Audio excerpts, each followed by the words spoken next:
when doing more of the same stops working. AI is no longer the story. Execution is. The question is not whether your organization adopts AI. It's whether you're redesigned around it. Too many are layering new tools on top of broken models. The result? Lots of activity, little progress. Not here, not at DPW. This is where you come to move. The people in this room are ready to act. Decision makers, young talent, innovators. This is DPW New York.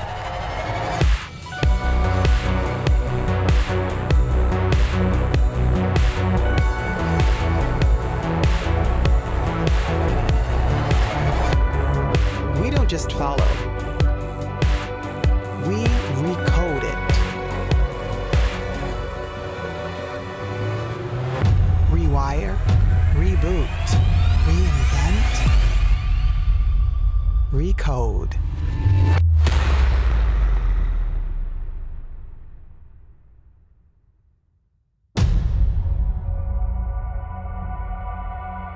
Ladies and gentlemen, welcome to day 2.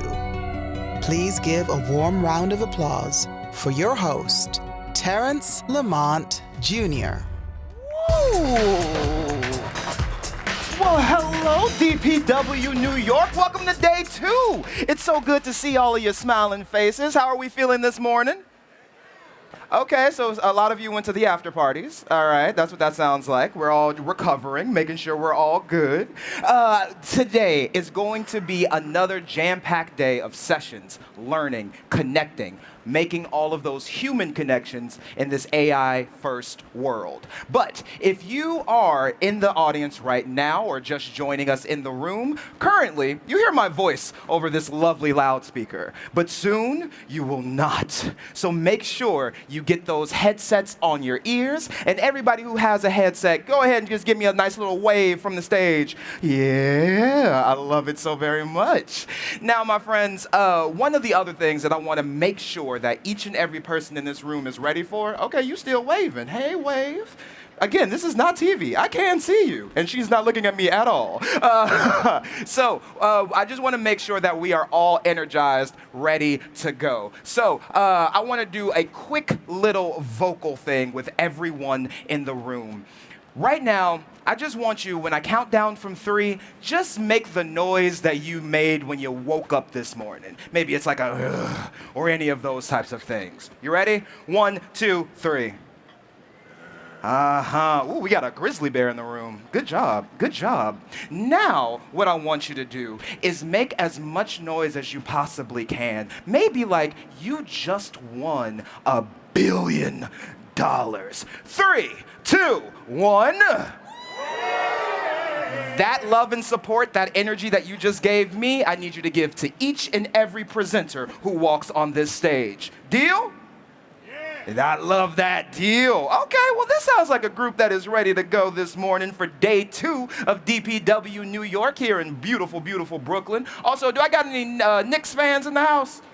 You're welcome. It's because of what we are doing here today, we sent that all the way to San Antonio. So you're welcome so very much. So let's get this day going with our very first speaker. Actually, the presentation that you are about to see on this stage was inspired and contributed by 100 of you who are in attendance today.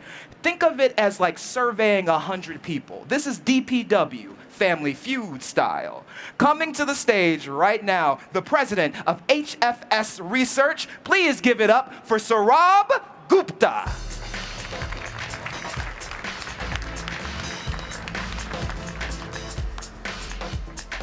All right.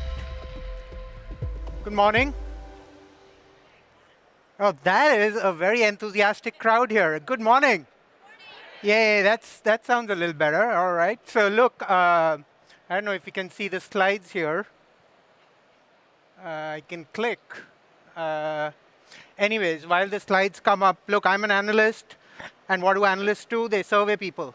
anytime that I see a crowd and a crowd of procurement leaders, I've got to survey you. So that's what I did.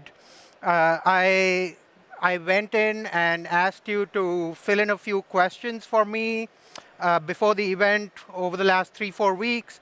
And then, look, I think the results were very interesting. We basically asked, what do you think of AI in procurement? And it's a lot of excitement and at the same time a lot of anxiousness. It almost reminded me of when I first met my wife 20 years back.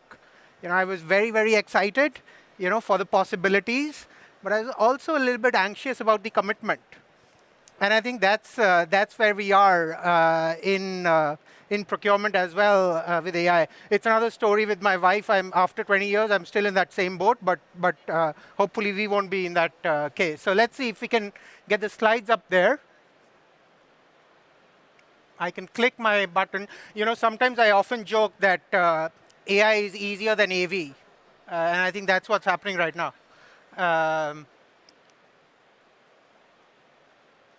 There you go. There you go. All right. So that's what I wanted to share with you today. I think AI as a technology is ready. The question is, are we? Are we as procurement professionals, as procurement functions, are we ready? So let's go on. If you haven't heard about HFS, have you heard about RPA? So RPA was a term that we coined way back in 2012. It's another matter that after 7 years, we had the 7-year itch, and we said RPA is dead. But that's for another story. Since then, we've been leading the industry narrative. In fact, there must be my friend here, Tony, somewhere. I don't know, Tony, if you can raise your hand if you're here. If not, he's somewhere in the crowd who actually wrote that first piece on RPA. But last year, actually not last year, 2024, we coined this term called services as software. Not software as services, but services as software. And I'm telling you, that's really what's happening today.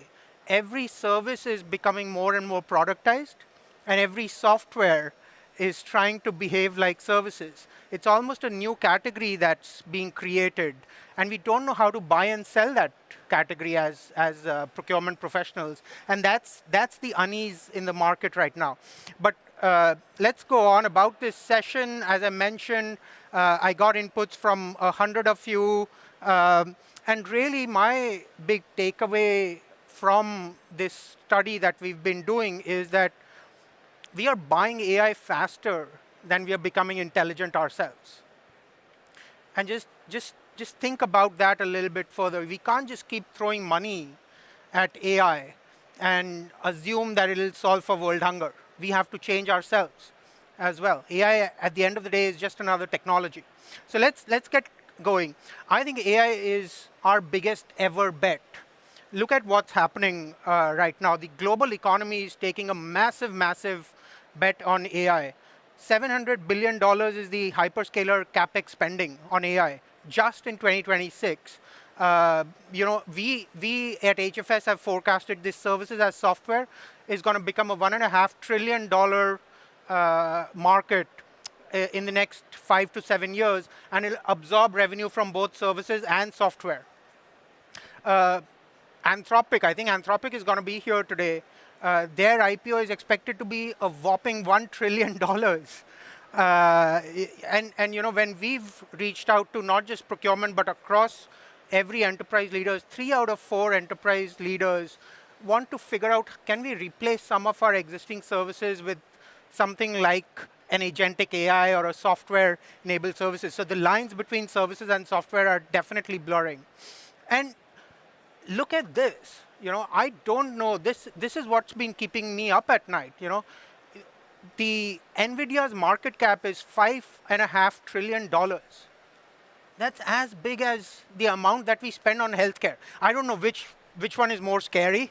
Is that we are spending $5.5 trillion on healthcare, or that one company has a market cap of $5.5 trillion, which is more than the GDP for entire Germany. Look at what's happening. This is a massive, massive bet that the entire global economy is putting on something called AI. When you look at procurement, right? So what does AI do? And this is the exciting part, right? This is where the excitement comes from, and this is you guys responding to these questions, I think there is a 4P value proposition for AI in procurement. One is performance. AI can definitely improve procurement outcomes. About a third of you said that AI is an opportunity to improve our products and services. That is not just about cost savings. That's about driving business outcomes. Personalization. I've been doing procurement research, advising CPOs, working with CPOs for nearly 3 decades now. And the constant pet peeve of every CPO that I've ever met is, we don't get a seat at the strategy table. And why is that? Because you're so buried in day-to-day activities. You're so buried in just processing invoices and running RFPs. You don't have any time to do any strategic thinking. If AI can help you create some of that bandwidth, then it should create better employee experience, right? It should definitely help you with prediction. It should definitely help you with making better decisions. And yes, productivity has to be one of the drivers, because if you're not doing things faster and cheaper, then what's the point? After all, we're speaking to a procurement audience here, right? But I think the obsession with productivity is something that we have to watch out for, because if we just put all the eggs in that 1P of productivity, then we are missing on the actual ambition of AI. And that's what we are seeing with a lot of business cases with AI, not just in procurement, everything else. And that's what's creating the negative sentiment out there. Oh, what's going to happen to my job? That's a productivity-led outcome, is when people start to get scared of AI versus looking at all the other threes of performance, prediction, personalization. But not every AI decision is being made because of logic. Some of it is just FOMO. Some of it is, my neighbor is doing this, my mom is using ChatGPT, my daughter is using ChatGPT. Why shouldn't I use it? Some of it is coming right from the top. A board member read an article somewhere on the airplane of AI is going to solve for world hunger, and then he's going to come to you, hey, why aren't you using AI here? And then everybody's scrambling. Okay, let me create like 5 pilots and 3 POCs in something and show that we are an AI-first company. And some of it is just the employees are forcing enterprises to take some of these decisions because, hey, I'm using ChatGPT on Sunday, creating wonderful recipes and travel itineraries, but then I come on Monday morning and I'm still dealing with a bloody SharePoint? What is that? I need to use something like that in my everyday life. So look, I think there is a fantastic value proposition for AI. As I mentioned, we look at it in those 4 Ps, but some of the decisions are also being driven by just fear of missing out, and let's do something. And it's almost like putting the cart in front of the horse, which is, or a hammer looking for a nail, and we're just going after AI like it'll solve for everything that pains us in the procurement world. Having said that, look, that's the excitement. But the anxiousness comes from the part that it feels like AI is going through death by 1,000 POCs right now. There's every procurement professional. Tell me, maybe a raise of hands, how many of you have got a POC running in your enterprise? I'm pretty sure the others also should raise their hands, but maybe these earphones or something are not working. But like 9 out of 10 procurement functions are running some POC at some stage. Now tell me how many of you have got that in production at scale where you've changed workflows and AI is actually autonomously taking decisions. And that's the anxiousness, right? Nobody raised their hand. Maybe there's one or 2 people who should come on stage and and share their experience. But that's what's happening. AI is meeting death by 1,000 POCs, where everybody's doing a fantastic POC, everything looks hunky-dory, and then when you try and move it into production, oops, it doesn't work. So why is that, right? And we did the same study with DPW last year as well. And you can see the numbers haven't changed. It's moving in the right direction for sure. But 80% of the people that we reached out to are still in that POC, pilot, let's explore it. It still feels like the first date, not a marriage. right now.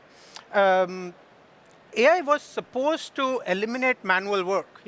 When we asked you all how much manual work will be there in all the different aspects that procurement does, the answer was, AI should replace maybe 90% of what of all the manual tasks. You can see here 5 to 10% is what will be remaining of what humans will have to do in a very tedious way.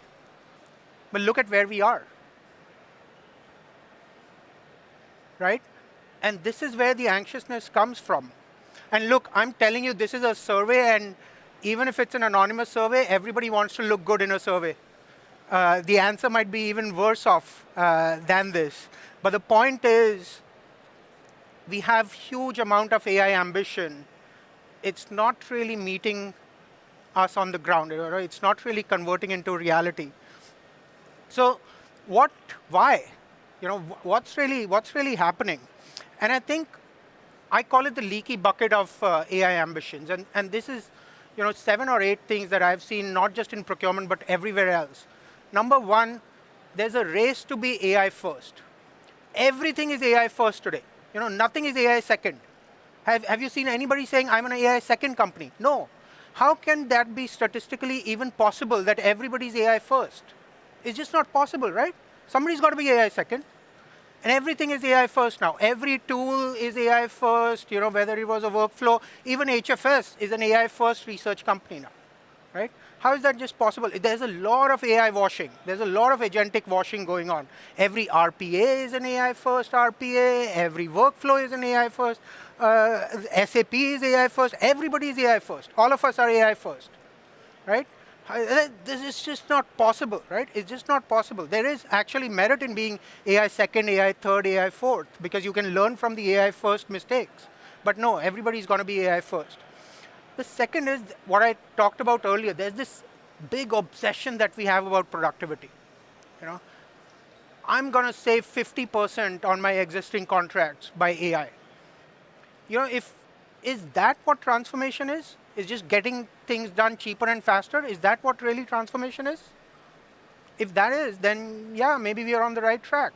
But then half of these business cases I've seen fall through because it's just not going to be possible.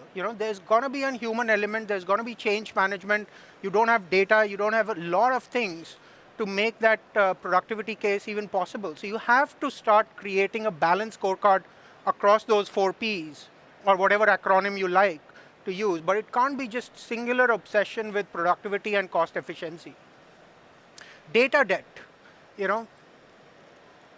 About half of the data that we have in our enterprises, and I'm not talking about unstructured data and context and all of that. I'm just talking about basic raw data that we have, which is even flowing through our systems, is not AI usable. We don't know what data to use for AI. AI is not some magic that will solve all your data challenges. You have to figure it out. Data debt is a huge, huge issue. In fact, I've found over the last 3 or 4 years, for every dollar that you're spending on AI, you've probably got to spend $2.5, $3 on data to make this thing work. There's a huge amount of data debt. There's a huge amount of process debt. The whole intellectual property of doing sourcing was created in the 1990s. We are still doing that. We are still running RFPs that take 6 months, or 8 months, or 10 months to select a vendor. The world changes in 6 months. What are we doing, right? Now, will AI suddenly convert those 8 months into 8 weeks? No. We have to change. We have to change some of our things. I was with a client like just yesterday, and their audit team, security and audit team, is taking 2 months to go through a simple approval. How is that going to work, right? In 2 months, the solution is going to change, and you'll get a check mark at the end of it. How is AI going to solve for that? It's the process. It's our workflows that we've got to somehow rethink and reimagine. Tech debt. Yeah, the same client that I was with yesterday, it's a large beverage sort of CPG company, and their CIO asked me, Saurabh, do you know how many apps do we have? And I said, I have no idea, but given this dude is asking me, it must be a large number. So I said, 500. I just made it up. I said, we have 2,000 applications. And those are the applications that we can count. There might be more. So imagine if you're, and the procurement landscape isn't much better. There are like hundreds of simple point solutions that you all have bought, and there's like a spaghetti of all these systems. Now imagine if you introduce even a single line of code in that, the butterfly effect, who's going to take that risk? So let's just pause and wait for something better to happen, which is never going to happen anyways. And then talent debt. My worry is people are scared of AI. If the whole narrative is that AI is going to replace jobs, why would your people support your AI initiatives? If suddenly HFS decides that we don't need human analysts and we want just AI to write all these reports, etc., why would I support that, right? That's my bread and butter. Why would I support that? Why would I become an AI-enabled analyst? There's no point, right?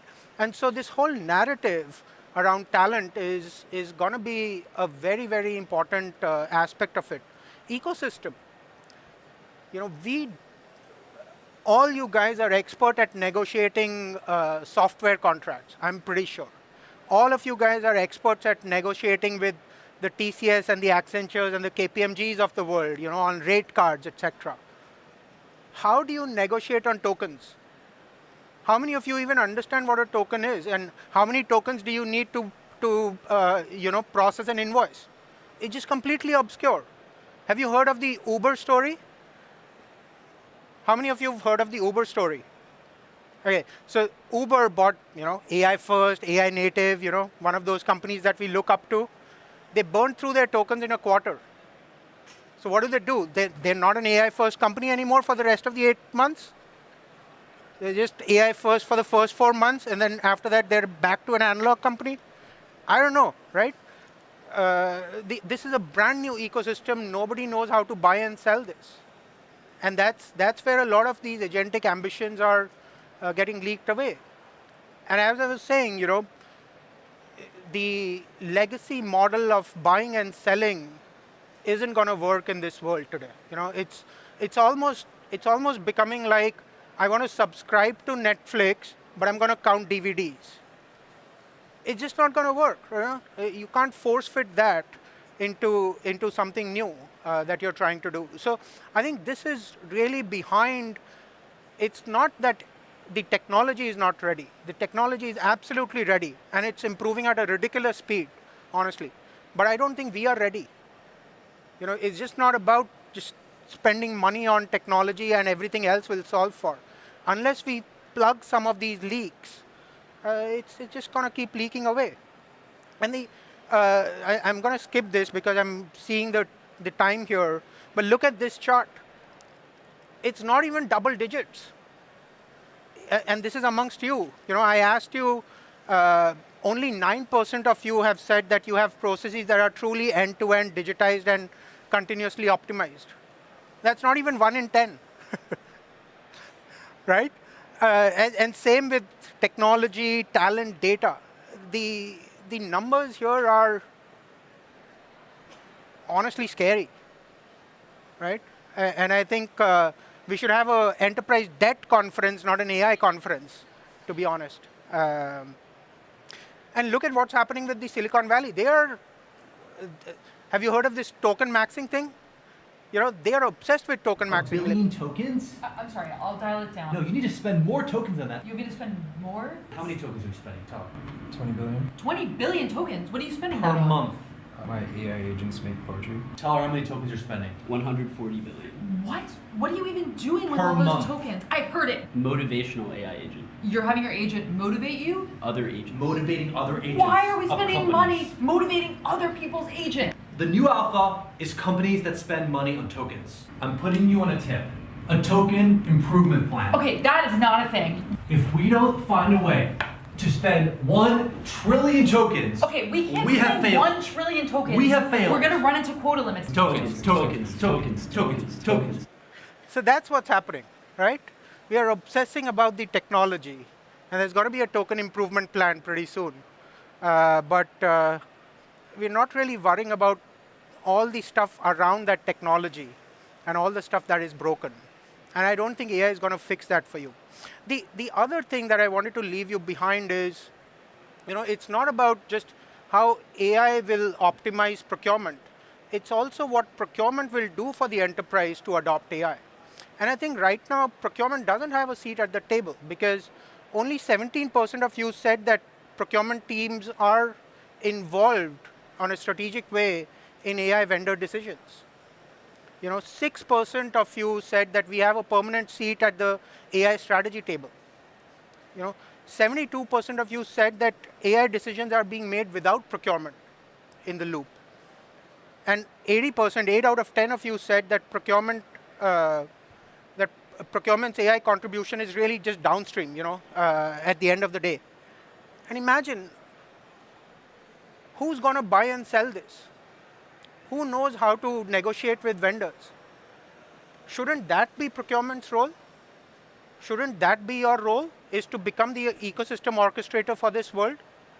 Because this is a brand new ecosystem. And which other function in the whole enterprise has that capability to build that ecosystem? It is procurement. But we are just shying away from that. Everybody else is becoming AI first around you without procurement being in that room. And that's not going to work either for procurement or for the others, frankly. And so I think, true to the theme of this event, it's really time to recode procurement. And I think there's really two things that I want to leave you behind with. One is you should be looking at transforming procurement with AI, not just sort of making it slightly cheaper and slightly faster. And the one thing is, please start building your business case on a balanced scorecard. Use my 4 Ps, use anything else that you want, but just don't be obsessed with only cost efficiency. Because frankly, that's not going to work in half of your use cases. I've seen painfully so over the last 3 years of how many of these business cases have just not survived. Pay your debts. Look, there will be a limit to how much you can borrow on your credit card. At some point of time, you have to pay your credit card bills. And there's no better time than now, because AI is actually exposing all these enterprise debts. None of these are new. You've been accumulating this for forever. But right now, AI is exposing that, because you can't. Everybody has these grand AI ambitions, but you're not getting there, right? And then stop celebrating AI pilots. That is just done with. I'm so in favor of banning the word POC. If we can all agree to that, that'll be a great takeaway from this session. And the other one is, I really think you have to own the leadership role of becoming the AI orchestrator, the AI ecosystem orchestrator for the enterprise. I think there is a very, very strategic role that's missing in most of the enterprises that I've dealt with over the last 4 or 5 years, ever since this AI boom has started to happen. I'm telling you, you need to start building an AI vendor registry. Everything is AI first right now, but which of them are truly AI first is an important question. You've got to start redesigning your supplier relationships. You've got to start rethinking the RFP process. You've got to start rethinking how do you measure success. You've got to start rethinking how do I align with business, how do I align with IT. I think this is all of you. The unfortunate reality of the enterprise world is we all get incented to score the goal. Nobody gets incented to pass the ball. And that's got to change. Right? We've got to get incented to pass the ball and start working together. And then map your token economics. This is going to be important. Tokens are the FT rate cards of the future. Figure out how to negotiate on that.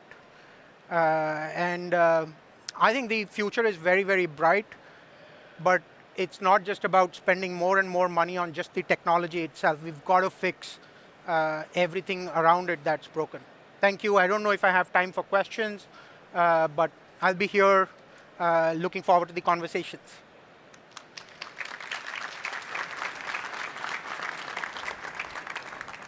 Yep. give it up one more time for Gupta, for Saurabh Gupta. Friends, we are going to take a quick moment to get our stage nice and set for our very next presentation. So now is a great time to go ahead and grab a water if you need one. This is also a great time to release a water if you need to. And we will be right back in this room very shortly for our next presentation. Make sure to have those headsets on.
Look at all of this.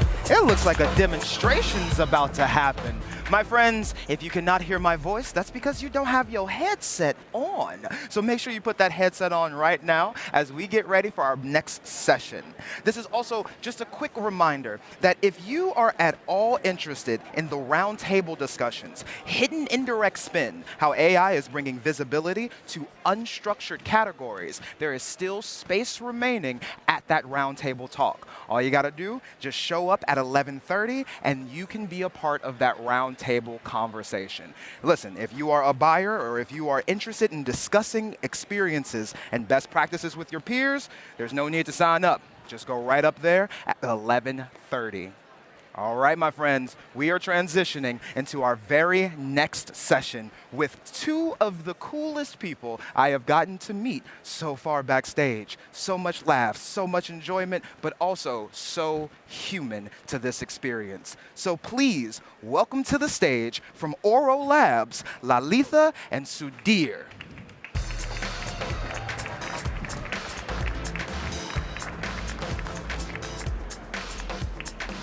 Acordate, no hay que tropezarse. Pasado ese primer obstáculo, vamos a estar bien. And I'm Sudhir Bhojwani, CEO and co-founder of Oro. Before you say, how does it feel? You are in the back room and you get a text message literally 2 minutes before I came here. One of your other customers got a go live green light. It's freaking awesome. So I'm excited. So it was a fun, but I tell you, I was pretty excited last night too. I'm a basketball fan, a sports junkie, love Knicks, but first time I cannot tell which team I really want to win. I don't hate Wemby, I don't hate Spurs, they both seem amazing. All I can say is that DPW is going to be later. The FIFA Madness next week will be pretty crazy. I would say that my Uber driver and I are happy it's going to be later. Let's get going. So today, when we were thinking about the theme of a presentation, we called it the big move. And the idea was basically that when you think about an analogy, we were at a point where a couple years ago we were experimenting with AI agents, reacquainting ourselves with dictionary words like prompt and hallucination. And then we went from there to figuring out, OK, this actually kind of works, and there are proof points here. But now we realize that, hey, this is not an interior decoration project. We're not just buying some software or some couch or figuring out if the island works. This is actually a big remodel. You got to gear up for a big remodel, for a big impact, because it's about scale. I think what became clear is prompt engineering, we all have done it, right? It's fun, but painful at the same time. What is very interesting now is how do we deliver the value to our users? It's not enough to say, I use AI agents. The reality is, I've been in procurement space since 2010 now. For some of you, even longer. The fundamental thing that users don't understand procurement, or the role of procurement, is still true. The user experience is still a challenge. So the foundation has not changed that we need to deliver. But what we can do with AI, we can do it confidently, I believe. AI has come to a point where we can solve this problem, we can scale this, and that's what we're going to see in 2020, second half of 2027, and really deliver value to our end users. But the reason why it's a big remodel is also because it's not just slapping on some technology, doing the plumbing, and things are done. You have an opportunity to really rethink. What is it that you really need? Do you need another bathroom? Do you need another tool? Or do you need to actually redesign the flow and actually remove some things and really rethink the end-to-end experience? And that's what we're here to talk about. And to do that, I'm going to bring on stage Adrian and Wilbert from Coca-Cola. All right. Thank you, Adrian. Thank you, Wilbert. All right. Hello, everyone. My name is Wilbert Amador. I have 15 years of experience in procurement. And in the past 5 years, I have been driving the P2P transformation agenda for indirect spend in collaboration with my partner in crime, Adrian. Nice meeting you all. I'm Adrian Quinteros. I'm the Vice President for the Purchase to Pay Global Ops at Coca-Cola. Been 20 years almost of experience, and I need to admit that I'm a finance guy, so you might be asking why am I here talking in a procurement conference. But the reality is that, as Will was mentioning, that what really made a difference on what we're going to be presenting is the joint collaboration between finance and procurement, along with all the other functions within P2P end-to-end. So very excited to be here. So as you see, a little bit of explanation about Coca-Cola, because sometimes there are confusions. So as you see, most of these brands you might be familiar with. We have 32 brands that reach the $32 billion brands. So we've been growing and growing some of these over the course of the year. But the reality is that we have almost 170 other brands that haven't reached this market yet. So the overall expectation that we have is through these 4 obsessions to really increase the length of that list. So this is not something unique to us. You probably have the same obsessions. But the reality is that for us, this is what we do with not only obsession, but also discipline. So when we talk about that, is what does it mean for a purchase-to-pay organization like the one that we lead? So most of our complexities come from the fact that we have 9 operating units trying to market these brands across different markets and making them grow aggressively in 200 plus countries. So we have a lot of suppliers, we have a lot of purchase orders, invoices, and you might wonder, where's the rest? You're the Coca-Cola company, why those numbers? And the reality is that that's when we call the Coca-Cola system. So we manage marketing and brand building, but we also partner with franchise vaulters who do the final product, sales and distribution. So that's why most of our complexity comes from this uniqueness of our global footprint and the 9 operating units that grow those brands, but not from a massive organization like it would be if we were to manage the bottler business.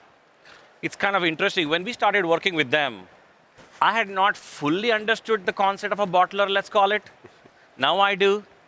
I did not understand the impact of 9 operating units, which is not that easy to imagine even. It's really hard. 200 plus countries. But Wilbert, maybe you can tell us how do people see purchasing and procurement overall at Coca-Cola? Our users perceive the P2P or purchasing process as an administrative necessary evil that was required, to initiate a project, but something that was not what the work that mattered most, for them. So basically, that is how they perceive that specific part of the process or activity. However, if we talk to finance or even procurement, when we see the process that we have, which is for sure complex and many activities, many manual steps, many hands-offs among the different steps, is we understand from where they're coming from when they say that it's a necessary evil, due to this super complex process flow. Well, it sure looks evil. I hope most of it is necessary. So. But this is a reality, right? When you have 9 operating units and this complexity, I mean, you cannot escape this complexity. This is what it is. But the reality is that the purchasing process is needed when you execute the project, and is not a siloed activity. It's basically part of the whole end-to-end. Now. Yeah, so what did we do differently this time? So I need to admit, as a finance guy, usually what we do is we try to understand the problem, we go to a dark room and we try to fix it. And then we expose it to the users and they react and telling us that we understood nothing. But this time, what we did is basically we did that, of course. But then before we start doing anything and trying to solve it, we had a very strong focus on design thinking. So as you can see, we interviewed a wide variety of people, so from all the OUs, from all geographies, from all different profiles. So we went through the interviews to really put a test what we understood the issue was. So we went back and make sure that there were no gaps in our process maps, that all the pain points were identified. And at the end of the day, we walk out with some ideas on how we were able to solve those problems. And the outcome of that was something that it was quite eye-opening, because we were under the impression that we understood perfectly the problem. We had all the ideas. We wanted to start getting into solution mode, and then we saw the summary, and all of a sudden, in some of the steps, they came lower than we expected. We thought that we were great in some, that we thought we were awesome in others, that we thought that we were struggling, and it all came completely the opposite of what we were expecting. And that definitely did not change what we wanted to achieve and how we wanted to achieve, but it really helped us to prioritize one solution over the other and really put focus on, out of the end-to-end journey, where is the user really getting frustrated? Where is their energy being drained? So when they come to the piece that my team manages, they come fully exhausted with no patience at all. So we wanted to look at it end-to-end and really go after the ones that were really going to make a difference with them. Tell you, when I started looking at this slide, we saw the results of the interviews that they did. Hey, as it turns out, sourcing is doing pretty well. Or is it? Or is it? It's a fair question. Yeah. With the follow-up questions on the interviews, we understood that in most of the cases, they were not even reaching out to procurement. And that's why they were so pretty happy about it. That was a reality. So one thing that stood out to me is... Ignorance was bliss. Yes. Well, that's also good. But more importantly, I think operations hit every single person in the company every single day. So while we can talk about strategy till cows come home, until we fix our operations and make it really better for a user, they're not going to feel good about it. Operations is just as important as strategy. That's what stood out to me. And what other stood out to me is procurement in the eyes of a user includes multiple stakeholders. To them, this whole thing looks like procurement, even though it's not owned by procurement in many scenarios. So that was a great start to the project. Let's solve for the valley of despair. Yeah. So as we were talking at the beginning, what was the perception they had? So for them, it was like, I need my purchase order. I need this get done by yesterday. I need to pay tomorrow.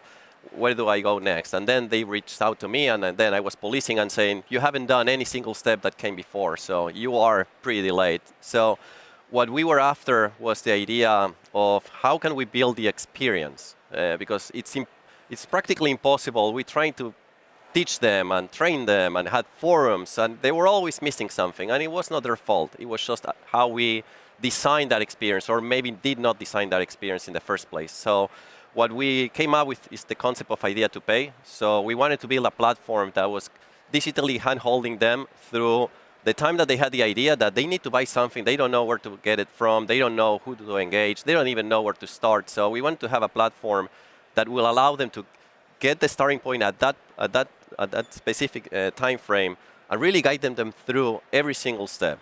So that's why we're trying to turn that necessary evil, because it was perceived as an admin task, and now being a strategic partner to guide them through, to move fast with agility and trying to minimize cost with the proper involvement of all the different teams which are part of the end-to-end journey when it comes to P2P. So, Cool.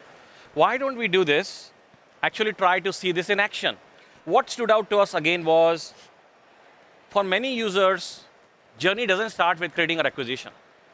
I mean, God forbid they even understand what a requisition is. You should do a survey. How many people know what a PR is? Good luck. I know what an invoice is. Yeah, you have to pay it, so you know what invoice is. But then, what a sourcing is. Journey does not start with sourcing or a PR. It starts with an idea. Why don't we see this in action a little bit?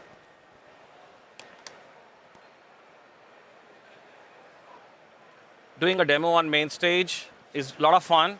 I like it. Hopefully it works as well, yeah? So let's start with me as a user. I'm logged in as an end user. I'm going to take different scenarios because user journey can start at different points in time.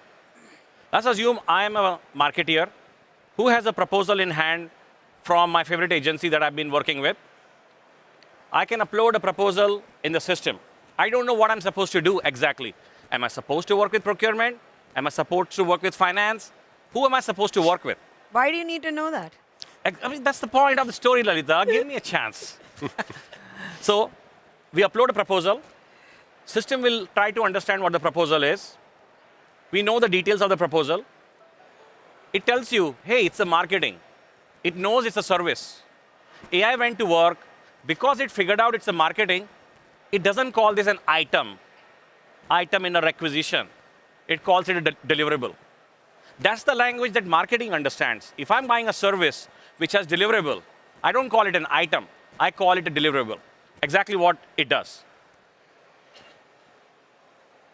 Adrian, I remember for marketing, you guys did a lot of work in this area, isn't it? Yes. Absolutely. So the next thing system is trying to figure out by leveraging agentic, does this supplier even exist in the system? As it turns out, this is a new agency that our company has never done business with. It extracted the contact details automatically from the proposal. I don't have to do anything. I can continue. I say, OK, this looks all right to me. Now it's validating if the contact details are good. This is in the realm of possibility. Now, obviously, I entered some garbage contact.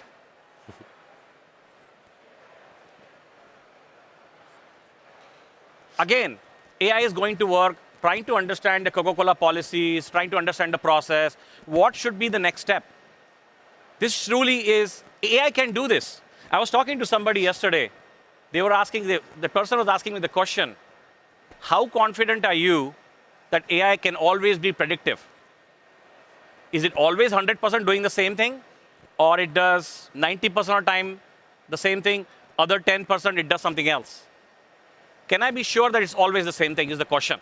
That's where we invest our time to figure out where the boundary is in terms of AI. How do we make it predictable so that you know what experience your users are going to get? In this case, AI knows somebody's trying to buy marketing services. It says, hey, what campaign are you going to use for this? It looks at the history and figures out which are the active campaigns. Based on the active campaigns, it gives a few options.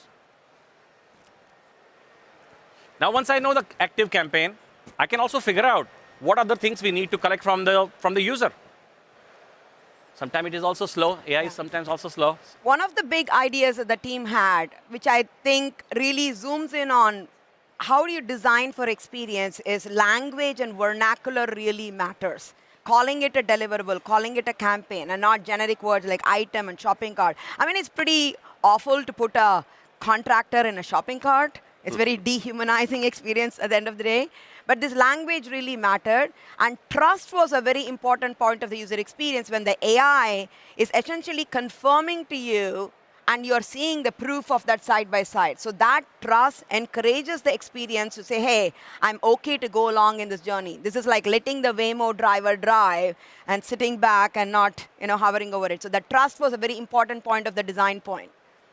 In this case, the budget check is already done. Budget could be in your SAP, could be in Oracle. Can we have an AI that goes and does a budget check through protocols like MCP? It can. This is absolutely what it is doing right now. It's using MCP to go talk to SAP and figure out whether the budget exists. And Adrian, being in finance, I think you guys kind of care about is there money in the bucket. There has to be there before you spend it. Totally. And boom, it tells the user how long the process is going to take, what are the steps involved in the process. As it turns out, I'm trying to use a new agency, so I may have to onboard a supplier. But user doesn't have to worry about this. System will do this. One other thing I like to say about this, while I did this whole thing in our UI, people ask me the question, is this how the user journey actually begins? Can the user journey start directly in Claude? Quote unquote, headless experience? Short answer is absolutely yes. Headless experience is real. I believe procurement, finance have the best opportunity to integrate the processes into Claude, into Copilot, into Gemini, whatever the tool of choice might be. But that's where the user is. We need to go where the user is instead of trying to force them to come to our systems. So this was the first example. One other example I like to show you is, instead of you watching me type,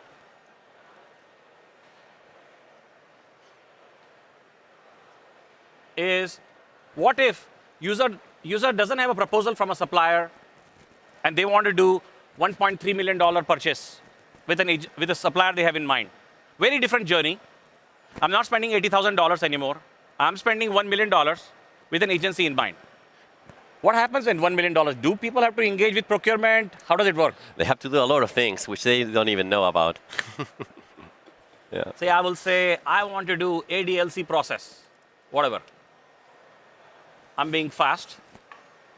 Now it will figure out what are the other things that the user may have to do.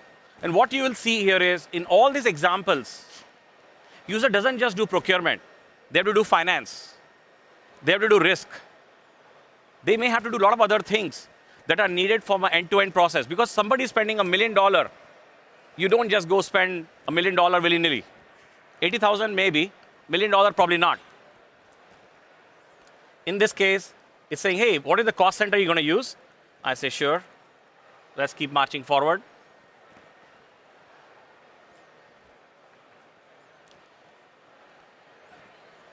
Can you, hey, Adrian, I know you guys have a process called RFA. What is that, Wilbert? RFA, what is RFA? RFA is an extraordinary approval that is required when some transactions have a specific or meet a specific criteria. And sometimes happens that they forget to request that and they go to the PO, and guess what? The PO cannot be approved because an RFA is missing. But must be very rare though. Yeah, it happens sometimes, no? From time to time. But yeah, we have, or previously, we were expecting our users to be the human integrator among the different systems and different steps, no? Again, now in this case, the journey is different. User has to spend $1 million. The reality is, if you look at some things here, we didn't ask 1,000 questions to the user. User simply said, I want to spend $1.2 million. I'm going to do something called ADLC, whatever that means. And yes, I have done an RFA. That's all. 3 pieces of information that I could have sent in an email, actually. Which is what happens today. People talk to sourcing by sending an email or sending a phone call. It could do the same thing, equally easy. And that starts the process. Procurement is going to be engaged. All will do the text calculation, so on and so forth. So I wanted to give you 2 journeys where the starting points are totally different. One with a proposal, one with, I want to spend $1.2 million. So let's go back to the slides at least. This is what we're calling idea to pay. How do we capture the imagination? Not just when user wants to cut the PO. That's too late. I would argue running a sourcing event is also too late. Nobody thinks about running a sourcing event as the first thing. Let's be honest about it. People think about how do I go about completing what I want to do. And that's what we're calling idea. That's why we don't believe intake is even the right word, actually. Idea is the right word. Lalita? So let's talk a little bit about the accomplishments and learnings. First of all, congratulations. You're live in more than 100+ countries now. Yeah, so in our case, we didn't want to have a pilot. We didn't want to go small. So we actually, when we were talking with them, they noticed that we have a very aggressive approach. And we were basically had the expectation to go live in all OUs, every single country, for all indirect procurement. So yes, the complexity was there, but we had standard processes, we had standard policies, we had standard control. So for us, it was like the obvious next step.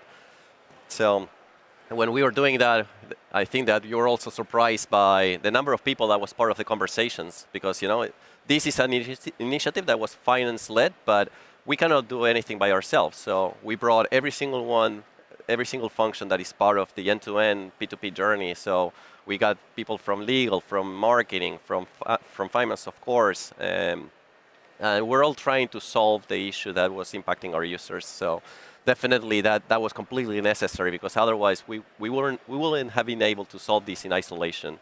So that's definitely one thing. It was a master class in stakeholder engagement right from get-go. Like users were seeing demos from sprint 1. It was just brilliant, the way that was executed. Yeah.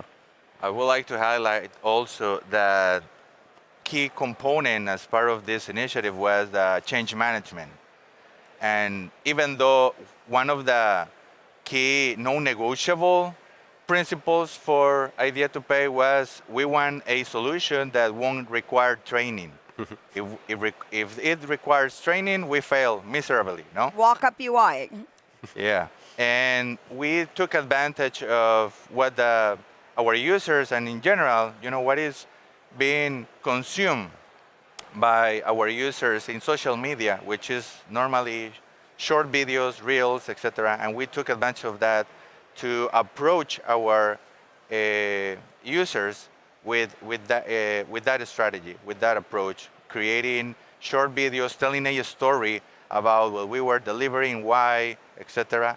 Rather than training them through videos, we were basically communicating the change that was integrating the end-to-end process. So what's next, Adrian?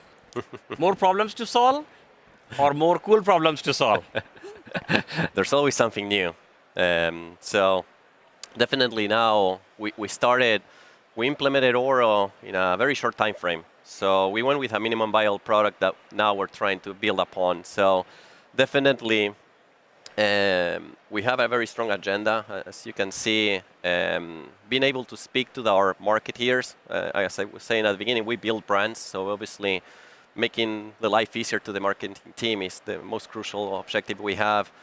Fast and easy supplier collaboration, absolutely, especially with our marketing agencies. So definitely there's a lot in the pipeline, especially as we talk about agentic solutions. Definitely we need more of those to gain some speed. And obviously the touchless piece that will entail.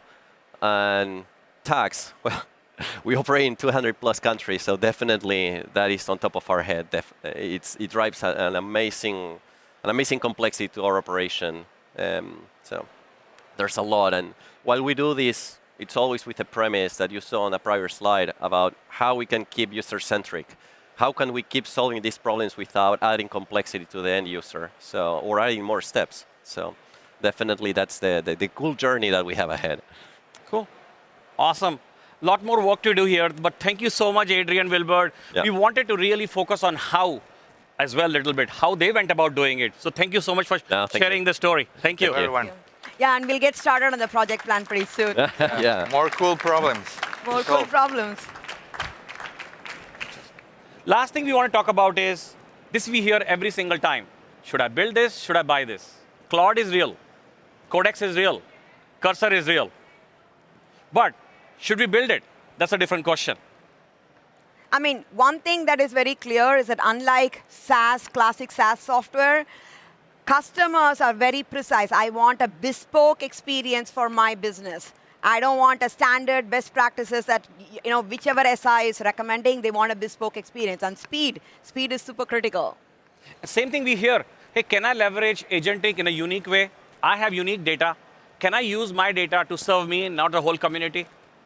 I have to have something advantage. Last but not the least, what is the total cost of ownership? We have seen some SaaS implementations go for 2 years, some even 10 years. And that's not fun for anybody. Well, you should stick to the common core, then we'll be all good.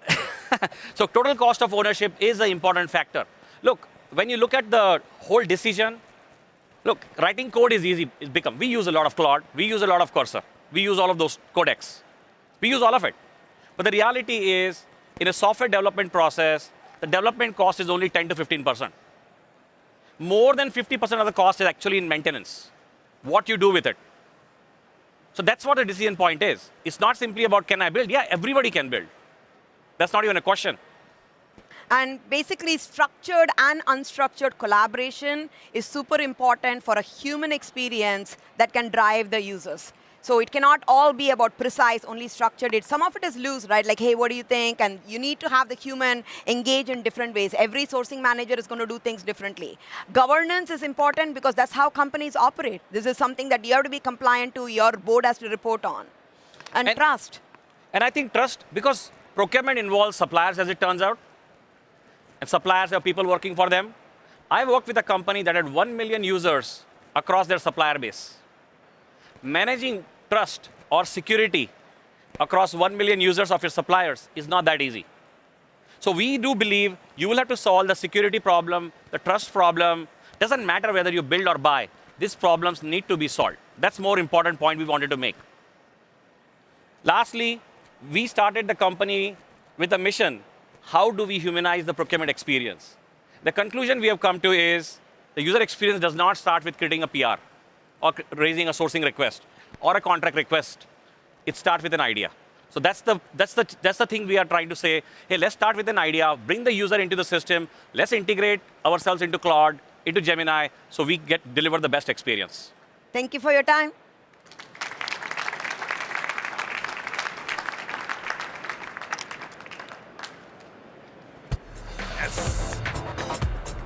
Oh, give it up one more time for that amazing demonstration that we just saw on this center stage. Excellent, my friends. Now, our next presentation is going to require something that I know is very concerning to most of you in this room, and that is cybersecurity, the risks, the things. We've been talking about all of this wonderful stuff about AI. However, what happens when things go wrong? What happens when bad actors are there? What happens when you just need somebody to let you know that something is going wrong? For example, right now on this beautiful June day in Brooklyn, it's so nice outside. You see the bridge, but also if you look at me, you see this pit stain forming. And this is just one of those things that if I had a risk friend, if somebody could tell me beforehand, then I would have been prepared, which is exactly what's about to happen in this next conversation. Those things to be prepared about, those things to look forward to or look at before bad things happen. So now that we have our getting set, I cannot wait to introduce the next fireside chat that is going to be hitting the center stage here at DPW 2026 New York. Also, one of the things that was very interesting to me was to see what I am now coining as the procurement arm fold. During that presentation, just looking at everyone, I know you're engaged because you're all very, yes, information. Thank you. I enjoy this. Yeah, and I love it so very much. However, if you want to give just a little bit more support to our presenters on stage, all of those audible noises that you can make out loud, I know right now it's like a real intimate Joe Rogan experience in your ears with this podcast situation going on. But again, we're here, we're human, we're in person. So, without any further ado, please welcome to the stage from Merck, Susanna Webb.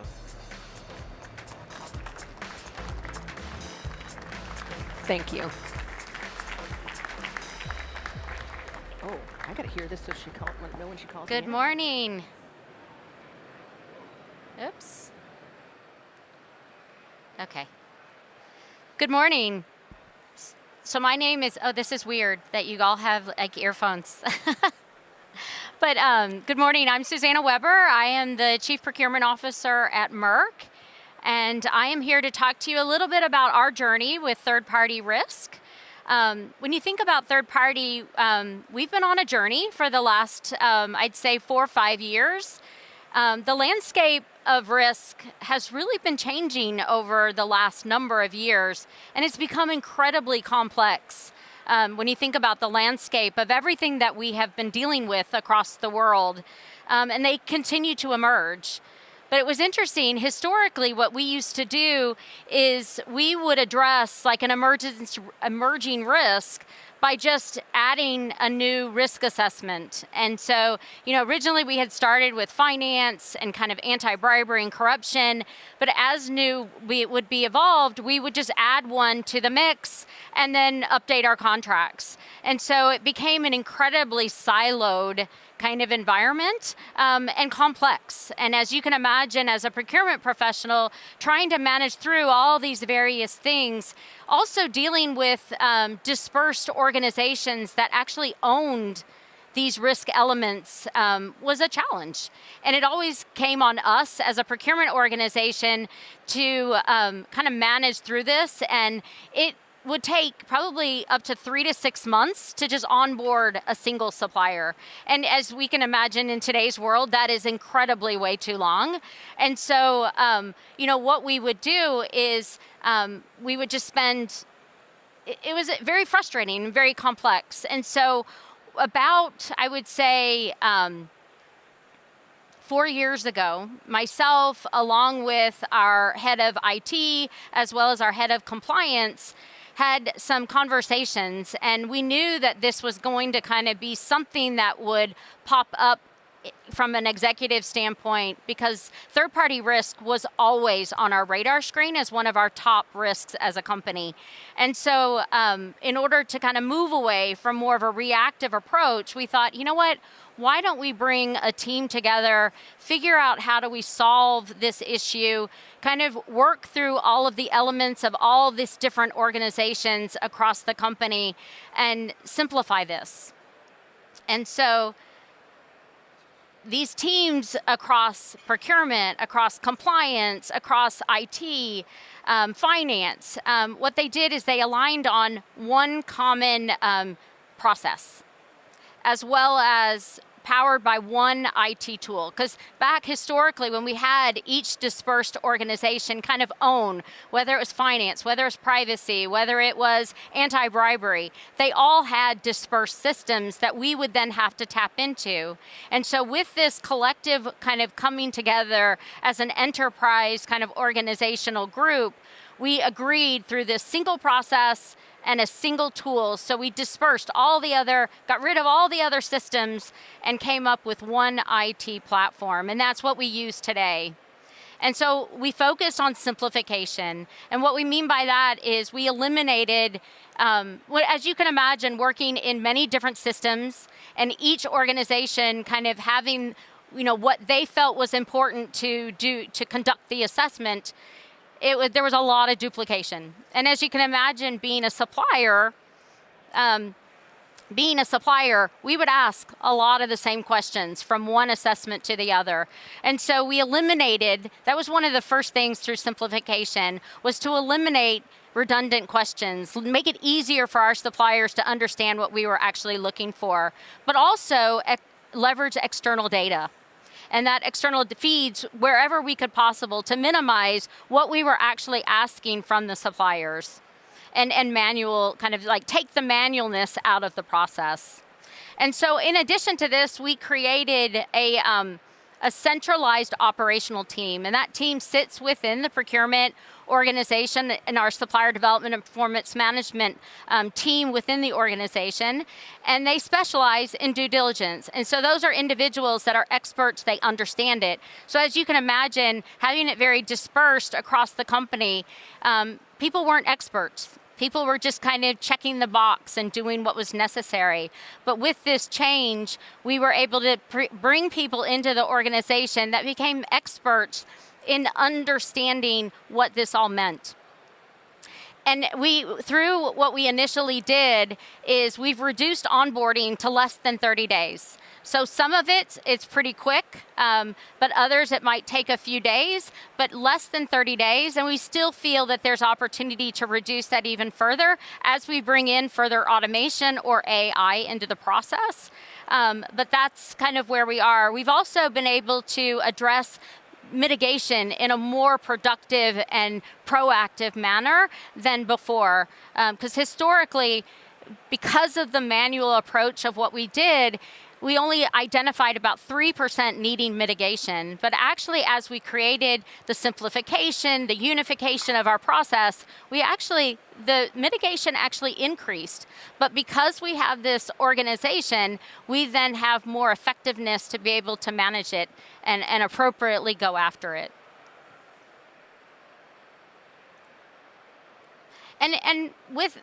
So one is what we've done is this kind of journey, but the next thing is we're not stopping there. And as you see from this information, we have other elements of technology and AI that we want to endeavor in order to strengthen our risk posture and our risk compliance.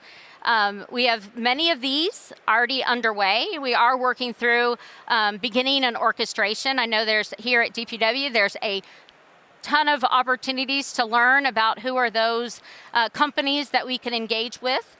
But we are about to make a decision on who our orchestration partner we're going to be, crossing both from the beginning also to payment.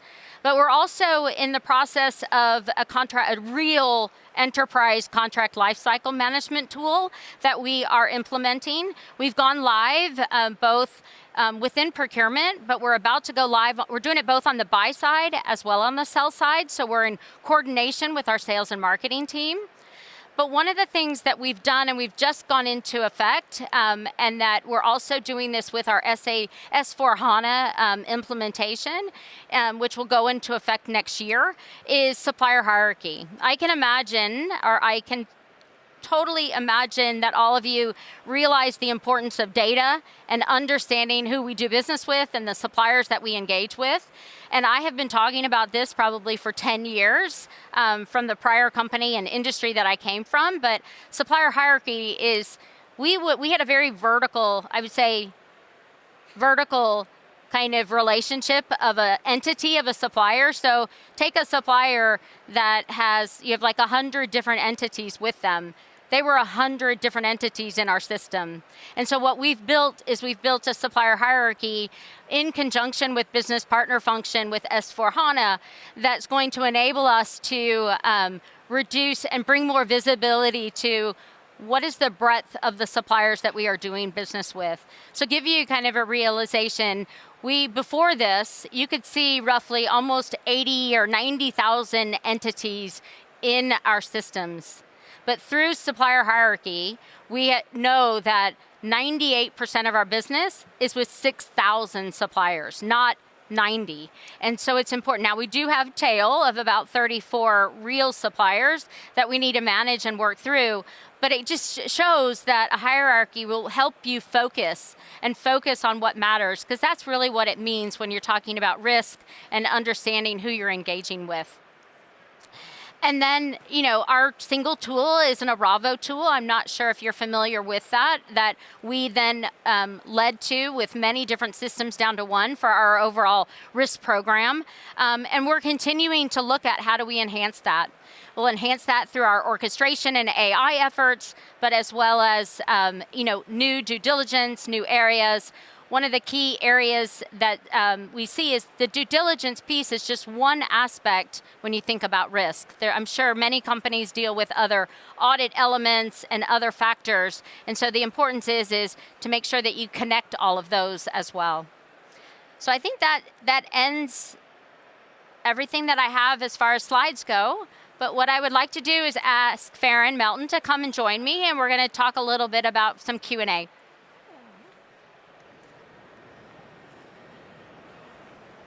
Great job, great discussion. Can you guys hear me okay? Good morning. Thank you for letting me be here and ask you these questions. I think all of us understand how critical this topic is. It is so critical and it's so hard because there are so many different elements of risk that need to be addressed. And whether or not you have a system that addresses them or not, even if you think you have a system and it doesn't work well, you still haven't covered that risk. And these risks are always evolving. So the work that I know that you guys have done at Merck so that you could make sure you built something, I heard you say, more proactive than reactive. So let me know, what really drove that shift from reactive risk management to more proactive and a way to look at it as resilience across the organization? What drove that? Third-party risk was always one of our top enterprise. When you think, every company goes through, what are your top enterprise risks? Whether it's, it could be if you're doing business in China, it could be China, it could be, third party was always on probably, if not the number one, the number 2 or 3. Yeah. And so we knew, the importance of that. But what we realized is each year it was just continuing to evolve and add and we weren't really effective. And it was just time consuming, it was siloed, and it always came on us as a procurement leaders or procurement professionals that we had to solve everything. And it became overwhelming. And so we needed to understand, and that's what kind of triggered. We felt because it kept getting the visibility, both at the board and at our executive team level, and there are issues that had popped up that we, and there's various audits that go on, and so we knew that we needed to do something, and that's what kind of triggered myself, as well as Dave Williams, our IT lead, as well as our head of compliance at the time, to say, you know what, we probably need to get ahead of this and to start thinking about.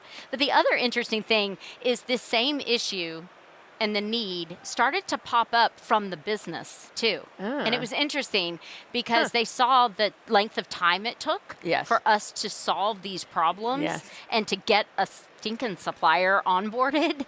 And so they were frustrated with us. And so it came kind of from multiple different angles. And so we thought, you know what, we need to get ahead of this. And so we said, you know what, we're going to figure out how to move it forward. Yeah, how to fix it as much as you can. And I think, by raise of hands, I think everyone in this audience is having this issue at some level right now. Same thing happened with me at my company. But the challenge is the domains are owned, the risk domains are owned within the business, and some of them are very significant risks, whether it's cybersecurity, et cetera. And you don't control the whole process. You don't even own the whole process. You're an orchestrator at best, right? So how have you positioned procurement in this new way of working, and how do you have the scale to actually keep up with it? Yeah.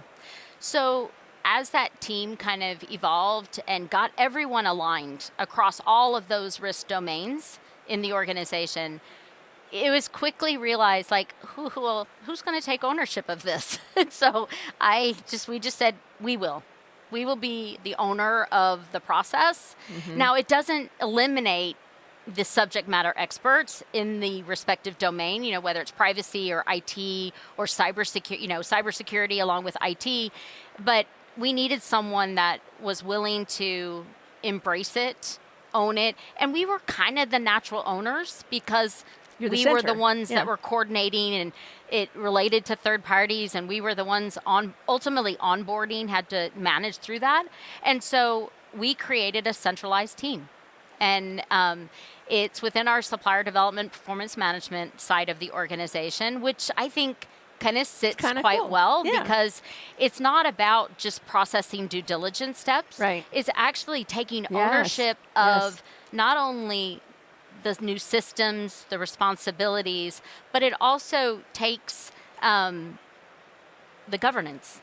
And so one of the things that we did was, because we can't do this in a silo, we can't create a new silo, we have to be connected. So the team is completely connected with the enterprise risk kind of from a strategy kind of organization in the company, but they're also very tied into all of the subject matter domain experts. And so as things evolve, then we work through, the team in procurement, work through all of changes or updates and kind of manages through that. But then it's not just the responsibility, but it's also the governance. And so one of the things we've done is, again, with many, many suppliers, through our enterprise risk management, we've identified who are those top suppliers that we need to focus on. So let's say it's like 50-something suppliers, and we have a business owner that takes responsibility of that supplier, and we have someone in procurement.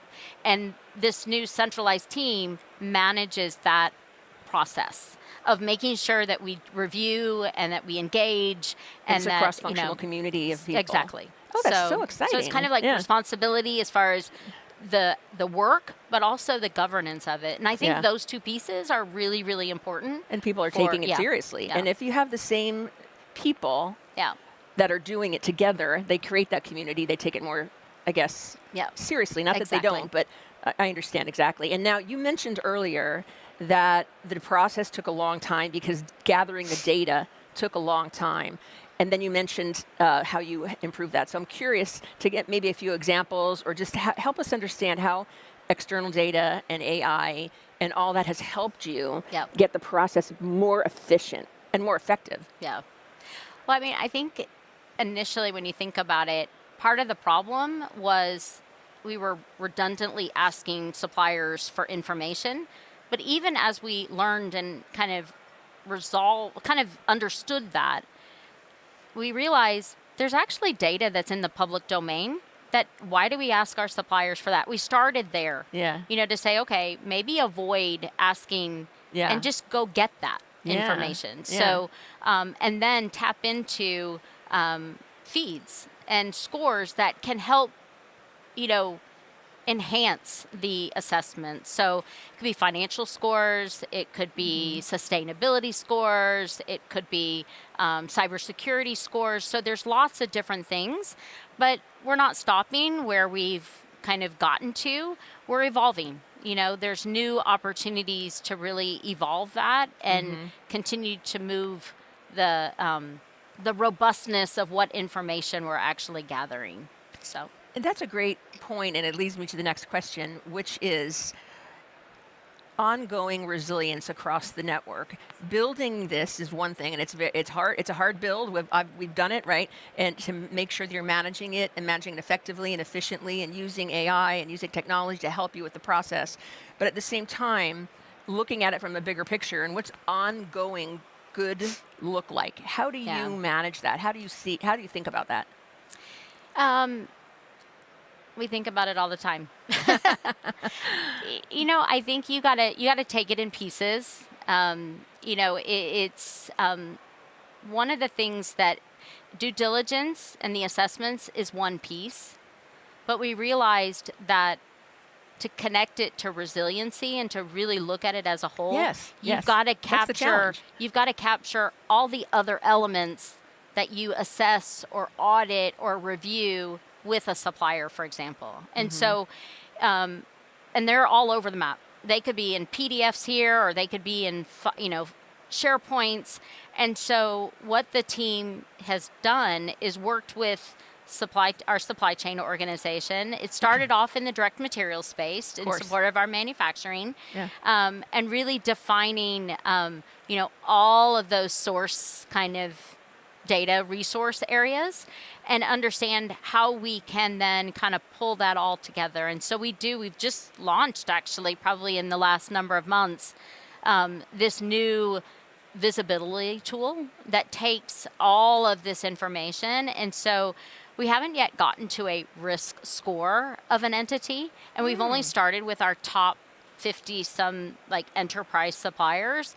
My goal is for them is we got to get this, scale it, and we got to get it to the broader supply base, but we got to start somewhere. And so you want to start where it matters, and in that top 50 is not just direct material. No, it's anything that's in that highest risk, category 5, or whatever you identify and it. So that new tool, it has AI elements into it that kind of extract information and kind of pull it all together.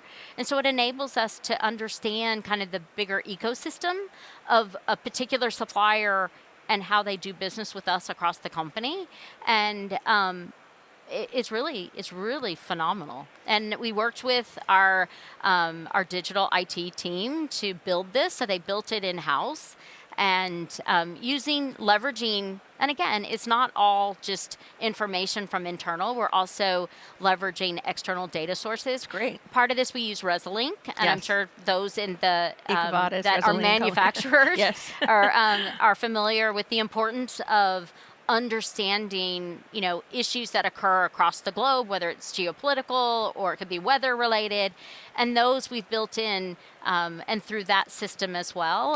That is part of one of the source systems that builds into this visibility tool that allows us to understand where are these issues, but then how do they then impact maybe orders or requirements that are going on, and so it's that connectivity that allows us to really kind of pull it through. Yes. And so it's been a lot of work by a lot of people. Yes. but Definitely. it's been worth it, and it's really important because it's not, when you think about risk, it's so vast. I know. And it's important for you to really understand how it all connects. Yes. And so, but you got to get visibility. And it's also relative. Exactly. It's also relative, which I think having an approach like yours helps because you're looking at the enterprise risks at the top of the house.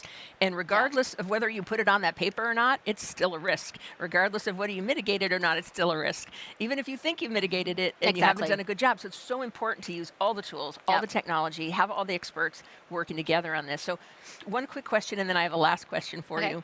What % of your supply base would you eventually like to get to? I think my team knows the answer that's in the audience. Realistically, you can't get to 100%. Right. But I think you got to get to a high percentage. Again, you're always going to have a tail supply base. The key is how you manage that tail and kind of get it more consolidated. But I think it's, I don't know. I think it's a high percentage. Yeah. Above, let's say above 70%. Yeah. If not, would be ideal state. It would be. But you got to get the realistically, process really exactly. down. Yeah, and you just, it's like get the process, like the team has gotten focused on the top supplier, top enterprise. Right. Build what you build that has to be flexible to be scalable for the broader supply base, and then start to focus on, okay, where how do you prioritize? What do you prioritize next, and go from there. Yeah, it's a stepping process. It's not do it all in one time. I totally agree with you. Couldn't agree more. And I think the enterprise risk hat is so critical because just growing up, you and I both know we would manage what we could see. Right? That was a risk, and financial risk was one of the top ones, and now we know that's not one of the top ones. So I know that we don't have time for questions from the audience, but I've talked to a lot of CPOs, and I know a lot of CPOs that are in the audience. Most of them have some kind of risk management program. Some they like, some they don't like. So if you were a procurement person or a CPO just starting out on the journey today, what would your advice be to them? I would say start with the suppliers and the categories in your business that matter, that are probably that have the biggest issues. Because to think you're going to solve like everything in one swoop, it's not going to happen. And so I would say focus on what matters, and prioritize. Yeah. But then I would say invest early in understanding what is the external data feeds and the external data that would help the process move along, because that's going to help the simplification. Because what you're then going to do, because a lot of this is relying on the suppliers you do business with and getting their input. But if you can rely on external data that already exist, build that, invest in those feeds, then go back to the suppliers and ask, what's the gap or what's the missing pieces? And then 2 is, it's not about just doing the assessments. It's about building that visibility. Yes. And I think that's what's really, really important. And then last, I would say, is we understand and realize you can't solve it ourselves, meaning procurement. You've got to partner with the business across the appropriate organizations, whether it's compliance, whether it's IT, whether it's privacy or finance. It's important to partner because in the end, everyone owns risk. Yes. Especially when it comes to third parties. Yes. And if we're all aligned, yes, then we can accomplish a lot more. Yeah, and one thing you said before, which I think you would agree, another priority is don't try to do everything all at once. Yeah. Don't try to do all your categories. Pick the ones that are the most critical, that have the most, because I've known people that have tried to do it all and it just fails miserably because the process is not designed to support it all. Yeah. So I'm so impressed at the work that you're doing. Well, thank you so much for sharing it with us. I know people are going to want to ask you questions afterwards. So I just want to thank Susanna for her time. Thank you, Farron. It was wonderful. And Susanna will be around to answer questions after. We can start a line right here. No. Just kidding. Thank you. Thank you, everybody.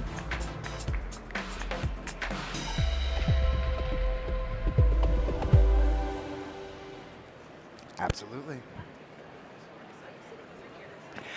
Give it up one more time for that amazing conversation that we just heard on this here center stage. Yes. We're going to keep this energy going. Ooh, and I can also kind of hear myself too. That's fun. We're going to keep this energy and love going because we have an incredible next conversation from two genuinely important and very kind human beings. They are about to come on stage right now to talk about all of the changes and influxes that happen in your world of procurement. And again, if you can't hear me, it's because you don't got those headsets on. So make sure you have those headsets locked and loaded. Without any further ado, please welcome to the stage from IDC, Simon Ellis, and from SAP, Gordon Donovan.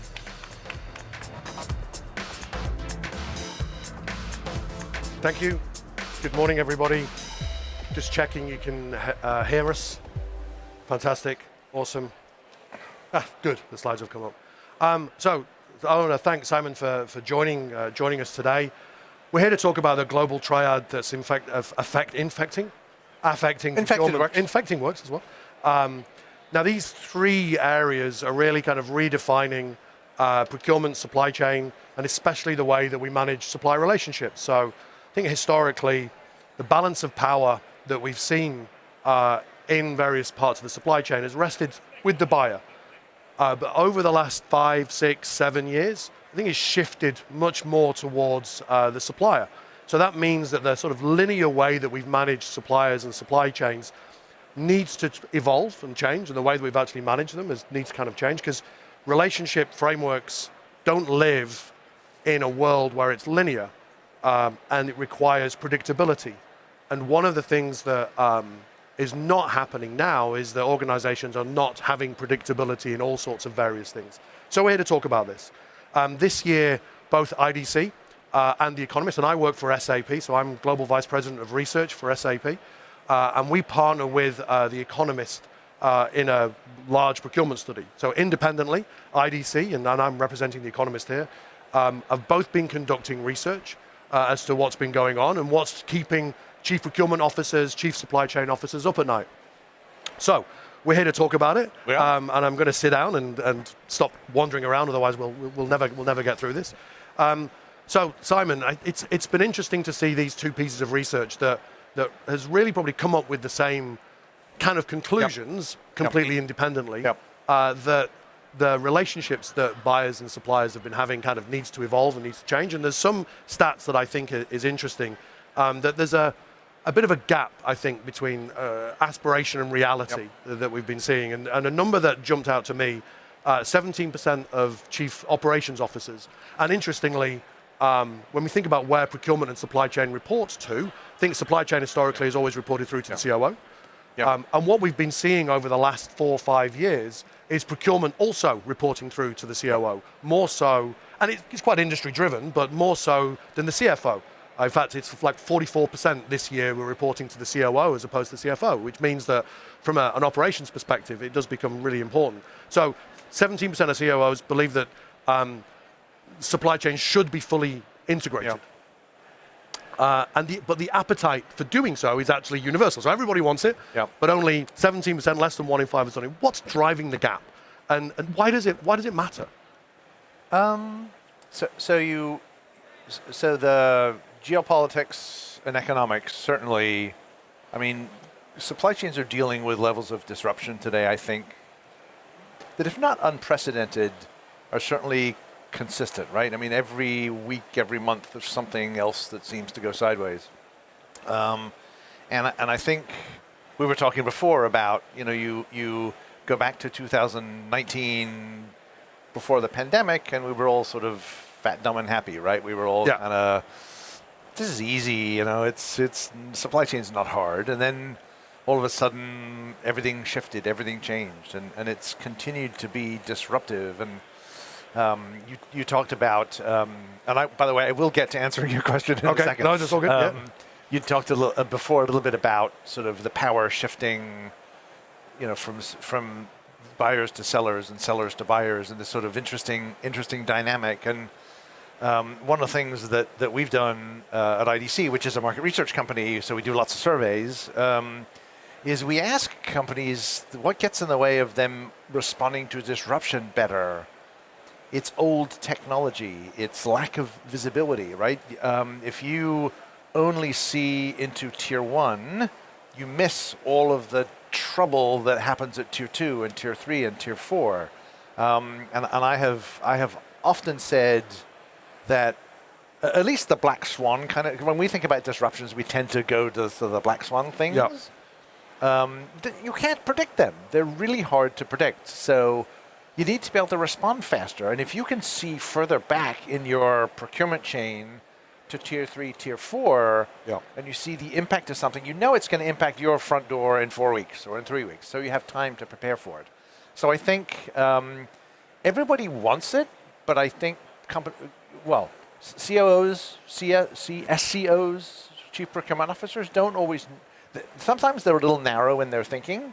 They don't always see, the horribly overused, don't see the forest for the trees, right? But they don't necessarily see the broader picture. And I think I increasingly talk to COOs rather than Chief Supply Chain Officers because they tend to see the bigger picture. And I think, and then of course technology has to catch up, right? I mean, it's always been 20 years ago, before I was doing supply chain research, I was a supply chain practitioner, and a lot of the things that we talk about being able to do today, we thought about 20 years ago. So there's always a gap between aspiration and reality, and now I think the rapid acceleration of technology has closed that gap, certainly, but it still takes a bit of time to get there. I mean, I still work with companies who have legacy on-prem ERP systems or legacy on-prem or no procurement systems at all, right? And so, they've got a long way to go. It's just, I think, that inevitable gap between aspiration and reality. And it's interesting that you talk about supply chain visibility, and seeing into the supply chains. There was a fairly famous CPO report, Deloitte CPO report comes out every year. It was 2020's Deloitte CPO report. Identified that 90% of organizations didn't see beyond tier 1 in their supply chains. And then when we started working with the economists, the number one organizational risk area that the C-suite, COOs, chief supply chain officers, CFOs all wanted procurement to look at was getting better supply chain visibility. And it was a number 1 for like 4 years on the trot. It's like number 3 this year, but it's the previous years. But it never actually appeared in their priorities list. And we were talking about this before, that there was a disconnect between priorities and risk in terms of things that they actually wanted to focus on. Now, as a former CPO myself, and I've been in procurement, like similar to yourself, before the last sort of 5-6 years leading research for SAP, I was a CPO and worked in procurement since the 1980s. I know you wouldn't necessarily realize that. You look way too young for that, right? I'm way too young for that, yeah, absolutely. The CPO data interests me. So there's a couple of points that I wanted to jump out. I've made some notes. 53% says the ability to respond to disruption is the thing that they want to do. But they also say that procurement is still seen as a cost management function. Now I want to come back to that a little bit because there's some interesting stuff from the Economist report on this. But 76% state that they want to integrate direct materials into an orchestrated supply chain, and that would be a competitive advantage. State that they wanted to, not that they have. So I guess my question to you is, why hasn't it happened, and how would they go about doing it? It's Gordon, I think a lot about white space, right? What have we spent, working for SAP? I mean, I was not the first, but was among the first companies back all those many years ago to implement Ariba, right? Which was, transformational for indirect spend. But indirect spend is only like 10%. What about the 90% of direct spend? And so much of it was kind of personal relationships and key supplier relationships. And so it never really got, I don't think, the attention it deserves given the impact it has, right? Whether you're if you're a CFO of we were talking about this before, right? Procurement is subservient to supply chain or supply chain subservient to procurement. But if you're a CFO, you care about gross margin, you care about profit margin, and direct materials has such a massive impact on that, yet it's an area that still is largely, at least in my view, white space from a technology perspective. Particularly one of my colleagues at IDC always yells at me because I say sourcing and procurement interchangeably, and he's like, no, they're not the same thing. No, if he doesn't shout to you, I will. Yeah, they're not the same thing. So I've mostly got that now, but it's an area that just for reasons that I can't entirely explain hasn't gotten the attention it deserves. Maybe more on the sourcing side even than the procurement side, but I think it's a real opportunity for most companies, whether it's purely through the lens of efficiency or whether it's about supporting the business and ensuring that disruptions don't stick and that time to recovery is faster. And I think that's interesting you're saying around the data, because if I look at some of the Economist data, the Economist enterprise data that we got this year, and this is from a study that we've done for the last 5 years, and this year it was 2,650 respondents that kind of came through from this, which, if it's not the largest procurement study in the world, it's close. It's in the top couple. So this was, say, 2,650, 23 countries. The big thing that I kind of got from this was, for the last 5 years, we've seen procurement's agenda expanding and its remit expanding across various things. And it's becoming more intrinsically important to the organization from a strategic perspective. This year, and it was the first time it's happened, cost control snapped back to the top of the agenda. So it was the top value proposition. Last year, it was 43% said that cost control was procurement's primary value proposition. This year, it was 54%, 58% from CPOs, 58% from chief supply chain officers said, no, you know what? The biggest thing that you can do right now is cost control, which was interesting, potentially environmental that's going on. I think it was the second short-term priority, the third biggest risk area perspective. So that cost control thing actually becomes the strategic piece now. So when you talk about the direct material side of things, that obviously has a direct impact in terms of gross margin. The other thing that I thought was fascinating was organizations heavily investing in what I'm calling category management 2.0. Right. So historically, category management has just been a way that organizations segment spend. And I think now and we've talked about the geopolitical uncertainty and the economic uncertainty that's going on, as well as AI, this uncertainty is meaning that organizations are having to rethink their category management approach. So historically, and you mentioned pre-pandemic, I won't say those the same phrase, but there was a singular strategy across pretty much every category, which was bundle everything together, send it out to tender, choose a supplier, sit back and let the market essentially create innovation, let the market create cost savings. And then that was fine until it wasn't. Until the balance of power shifted and suppliers exited the market and what have you. So organizations now are treating supplier spend much more as a strategic portfolio rather than an individual transaction.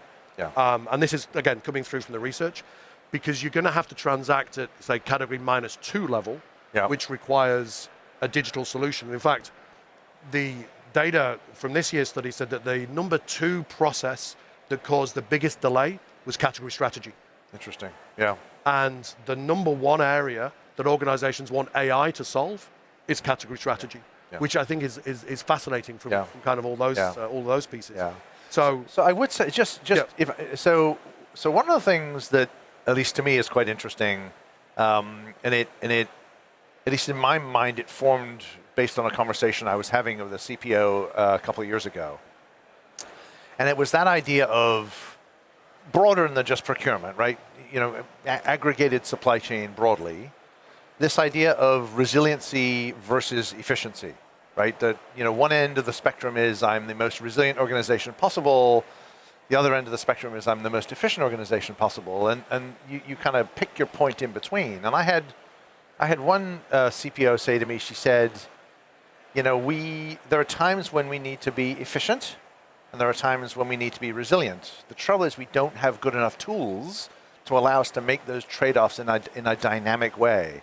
And I think I mentioned to you before, we just got our 2026 IDC supply chain survey data back 2 days ago, and I've just looked at the very top level of it, but when you ask companies about what gets in the way of their ability to respond to disruptions, geopolitical, economic, AI even, it's this idea we focused too much on costs and not enough on resiliency, or we focused too much on resiliency and not enough on cost. And so it's a balance, I think, that companies are trying to figure out. how to strike correctly given the context. And I think a lot of these AI tools, a lot of the stuff that you guys are doing at SAP starts to give them the tools they need so they can make those better decisions. I know better decisions is kind of a hackneyed term, and we've been talking about it for as long as we've been talking, but it is ultimately about how can I make the right choice in the right moment to drive productivity and drive profitability. And I think it remains a big challenge for many companies. I agree. I think the resilience versus efficiency is interesting. I think there was one other phrase I'd add into that as well, and that's predictability. Yeah. So I was at a procurement event a couple of weeks ago, and there were two phrases that I kept on hearing. And one is that organizations are desperate for predictability. So that they plan. And now, what does that mean for procurement? What does that mean for supply chain? It means that there are organizations are hedging now for various things that they're buying. I was speaking to the CPO of Etihad Airlines. I was speaking to the CPO of Vodafone. They're both talking about how much they're hedging for certain key direct inputs. Right. Could be energy. It could be jet fuel. At levels that they've never done before. Like 90% hedging because their organizations are desperate for predictability because that predictability is essentially what's giving them the resilience part of things. So I think I'd add in predictability. And the other phrase that I heard an awful lot, and probably it's important for us to use this phrase as practitioners in a world of AI, I'm going to ask you an AI question in a minute, is curiosity. Now, Ted Lasso season 4 starts soon. So I've done my bit here. I've got Ted Lasso phrase into this. And there's a line that was used there about be curious, not judgmental. And when we ask people around what's the number one skill set that organizations are wanting from like a non-technical perspective, it's curiosity. So curiosity, I think, is a key skill set. We've talked about AI a little bit, and you brought it up. What's the realistic picture for AI in supply chain orchestration? Where are you seeing it actually moving the needle? I have on occasion referred to myself as an AI skeptic. Okay. Not because I don't think that it's going to transform the way we do just about everything, but because the journey is going to be bumpy. And we're always starting to see a bit of that bumpiness. Most of the folks that I talk to in supply chain are implementing what I have called task agents, right? So doing defined, clearly articulated, a demand planning agent or an S&OP agent. Well, actually, S&OP is probably not a great example, but a demand planning agent or a procurement agent or a supply planning agent. We haven't seen some. I started calling them supervisory agents, and then that had kind of an FBI-ish, so I stopped using that. That could be cool. Yeah, maybe. And sort of started calling them orchestration agents. I think, an order-to-cash agent, for example, or a procure-to-pay agent, I think that's still more aspirational than reality. Even though there's some of those tools starting to come into the market, you guys are offering certainly some of them. But I think, at least for now, most of where we're seeing agentic AI implemented is at that kind of task level, and that it will take a bit of time for it to move up. I talk about the hierarchy of agents, and I think we're still seeing kind of the baseline. I also think, back 25 years ago, I managed the master data group at the company I worked for back then, and I always described it as both the most important, but also the most frustrating job I ever had. Because the moment you take your eye off it, the data goes bad. Yeah. There was a panel discussion yesterday. Sergey Janelle and Shashi, who was moderating it, around the importance of data. And I remember speaking to the CPO of Siemens 4 years ago, Klaus. And he was at that point turning around and saying then the only way to make AI work effectively is to be really clear about the ownership of the data, and actually having someone owning the data to make sure that it's clean and consistent to get the AI working was something that he said, said is critical. And that's where I think, you said curiosity, I suppose, and by the way, I agree with that. I suppose I might add expertise and experience, because you remember RACI, right? Responsible, accountable, consulted, informed, right? Our old sort of decision matrix. And I think a lot about that in the context of AI, because if I'm using agents, where do I give agents the R? or the A versus the people being consulted and just consulted and informed, or ultimately the people have the responsibility and accountability. And I think it's going to be mixed, but I do think it's going to be really important for companies who use agents to make sure that there are the right guardrails in place. There's the right expertise and experience to make a judgment about whether or not what the agent is saying makes sense, because certainly early on, agents will inevitably be making recommendations based on bad data. Yeah, right. And that's a really good point. Yeah, and I think I was at a procurement conference a week. We're running out of time. That's changed color on the thing, which generally is the bit that says "get off the bloody stage." At some point, it'll say "shut the hell up." Yeah, probably. They'll just cut the mic out.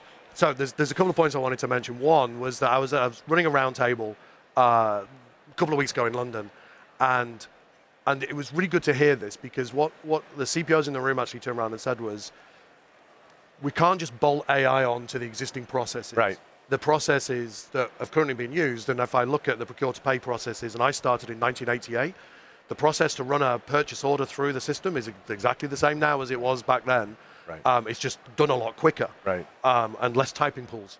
But these processes from an AI world will need to be completely reimagined, and I thought that was important.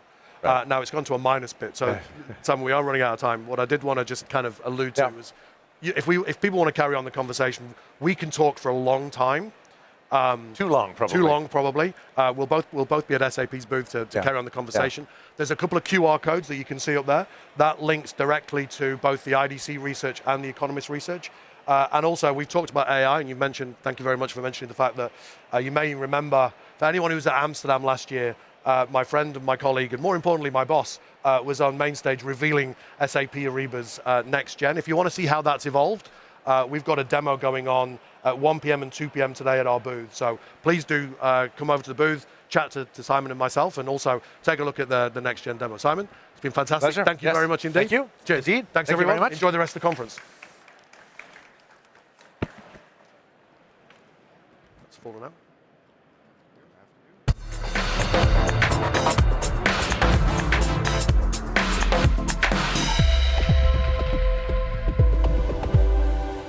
Give it up one more time for that incredible fireside chat that we just heard. Yes, yes, I see you, I see you. Friends, we're gonna keep this party going, because moving forward from our conversations here, we're gonna talk about whether or not something is actually good, or if something is just hype. Trust me, as a person who, as my day job, being a comedian back in Chicago, I always am around people who want to use the philosophy of yes and, meaning that we always take an idea and agree to it for 1 minute. But sometimes some ideas just seem like fluff, not something of actual substance. So coming to the stage right now is going to be a presenter who's going to cut through the bull and give you the real. Welcome to the stage from Roche, Sasha Kluver.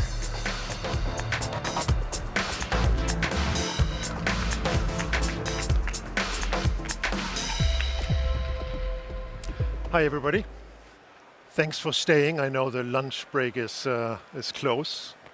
My name is Sasha Kluver. I'm having the pleasure and honor to be leading the procurement organization for Roche Diagnostics. For the products that we produce and sell in Roche Diagnostics, like small to large scale diagnostic systems and the reagents that run on those, we do buy a lot of electronic components. So I can tell you that AI, for the time being, is as much of a pain for us from a perspective of supply security or disruptions as it is an opportunity, obviously. So I got a little bit nervous yesterday when Terence opened the conference, for two reasons. I thought, well, I'm probably half as entertaining as he is, and second, there is, am I in the right place here, talking about a rather low-tech keynote and the approach that we're taking to really make AI stick in Roche Diagnostics. So you will tell me afterwards, I guess. So, the concept, however, of recoding is quite intriguing. I don't know exactly, to be honest, how this recoding really works for human capital, but let's see. We'll explore this together a little bit. The coffee corner reality, I guess we have this in all our companies, is interesting. I sometimes get to join those coffee corner conversations, and so may you sometimes just listening in or be part of those. And what I find fascinating is the conversation is no longer about, hey, have you heard about that tool and that it can help us in this area, or have you heard about what we're supposed to do here? No. The coffee corner conversation right now is, hey, this morning I just uploaded this set of data into Notebook LM, let's say, and I did these 2 or 3 prompts and I got exactly what I needed to get to be well prepared for my negotiation this afternoon. That was fantastic. It saved me hours of data digging. So I think not only at the coffee corner, but the recoding is actually in progress. Now, the recoding is not it's not a technical thing, obviously, but I think it's all about the people at the end of the day. So the opportunity around AI, from my perspective, is around how do people embrace it? How do they explore it? What value do they see with the use of AI? Now, if I think of past system integrations, I guess we've all been there. You know, you see an issue that you want to fix. You build a business case, you build up your project, eventually you get it funded, and then you implement it, and sometime afterwards, when you do the aftermath, you realize, well, not all the values that we were striving for to get out of the project were actually coming through. Not everything did materialize. Well, how is that? Well, why is that? I think I would say we are probably, or we are generally able to do business cases in Roche. Well, but still, not everything comes true. Which means, I think from my perspective, we sometimes underestimate the importance of familiarizing, obviously, the people with those new processes and systems that we want to implement. So we are creating hurdles, or we are at least not removing those hurdles to take full advantage of the new system that we want to take advantage of. So with AI, we took a very different approach. With AI, we said some time back, we make this a global and mandatory approach. So every person in Roche had to actually go through a 4 to 6 weeks curriculum, which consisted of virtual or in some cases face-to-face cohorts when they were co-located, training sessions and practice sessions in between. And we had AI champions who helped people through this time, and online trainings. And it really started with, at the very first cohorts, it started with, how do you prompt? You know, what do you need to think about if you prompt a system? Actually, so what are the components of a good prompt? So really, literally from the very, very beginning, all the way to what are ethical implications of an AI system when it's used. So what we tried to do with that is we tried to remove hurdles. We wanted people to just try it out.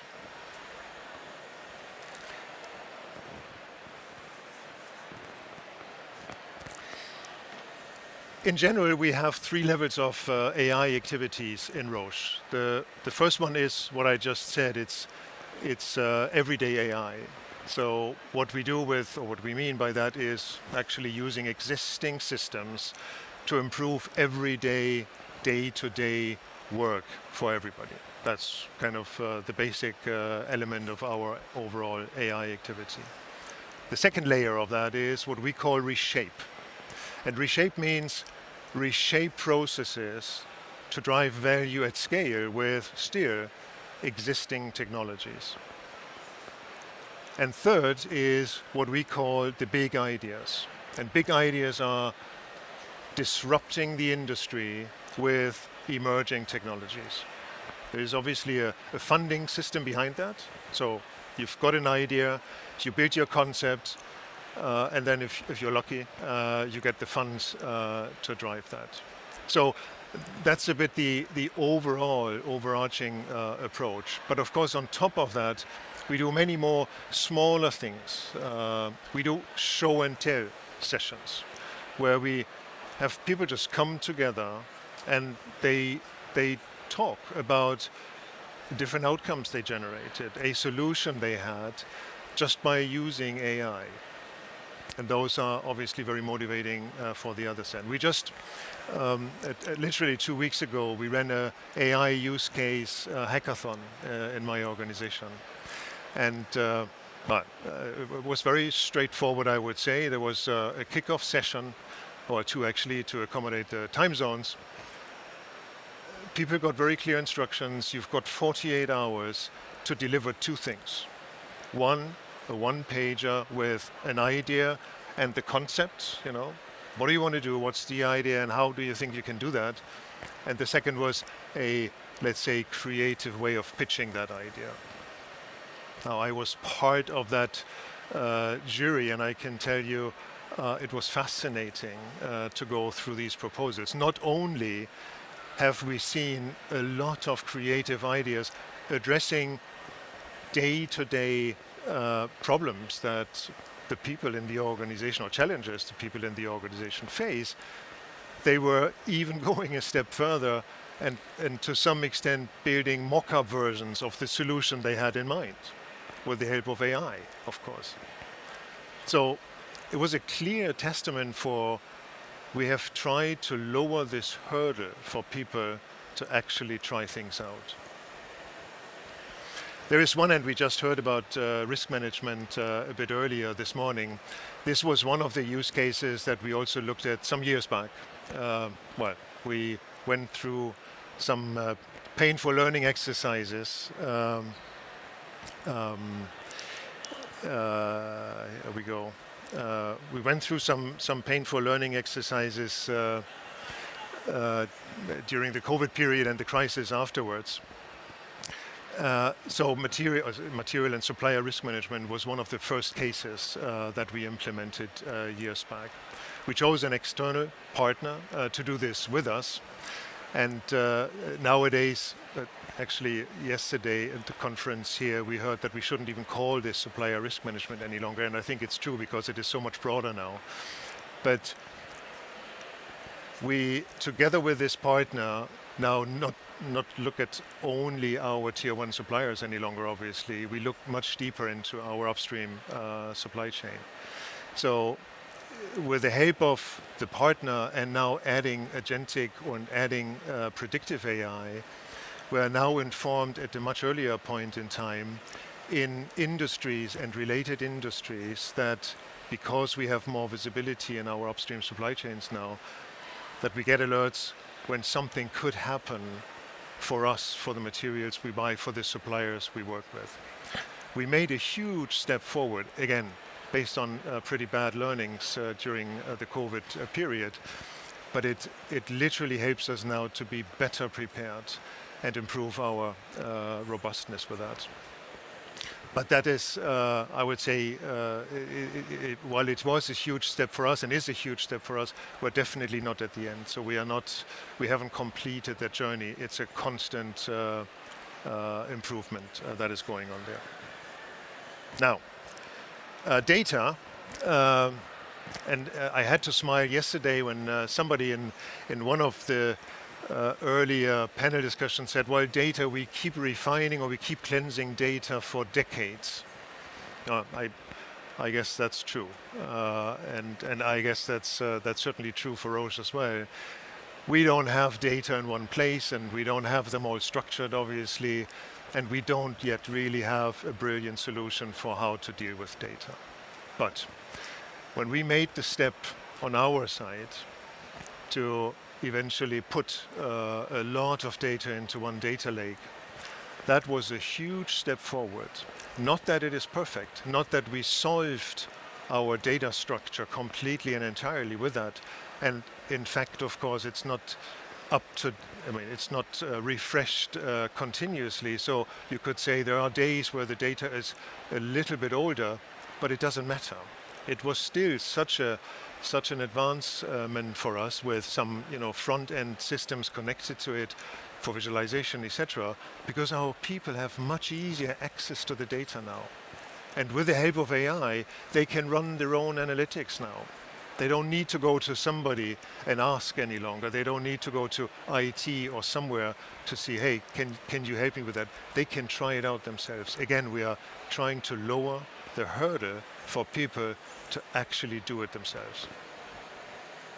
So, I'd say in closing, we're obviously not an IT company.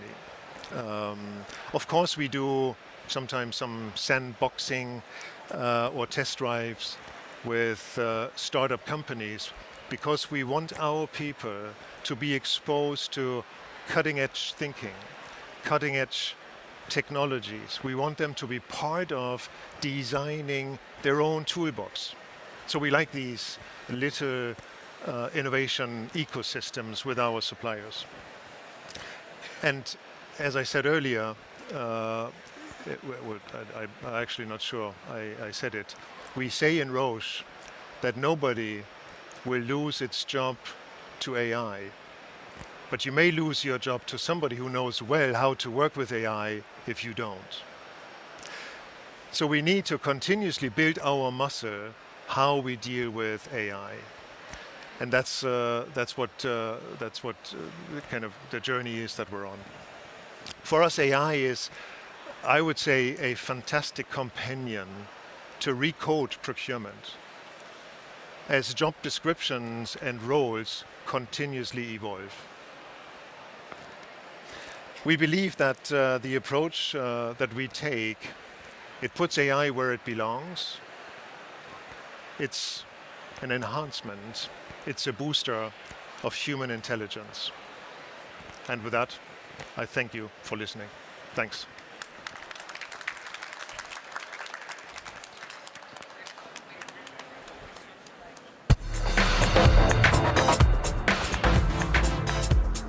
Give it up one more time for Sasha, my friends. Now is a perfect time to take a little bit of a break to digest all of that information. But if you want to digest a little bit more, there's a food court or food trucks right outside that'll be here until 2 p.m. So make sure you get some of that in this downtime too. We're going to take a quick break, and when we come back, we have an engaging conversation from OpenAI. I'll see you all in a few moments.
right, my friends. Uh-oh, I'm seeing some food containers coming on in. So it seems like y'all are definitely checking out those food trucks. And again, the grab and go is going to be there all day long. And I need you to have your nourishment for this next engaging conversation from a very good friend of mine. We did fist bumps backstage. It was fun. From OpenAI, please give it up for Anne Fishel.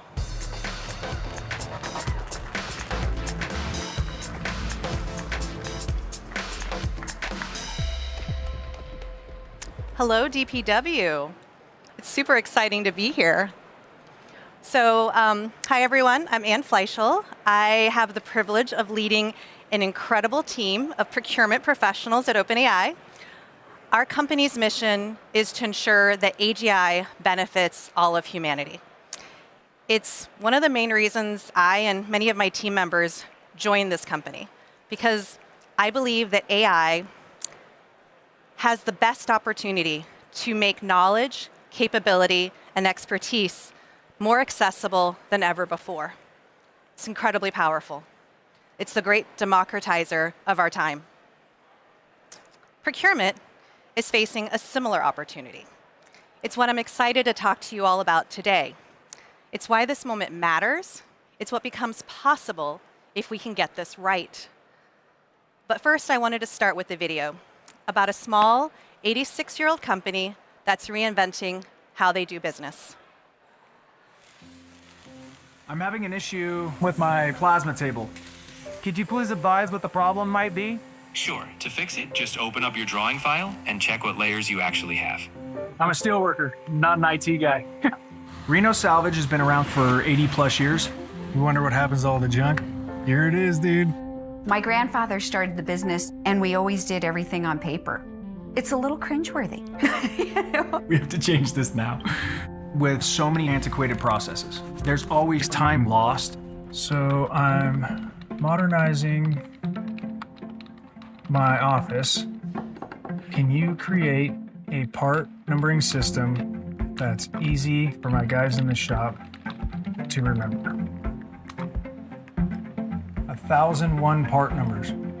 It would have taken weeks for me to number this, and it would have made me go cross-eyed. Can I get 3 pieces at 6 foot?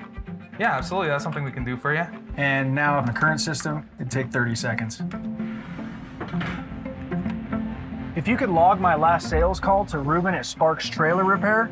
Absolutely. I've got that logged for you. In a company as small as Reno Salvage, I wear a lot of hats. The maintenance guy, the sales guy, the mentor. So how's that pilot's license coming, man? It's hard, dude. It's a lot of information for me.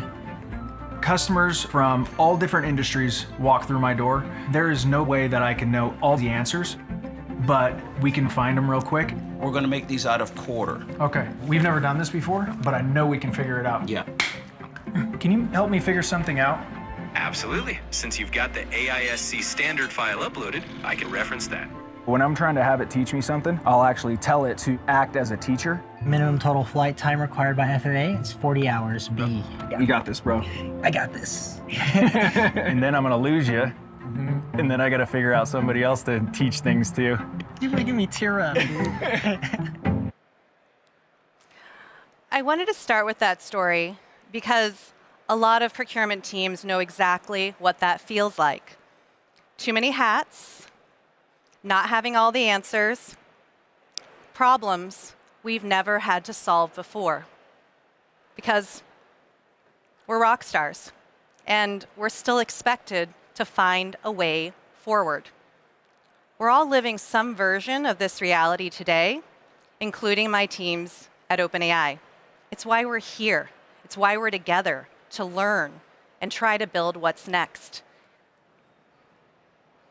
That story also stuck with me because I grew up working in my family's small business. My parents ran a restaurant. And when you run a restaurant, you have to be everything: operations, finance, customer service, and procurement. Not because my parents were experts in these spaces or they wanted to be, but the business needed them to be. I learned very early that suppliers matter, margins matter, the customer experience is everything. And wasted motion is too expensive. My biggest lesson was this: to think and act like an owner. You don't get to pause and stop running the business while you figure things out. Sound familiar, procurement people?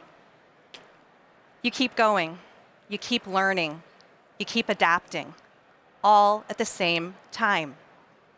I wish I could have had Codex when I was building my parents' first website and learning HTML one painful step at a time.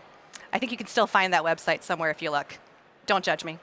And lastly, I learned that you don't get to wait for perfection before moving forward. You have to build while operating. So the question to all of us in the room isn't whether the work is getting harder. We know it is. The volume, the complexity, the speed, it's all increasing. So the real question is, how do we create leverage? Leverage for procurement. AI is not this shiny new tool that's coming on the scene. It's leverage for all of us. Leverage in time, less chasing, less manual coordination. It's leverage for clarity, better information before a decision is made, not rework after. Leverage for scale, handling more demand, more complexity, and more speed without growing headcount one for one. If you can solve that, your CFOs are going to love you. And the most important, leverage for trust. People understand the why, and they trust the outcomes.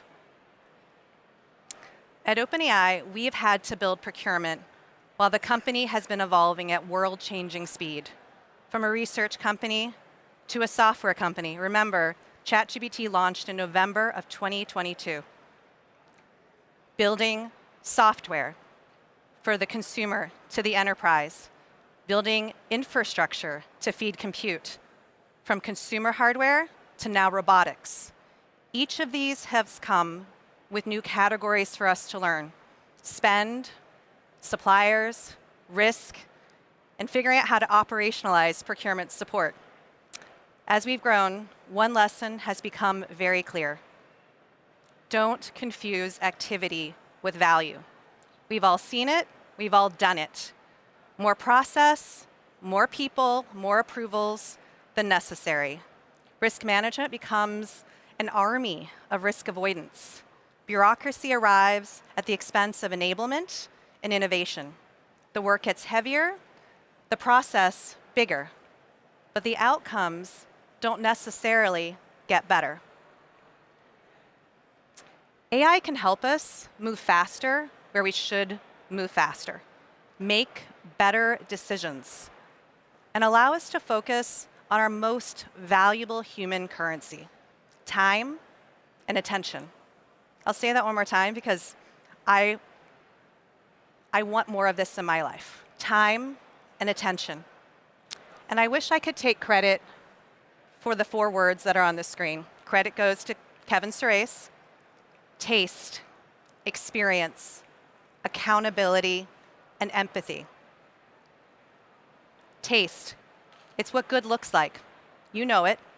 You know it because of your experience in recognizing patterns over your career. Accountability. Humans own the outcomes because we own the consequences. Empathy. Understanding people. Standing on this stage, I feel your eyes looking at me.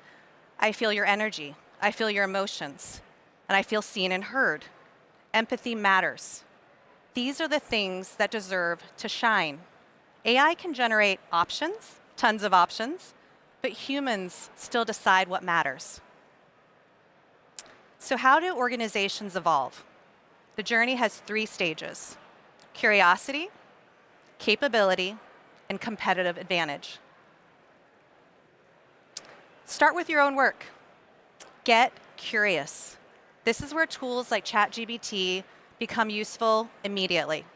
They don't replace your human expertise, but they do make your day easier. and they get to a better starting place faster. I use ChatGPT constantly to learn, to help me learn. I ask it things like, explain GPU supply chains like I'm a procurement leader. Teach me enough about cyber risk so I can participate in a discussion tomorrow meaningfully. Challenge my assumptions, ChatGPT. Role play a tough negotiation I have next week. These are one of the ways I use AI every day. Chief of Staff Agent, if you don't already have something like this, set it up. It's a game changer. This is my brain on AI.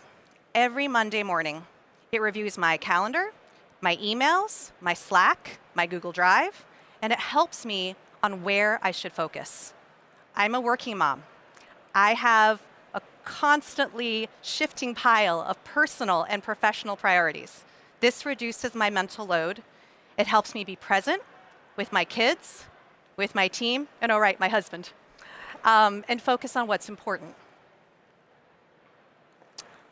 For years, we have spent more time building spreadsheets than actually understanding what they're telling us. AI changes that. I love my spreadsheet ChatGPT plugins. If you're not using it, try it. It gets me out of building formulas and checking the data and more time to understand the answers. So in phase 2, how do teams move from how does AI help me to how does AI help procurement, my team, my function work better? We built an agent into our orchestration workflow that determines whether legal review is needed.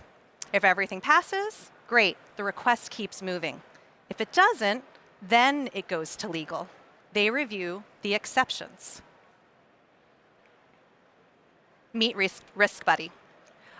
Risk Buddy is also very cute. We also have a cute little emblem for him. He researches our vendors. He categorizes the risk level based on our internal policies.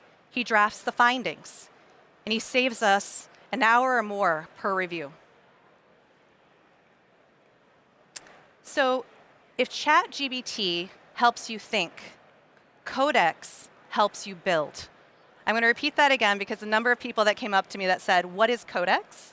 So if ChatGPT helps you think, Codex helps you build.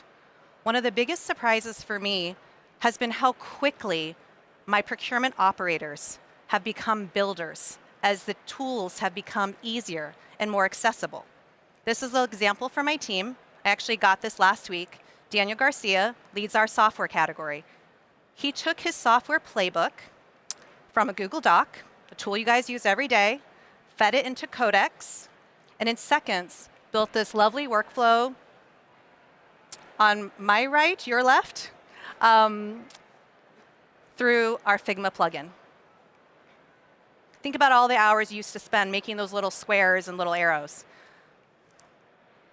He then fed that workflow into Codex and built an agentic renewal tool, an agent that detects renewals, pulls context from the different systems you use every day, Xylo, Zip, Ironclad, Certa, what have you.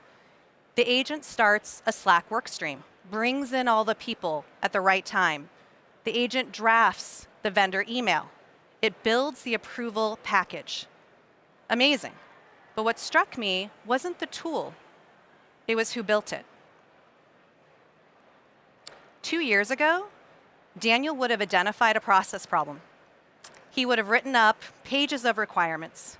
He would have waited for help from engineering, help from a process person. He would have waited and hoped for budget. He would have waited for software. It's a lot of waiting and a very long implementation. Today, the person who understands the problem can build their own custom solution.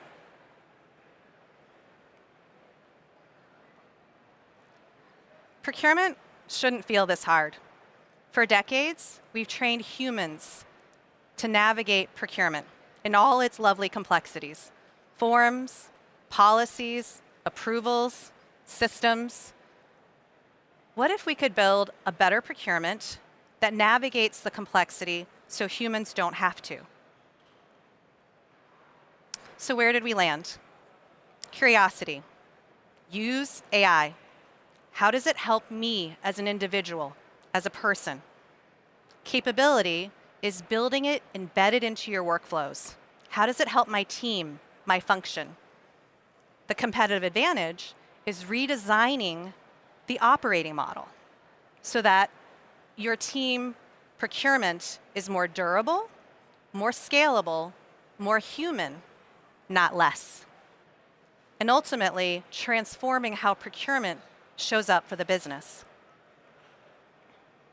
At OpenAI, a procurement that meets people where they are is our users in ChatGPT.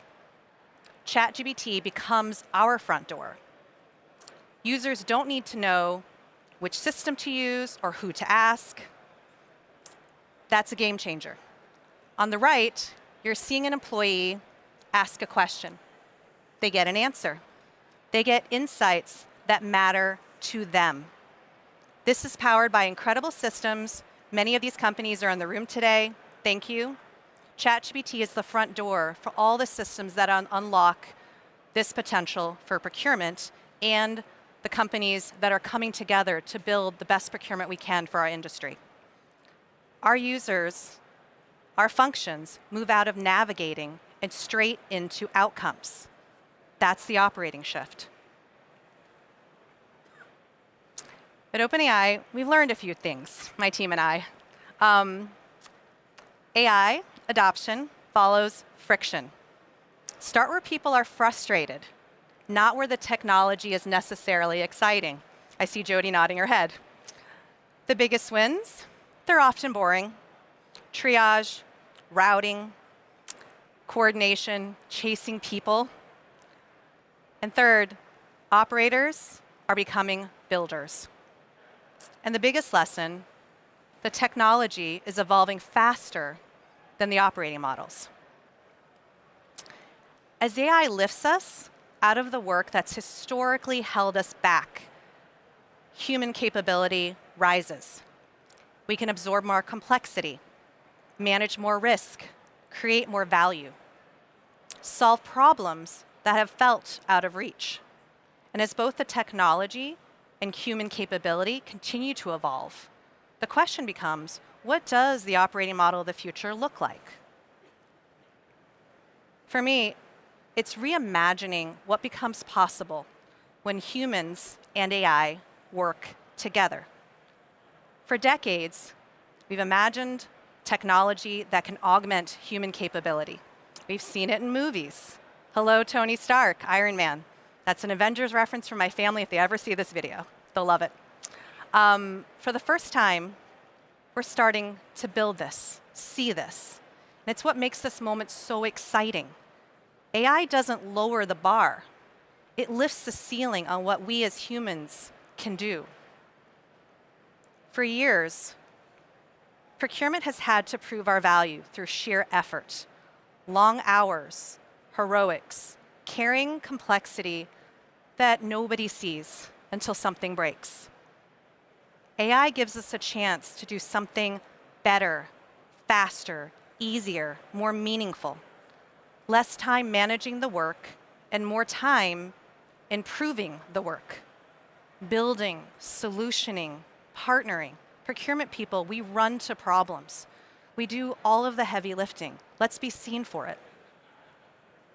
So what excites me is not the technology.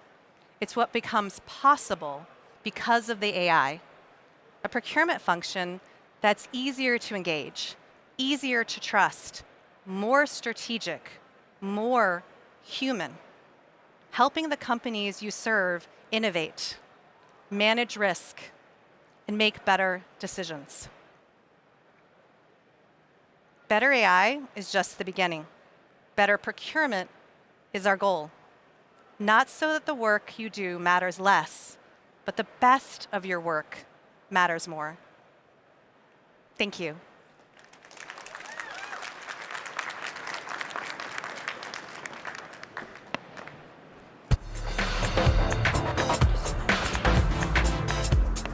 Give it up one more time for Ann, everybody. Thank you. Friends, it's time for some food. We got to change some things around. So this is now your official lunch break. Make some changes, do some alts. Man, I'll see you all back in this space for our final presentations for DPW New York. Go, get some food. See you soon.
How was lunch for everybody? Woo! Absolutely. So good, you're halfway awake, I believe. No worries. We have an exciting next section that will hopefully energize you just a little bit more. Just like we did yesterday for DPW New York Day 1, it is time for another pitch meeting. Or, as I have now affectionately started to call it, DPW Tank. Like Shark Tank, but not on ABC. With that being said, we are now back into our session, so please put those headphones on so that you can hear the incredible, incredible work these next 3 inventors are going to be presenting to you right now. So make sure that those headsets are on, because in a moment, this illustrious voice in the God mics will only be available in your ears. Yeah? All right then. So, to kick off this next section, please help me welcome to the stage from Responsibly, Thomas Anderson.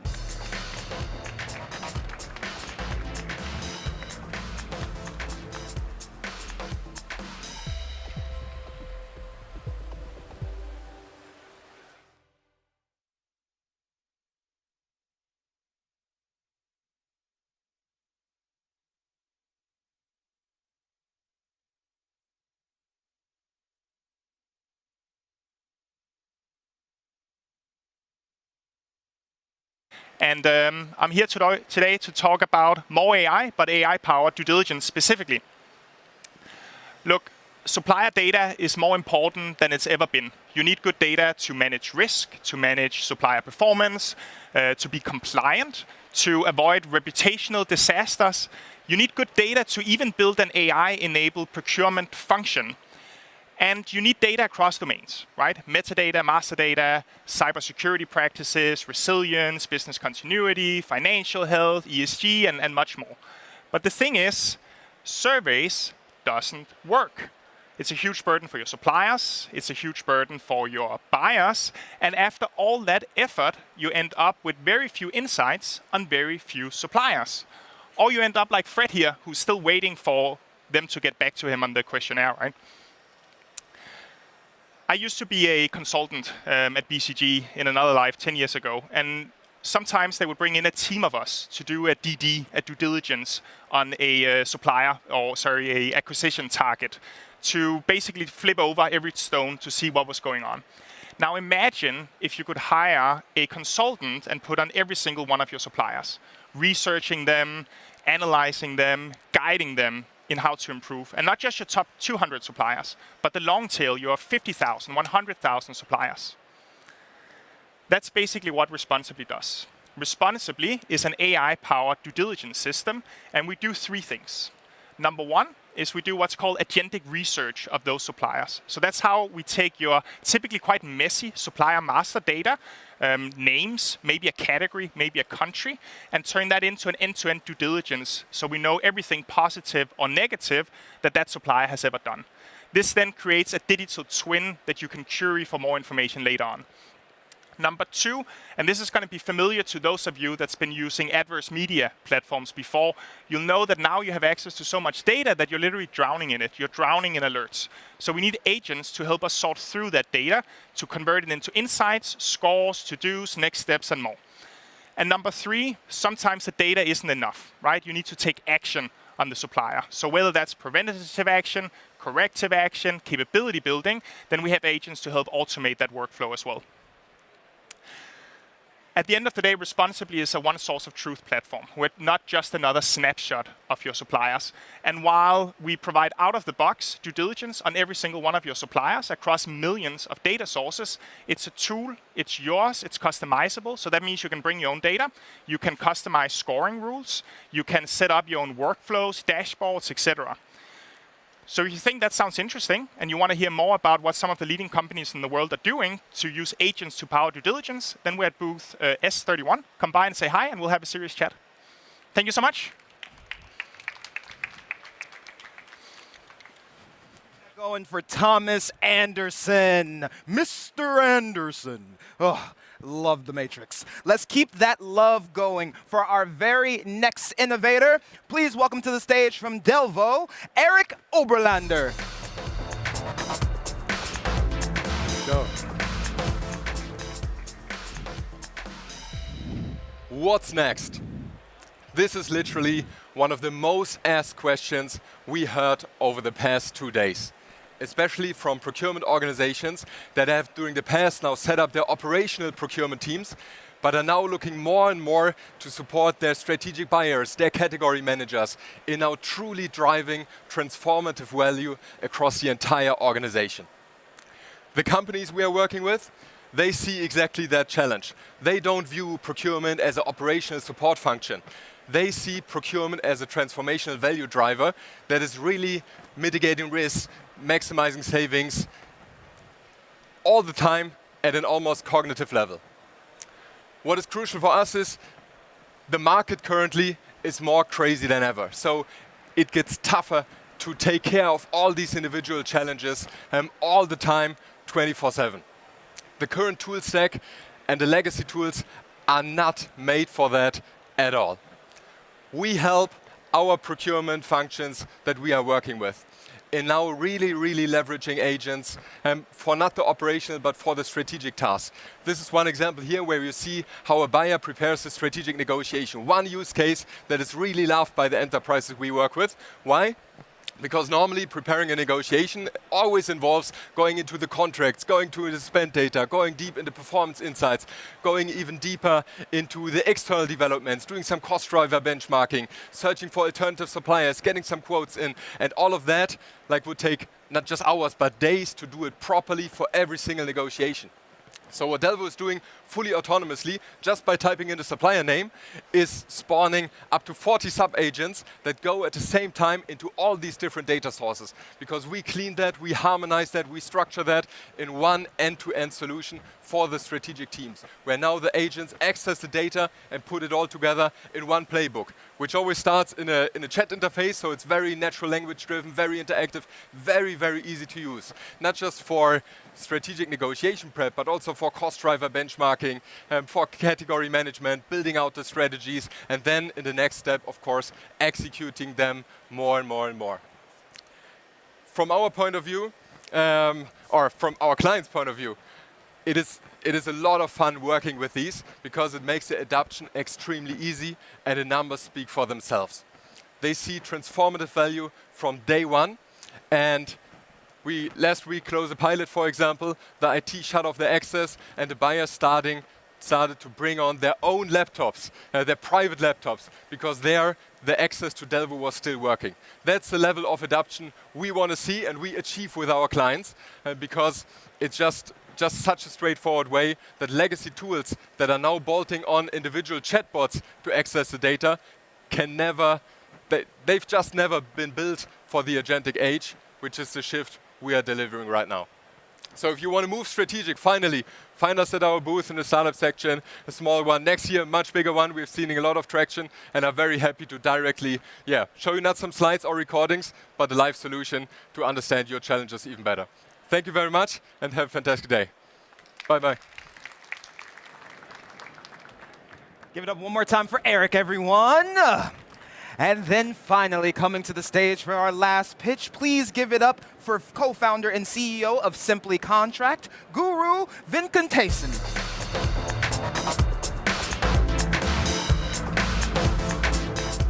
Hi, everyone.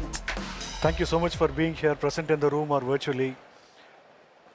I'm here to talk about one of the innovative products that we're building and the problem we are solving. Most of you in the room, your teams or yourself have signed with suppliers thousands or hundreds of thousands of contracts, and your teams always thought you've done a great job of negotiating. Of course they have, but every procurement we speak with, teams we speak with, they're all playing it blind. They just really don't know what the suppliers are executing against. That's one of the industry problems we face today. We are trying to solve with our platform. What do we do today? If you unpack the problem a little bit, most of you would have invested in a source-to-pay system or a CLM system where you have done a great job of implementing workflows, DOA policies, getting your contracts executed and approved and signed. But the truth is, they're all laying down as PDFs or a docs in your repository scattered across. That's leading you to your procurement teams are not able to track obligations. If at all, they track it manually. Finance always plays it blind without knowing what's in the contract, what are the terms, and your operations team are struggling with obligations. What sort of obligations we have with the supplier? How do we hold them accountable? How do we track them with performance on their obligations? And then comes audits. They are always expensive to track and to spend on. Then compliance becomes very reactive. They're always firefighting when it comes to audits and compliance, not having the contract data. Now, what do we do as a solution? Our platform connects to your repository. It could be a system, it could be a OneDrive, it could be Ariba's, Coupa, or even your CLM for that layer. We are a layer on top of these systems. Our platform connects to your systems, gets your PDFs, then our AI takes over. We do 4 steps on this. First is we cleanse all your repository of documents. And then second is we normalize your commercial terms, obligations, clauses, legal clauses. And then the most toughest part is relating your contracts. We have seen a contract going up to around 84 amendments, so to speak. Unless you relate to this, it's going to be extremely difficult to capture what are your current provisions, current terms, what's your ability to renegotiate our terms of the contract. That's the third aspect. Once we create all of this, it becomes very powerful knowledge graph or decision grade contract data. We just don't stop with feeding this data. We take it further to make them actionable. Actions are something like the first level of actions is what are your risk domains? Can we use this data to tell you about what sort of risks you have in your contracts? It could be against technology risk of, let's say, data privacy. It could be a what if clause in your transportation and logistics, multiple use cases that pans out of this. And then the third level of agentic automation is taking this contract data, looking into external systems like price indices, what sort of ability you have, at what point you can trigger a negotiation with your supplier, especially given the crisis around oil, every commodity price is hitting, what's your ability to renegotiate, how many contracts, even give you a force majeure for trade wars. These are solid insights we've been helping with our customers get insights out of the contracts.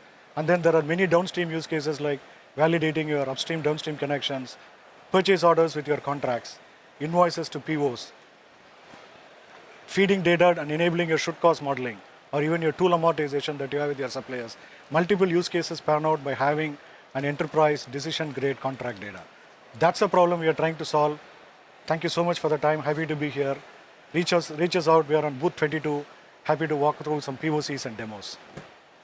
Thank you so much. Please keep that love and support going for all 3 of your presenters, Thomas from Responsibly, Eric from Delvo, and Guru from Simply Contract. Make some noise for them one more time, y'all. Listen, I'm pretty sure you all work in offices and feel all of those things all the time, so that little bit of validation of clapter really goes a long way. Trust me, as an actor, I know. Now, I want to just take, speaking of acting and award season and all those good types of things, we now have a quick little video for you to talk about the DPW Awards. We're all good? Roll it.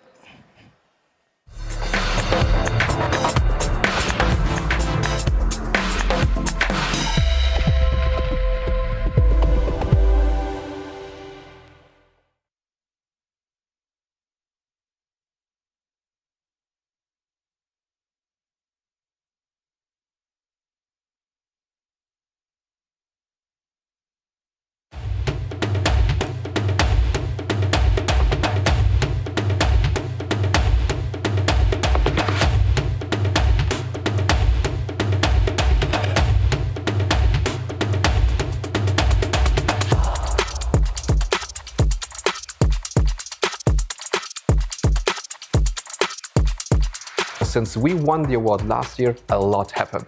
We become the fastest growing procurement startup in the world, raised $30 million, serve companies globally, including Fortune 500 enterprises across industries. And the coolest things, we become neighbors with DPW because we opened up our brand new office in New York City. So don't hesitate, apply, and see you in New York. Winning the DPW Innovation Award has put us on the map in a way that would have taken us years to achieve on our own. We have doubled our customer base within 6 months after winning the award. This has been an amazing journey.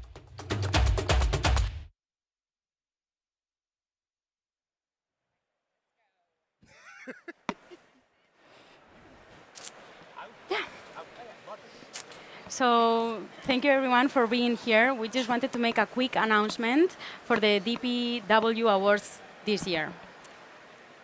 That energy. Hope you guys appreciated that amazing energy from last year's award. That's exactly what DPW Awards are about.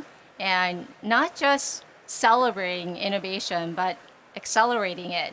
And hopefully all of you have received emails we sent last week inviting companies, teams, and individuals to apply for the DPW Awards for 2026. Because these awards have become much more than just recognition. Yeah, indeed, exactly. They create real visibility, a good momentum, and in many cases, they are a serious growth catalyst. We've seen companies grow from early stage to really recognized names in the industry. So after winning the DPW Awards, they have become great. Actually, some of the winners are here today. I don't know if Leo, True Value Up, Vlad, welcome. Nice to see you guys again. If we can give a quick hand, congratulating them. Not as startups anymore, though, but as companies that are now shaping conversations across procurement and supply chain. Yeah, this year we're opening 4 categories for the awards. The first one is the early stage for emerging startups, strong innovation and growth potential. That's what they're showing. The growth stage is recognizing scaling companies, building enterprise-ready solutions, and proving real market adoption. The third one is a new one for this year. It's the Digital Innovation Award, celebrating corporate teams driving meaningful transformation through AI, automation, and new ways of working. Not only they are creating business impact, but they are doing it far beyond cost savings. But this year, we're introducing something completely new. Next week, we officially open nominations for the Influencer of the Year. Because even though we have an incredible judging panels, we want to give the community an opportunity to voice their opinion as well. This category celebrates the people shaping procurement and supply chain conversations through thought leadership, content, speaking, education, and community engagement, and maybe dancing. Most importantly, though, people driving conversations forward every single day. Yeah, and also one thing that makes this category really different is that not only you can apply for yourself, but you can also nominate someone else. So think about the LinkedIn post you're really looking forward to see every time you open your phone, or the podcast you're always listening to on the background, or really not on the background. You can recognize them now. This is your chance to do so. So whether you're building the next procurement company, or leading enterprise transformation for a large global organization, or shaping the conversations across the industry, apply or nominate someone. Yeah. Please help us spotlight the companies and the individuals that are building the future of procurement and supply chain. Remember that the applications are now officially open and you have time to register your interest until June 10th. Thank you so much. Thank you, everyone.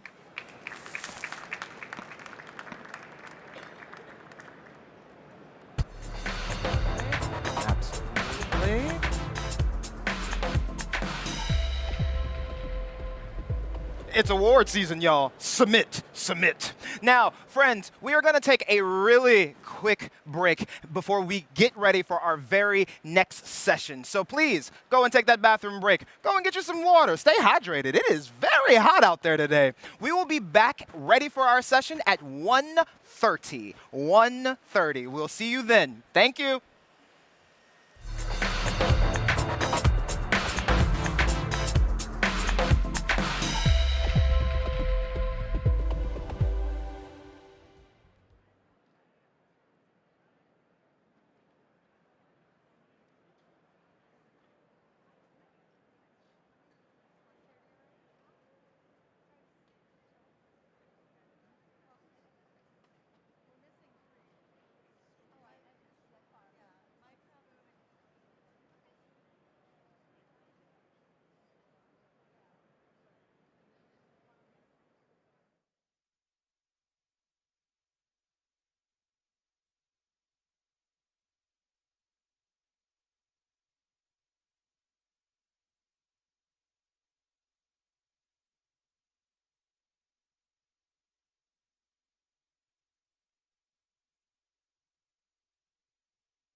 Ooh, and we filled out nicely. Make sure you have those headsets on because you will not want to miss a moment of this next presenter. Friends, we have had so many great companies come through talking about their usage of AI in their companies. And earlier today, we had a little conversation with OpenAI. So now it's time for their best friend rival, if you will, the one with the oldest name I have ever heard. I am very much in the year 2026, and if anyone is naming their kid Claude, that's wild, right? So please welcome to the stage the Chief Procurement Officer of Anthropic, Katie Stroop.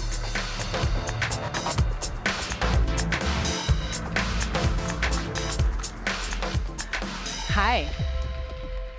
Oh man, hi. These headphones are kind of silly, guys. I'm sorry. I should put one on in solidarity, but you look very cool.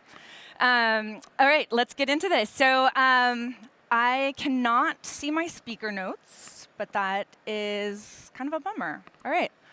Well, I'm Katie Stroop, and I'm the head of procurement at Anthropic. I've been with the company for about a year. I joined coming from other hyper-scaling technology environments, so I really do thrive in hyper teams, nothing quite as hyper as Anthropic. So I am really so grateful to be able to get to do this job with some amazing people.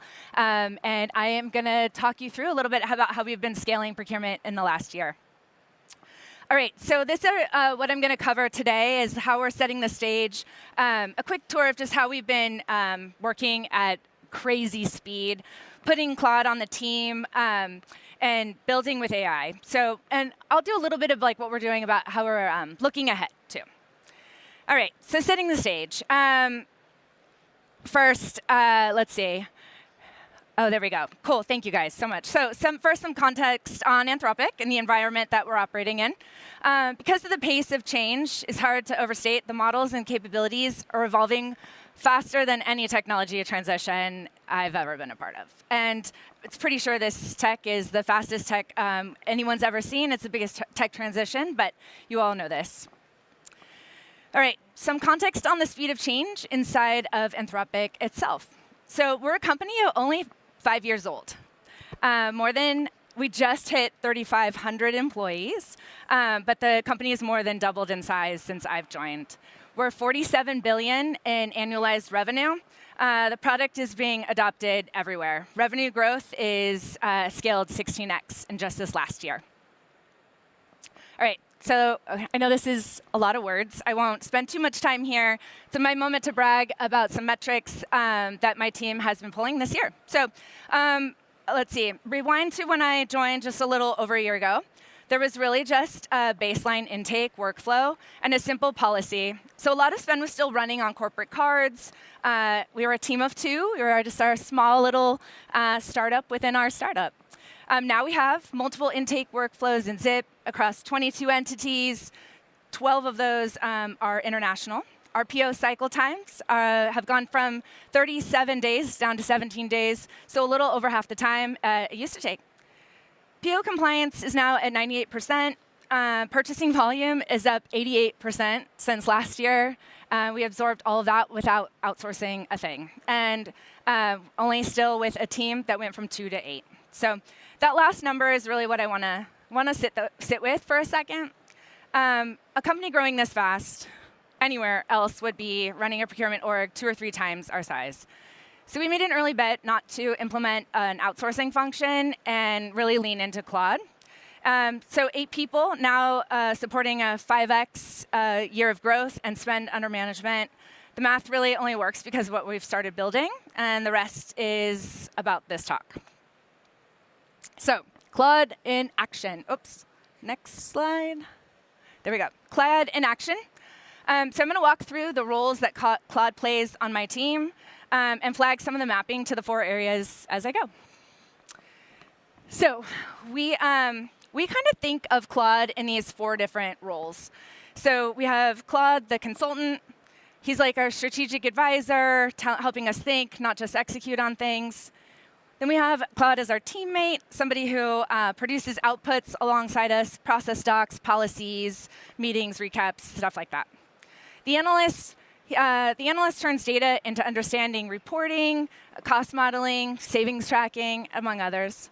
And then the agents, we're investing a lot of energy into building agents within our P2P workflow, which I'll get to in a minute. But as a next step, let me go deep on some examples how we use procurement in each of these buckets.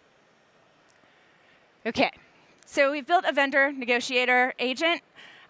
This one maps to how we think of Claude as a consultant. It's a skill. We've created a Claude skill that acts as a senior deal advisor. So every vendor deal used to start with a ton of hours, manual benchmarking, cost modeling, forecasting, and then a lot of reliance on FP&A. But we've trained Claude to think like a sophisticated strategic sourcing professional. He recommends deal structure, he flags contract risk, and even drafts and tracks the vendor communications for us. We have an MCP that we've built with vendor to pull real-time benchmarks as well. The payoff is really strong.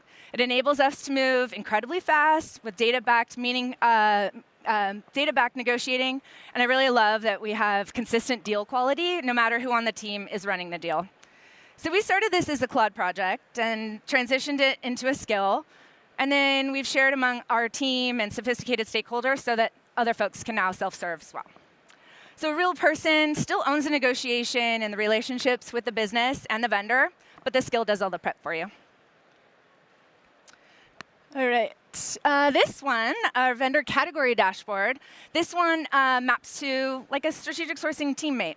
So, and I love this one because it really showcases the power of the MCP. So the challenge when our leadership asks about vendor spend or renewals, consolidation opportunities, answering meant digging through some of our reporting and exports, spreadsheets, and after the meeting was already over, right?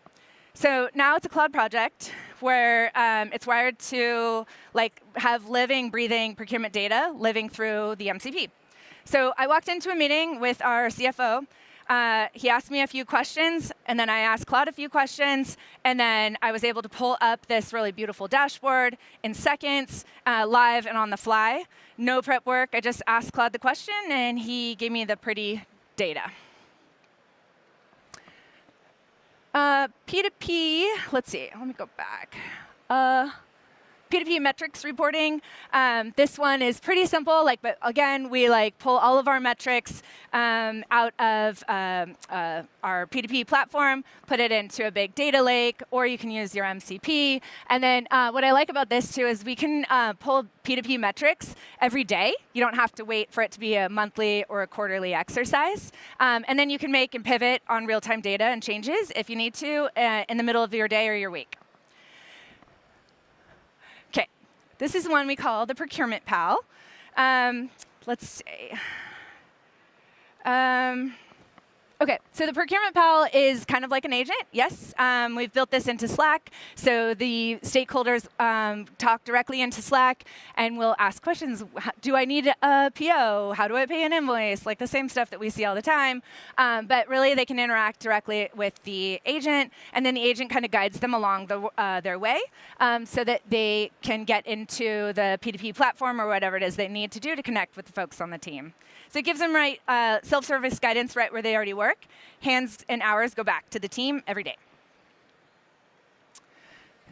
OK, so we've also built some, I said earlier, we've built some workflow agents within our P2P platform. The second half of last year, Claude became available as an LLM within Zip. So we started building these Claude-powered agents in Q4 of last year. 3 of these agents were built directly inside a Zip, where the work already really happens. The driver was the PR volume is up about 88% in the last 12 months. And every PR purchase request carries that metadata to validate. We do contracting to triage, and then the line coding. We do some sanity checking there. The legal triage agent reads the contract metadata and routes risk to the right reviewer and ensures the billing and contracted entities are correct. So the data validation agent catches line coding errors before they hit the GL. A human is still in the loop with eyes along the way. The result is a lot of hours and in the month are reclaimed for sourcing strategy, vendor work, and we absorb that 88% with volume growth without scaling the team at the same rate. All right, so building with AI.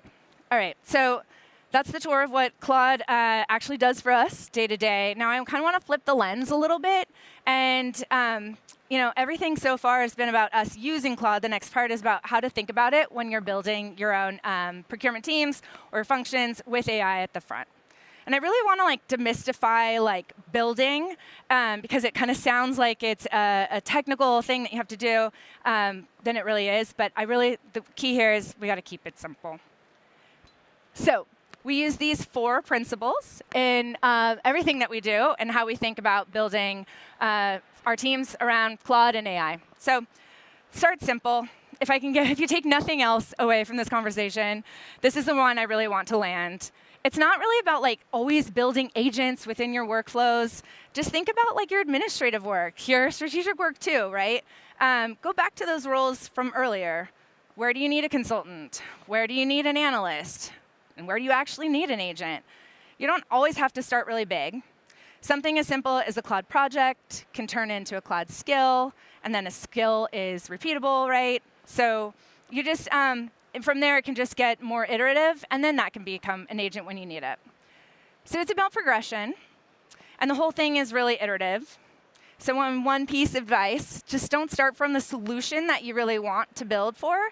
Start thinking of the problems in your day-to-day, and then start there. It's iterative, keep it simple. OK, if you are wanting to build agents, if your process is messy when a human runs it, an agent doesn't really fix that, right? It just makes the mess faster and more consistent. So garbage in, garbage out. So before we automate anything, we really map the process first. The actual steps, the decision paths, the edge cases. Honestly, the agent's the easy part. The process work is where all the value is. Human in the loop is really important to us. I want to be really clear about this part too, especially for anyone in the room who's in audit or controls. The agent's job is really just to flag and do the prep work, catch the errors, route the risk. The human still makes the final approval calls in the areas of the workflow that they need to. So every action is logged and reviewable, but the judgment stays with us, and that's really by design for now. OK, so stakeholders. Oh, man. The stakeholders at Anthropic are the most AI-pilled people in the world. They have opinions. They have all the opinions, right, of how they want Claude to interact with procurement. The hardest part is really trying to corral them and not let them overly engineer or us overly engineer for each of their objectives. We need to remain a centralized finance operations team with strict controls and governance. And this is where I think this is really going, though, is that we need to start building for the stakeholders and meeting them to where they're at. And that's what we'll be going in the next phase of how we build our procurement team. OK, where is this going? Listen, I don't know. Really, I can't stand up here and pretend to tell you that we have all the answers.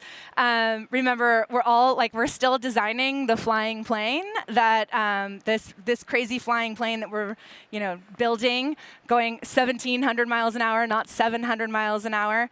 But what we do know is that the technology is moving really fast, right? So these are some of the things that we use. Again, more guiding principles. This speed can be really distracting, but aligning on these 3 North Stars help us stay focused on where we're going. So adoption, the first shift is really cultural, not technical. AI native doesn't mean we bought the tools. It means the whole team reaches for Claude by default. Every instinct is Claude first. And then automation, of course, start with the problems to solve with automation. It's not always about reducing headcount or finding ways in which you don't need to always outsource, but efficiency is efficiency. So build your AI for efficiency. That's the North Star, not reducing your workforce. And automation leaves room for strategy. The work is changing. We've all been talking about that over the last few days. And then assurance. So again, make sure every agent action is logged, reviewable, traceable. We partner closely with internal audit from a start, not an afterthought, and they help us design our cloud projects and models. All right, so in closing, I'll leave you with one thought. This is really moving fast, and at next year's DPW, we'll be having a completely different conversation, and I genuinely mean that. The tools I showed you today probably look quaint in a few days. They look quaint to me even in the last few weeks since we've been building this slide. So don't over-optimize for getting it perfect. Optimize for starting. The teams that win aren't the ones that picked the right tool. They're the ones who started building the muscle right now. So while everyone else waited for the dust to settle, the only thing to waiting is the only thing that will set you back. So happy building, everybody.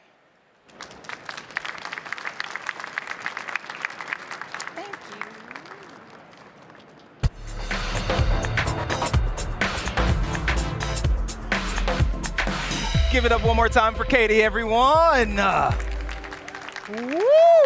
That was a lot of good information, so much so that I have to process that all with a little bit of a break, shall we? Let's go ahead and take a little bit of a break. Take those headsets off if you would like to, and we will have our next session start at 1:55. Don't go too far. I'll see you soon.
2 tables and 4 chairs. It's time for a good conversation. Yes, oh, look at you all. So good and so trained. Make sure you put those headsets on because very soon you will no longer be able to hear my melodic voice out loud. You will only be able to hear it in the headphones. And this next conversation is going to be one that you want to key into. So without any further ado, please help me welcome your moderator for this conversation from Spin Matters, Nikhil Gorar.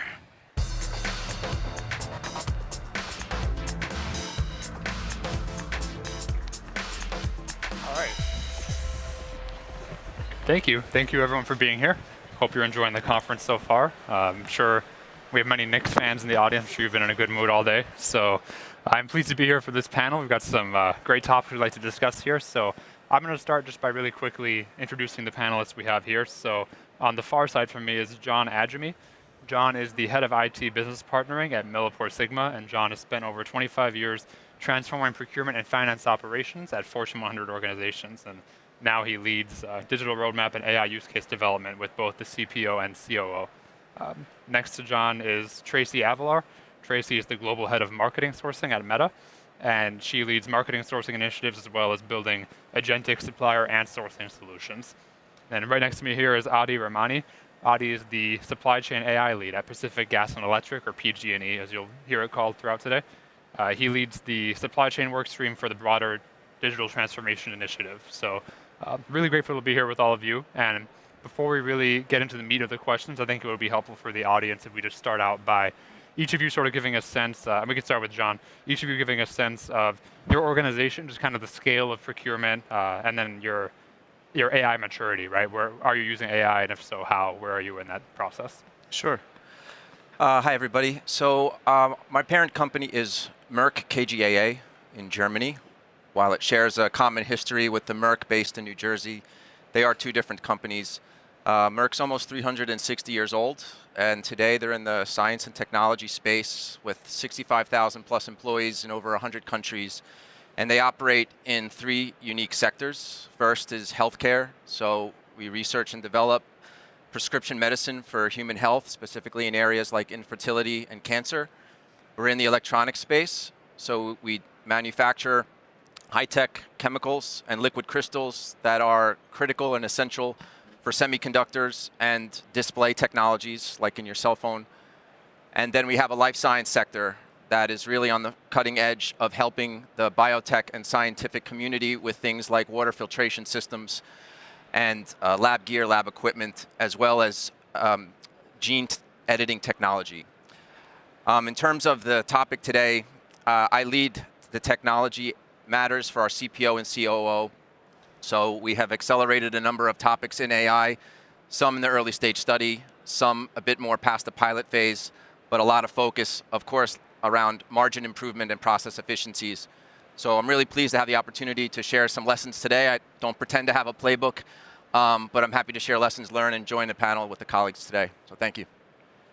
Great. Yeah, we can just go down the line. Tracy? Yeah, Tracy Avalar from Meta. So, and I have to say, I love seeing the headphones from the stage. I feel like we should be at a silent disco, but here we are.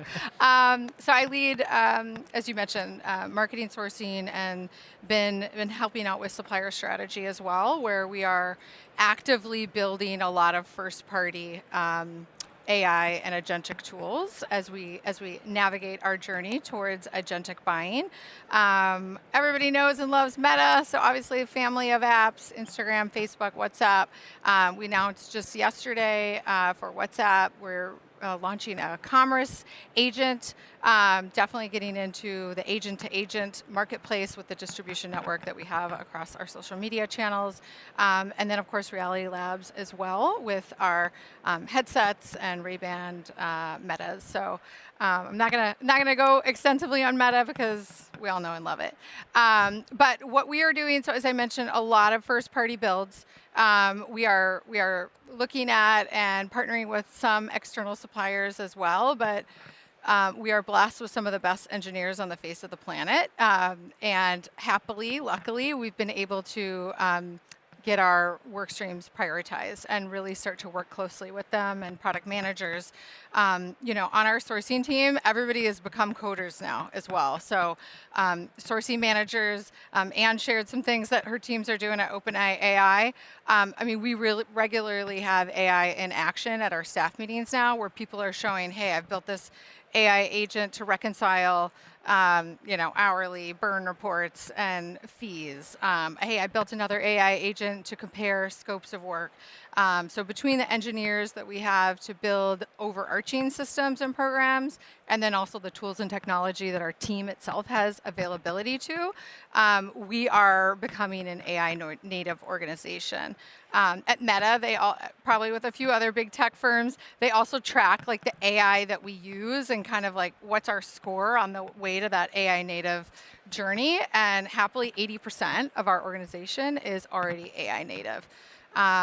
We'll get into some of the tools and things that we're building, but you know, spend analytics, a recommended supplier program that will autonomously and dynamically vet thousands of suppliers across our long tail and serve them up in, to requesters in that buying journey, autonomous contracting and sourcing. So we're chipping them off one by one.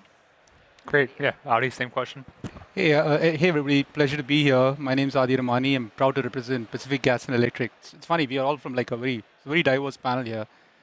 So PG&E serves about 16 million customers in California, 125-year-old company, experiencing a lot of growth driven by the data center demand and grid hardening.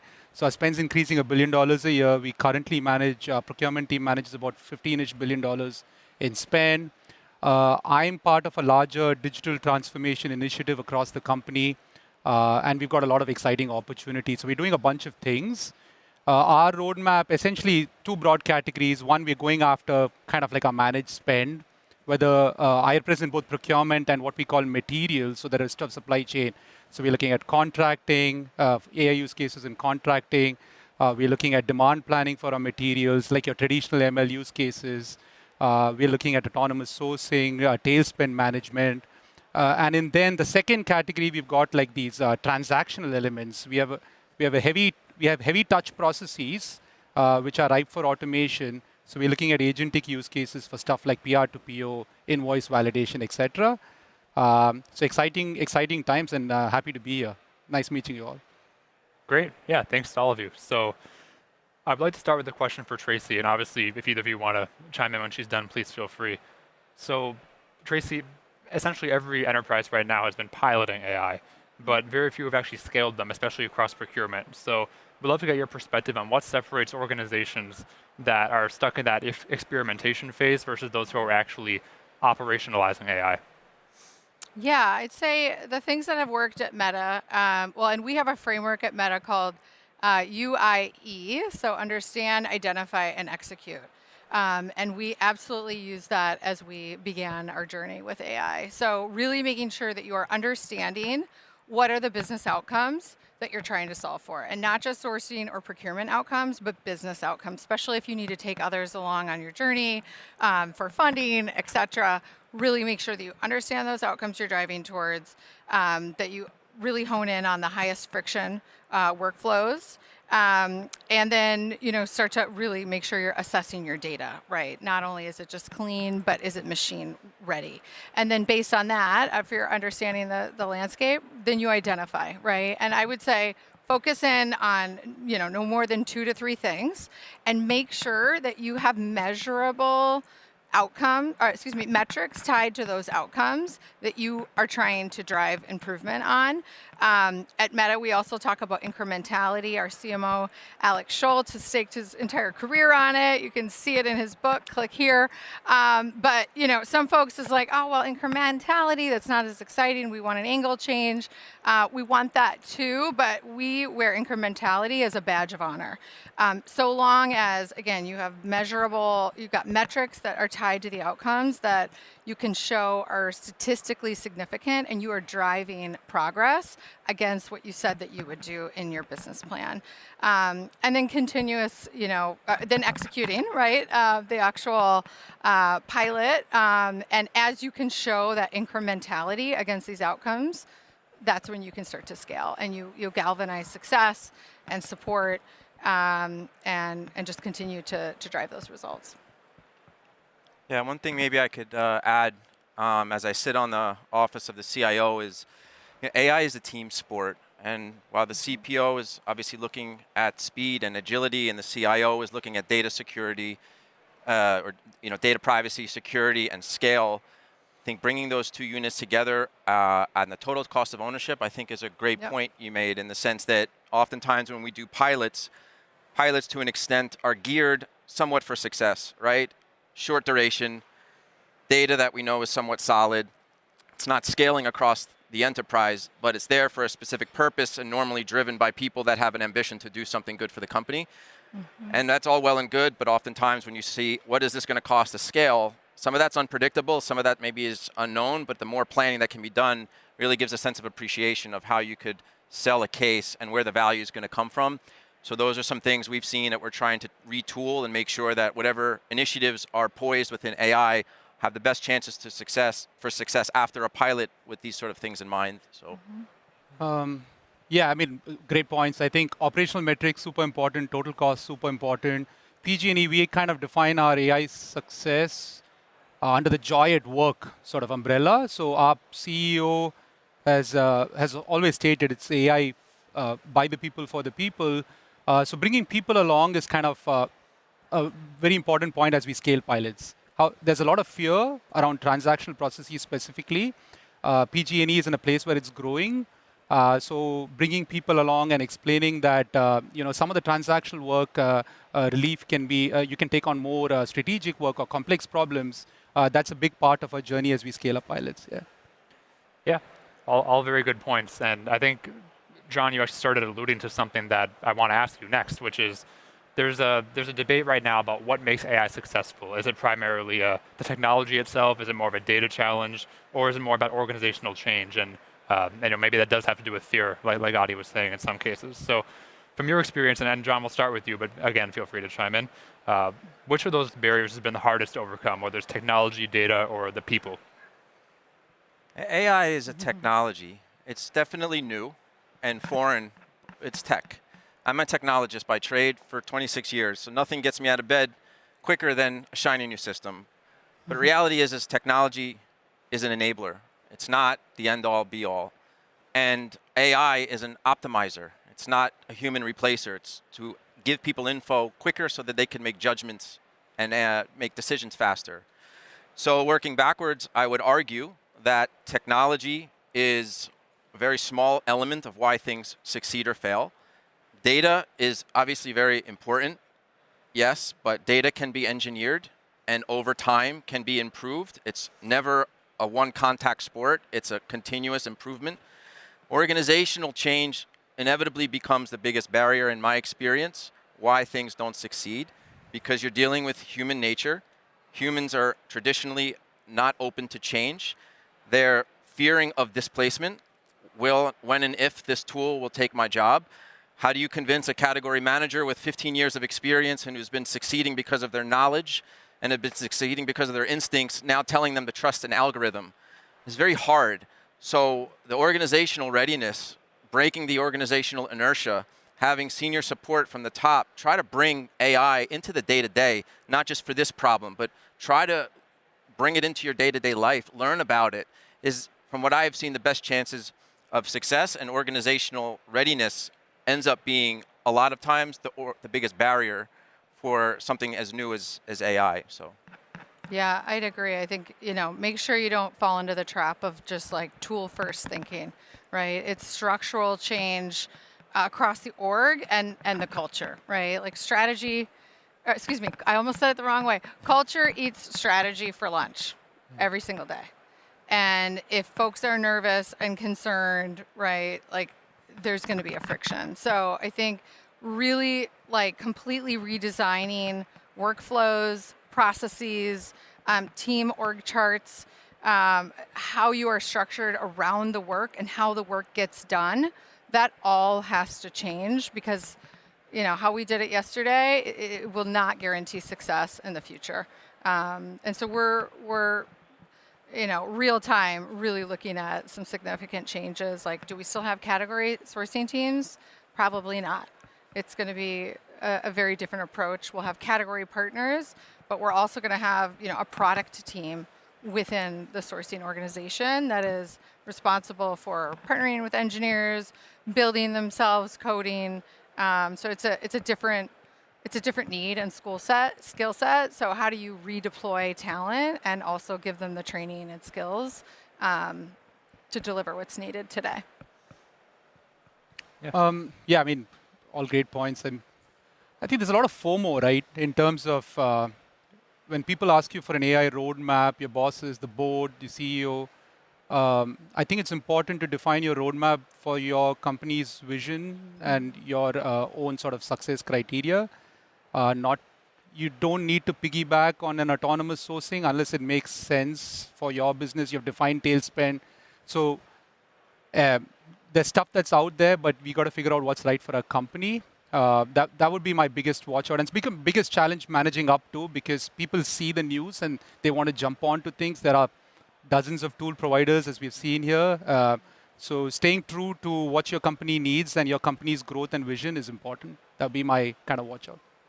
Yeah, no, all excellent points. And I really like the way you put it, Tracy, about how you don't want to get stuck in this tool-first mindset, right? Because it works in multiple ways, right? I mean, in one regard, the same tool might work differently for two different companies with two different data sets and different ways of working.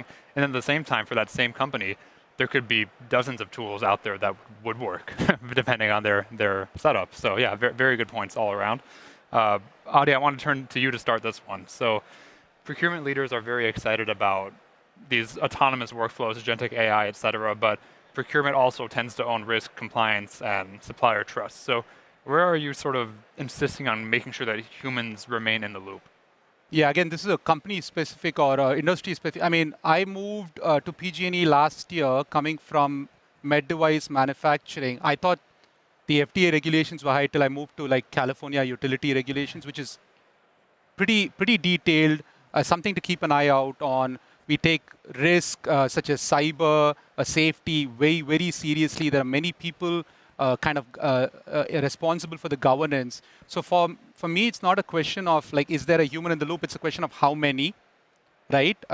In terms of, maybe two examples. Think of a supplier onboarding agent. If all of us, think in the room agree that we onboard too many suppliers, but it's going to happen. And say there's a person checking for cyber, there's a person checking for privacy, and the agent can do that. Is there a person in the loop who can just like vet on a scale what the agent has checked against that score and move that on? Or an invoice validation agent in which every invoice is validated. Can you do that in bulk with a score? So that's kind of how we're thinking of it. We, in our use cases and as we scale, we still are going to have people in the loop because of compliance reasons. But it's going to be fewer people in the loop. Yeah, I think on the IT side, I see this in two flavors. Before even a product's established, the human factor is, of course, the business process reengineering. I mean, we learned a hard way of taking processes from a tool that has been around for many years, lifting and shifting that into a new tool, whether it's process orchestration or something of the like, and people complaining that they don't like it. So there's little accountability of why they don't like it, when in fact it is we lift and shift an old process that's broken, and AI did nothing but reveal that inefficiency. So being open to change and redefining a process along with a tool, I think is a good starting point. Just like Google forced millions of websites in the early 2000s to rethink how websites are architected because that would enable them to be identified by their customers, these AI tools are exposing the same. And then once these tools are established, like you described, I think having that ongoing touch point is inevitable. Just because an AI platform crawls the web and finds a potential risk in your supply chain, still there's a human that's going to need to decide what to do with that. If there's a risk identified, someone needs to make a judgment call. So I think this notion of looking at it as a co-pilot, right, and not a threat, will be a part of the journey of improvement.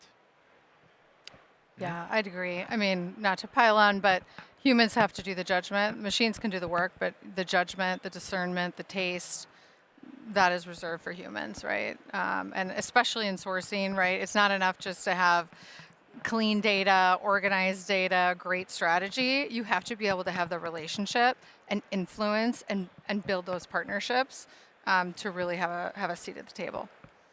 Yeah, no, all very good points. And Tracy, I want to go right back to you because you kind of set me up there. So okay. as AI continues to scale, how do you see procurement itself, the function, needing to change? And by that, I mean, are we moving toward maybe smaller teams, different teams in terms of skill sets, or do you foresee maybe entirely different operating models? Yes, is the short answer. Yeah, and I love this idea of us leading the charge, right? Because when we think about, back to my earlier comment, like some of the biggest friction processes, right? I think across a lot of companies, it is procurement, right? Not only like a process in procurement, but it's buying stuff, and we slow them down, and they got to move fast.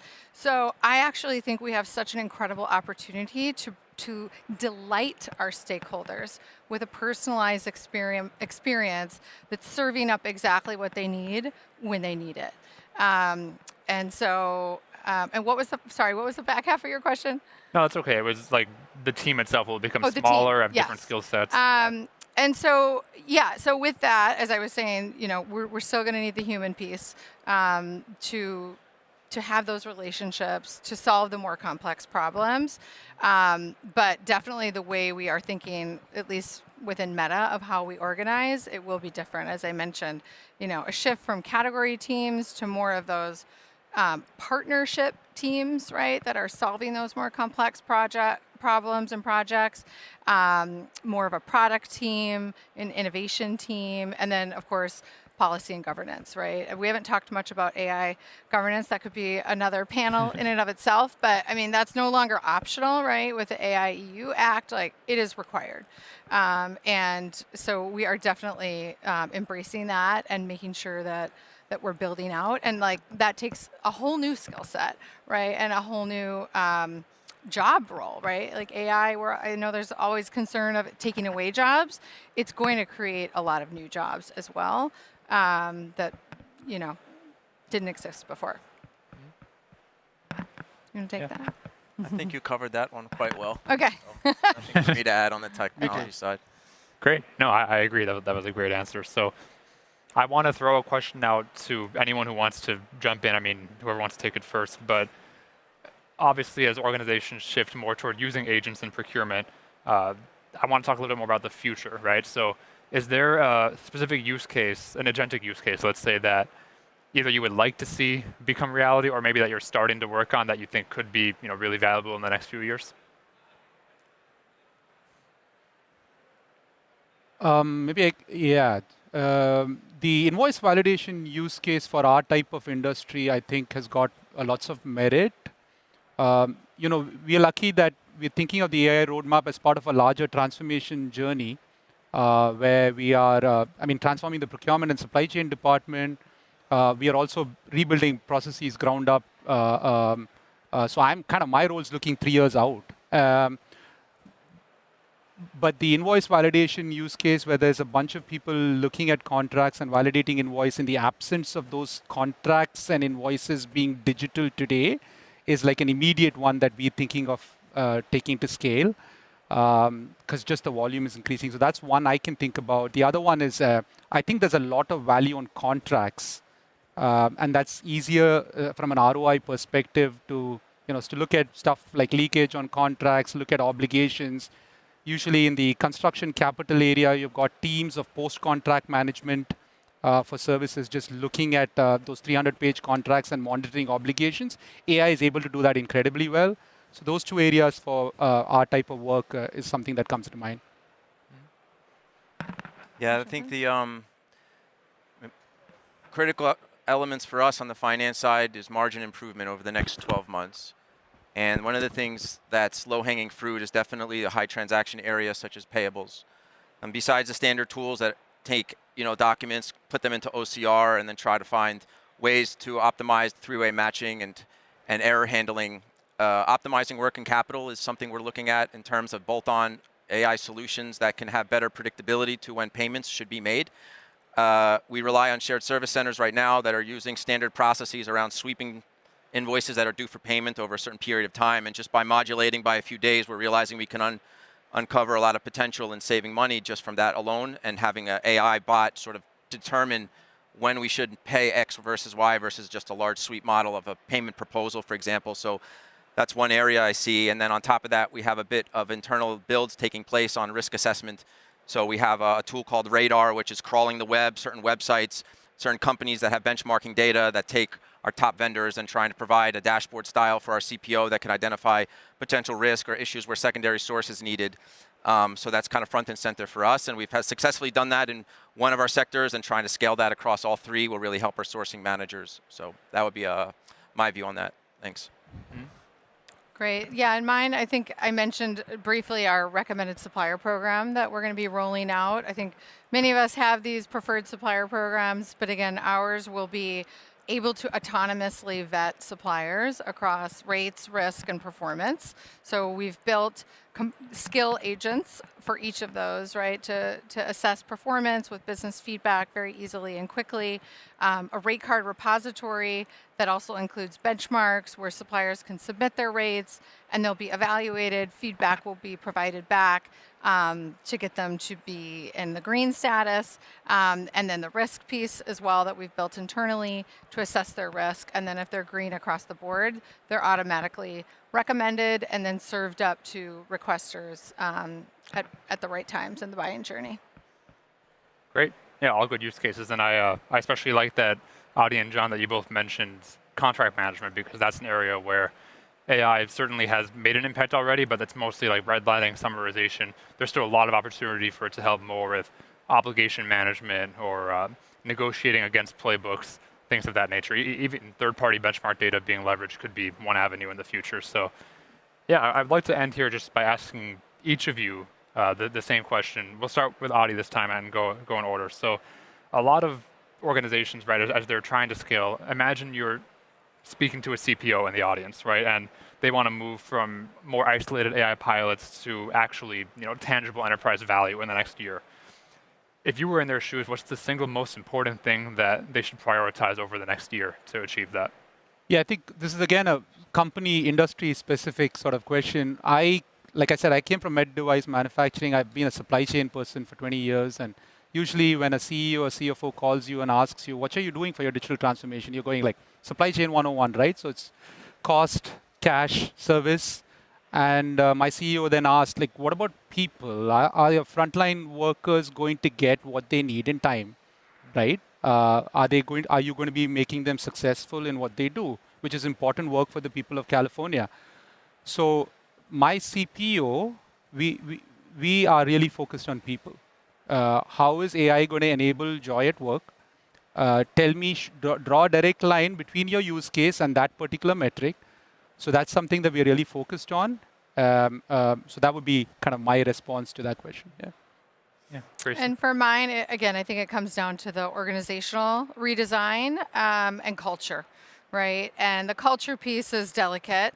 We're navigating that, those of us that lead teams with our people, but also individually, right? Like it is heavy. Like, okay, now we got this tool for that. Oh, now we got to go over here and learn that. Okay, we're building this. So it's, you take a week off and you come back and it feels like everything has changed. So there can be a heaviness to it. So I think that is really important, and it needs to have focus and empathy, and I would say the right motivations in place too. So at Meta, we actually we included in our expectations by level a new core skill set, which is AI, right? And so laid out clear expectations of what do we expect level to level, so they know what success looks like.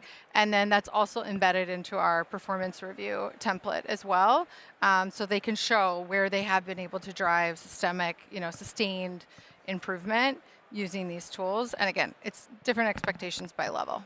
Mm-hmm. So. Yeah, and I think, as mentioned, I don't think there's one answer only, and it's varying by industry. But I think what can scale most companies is accountability and ownership.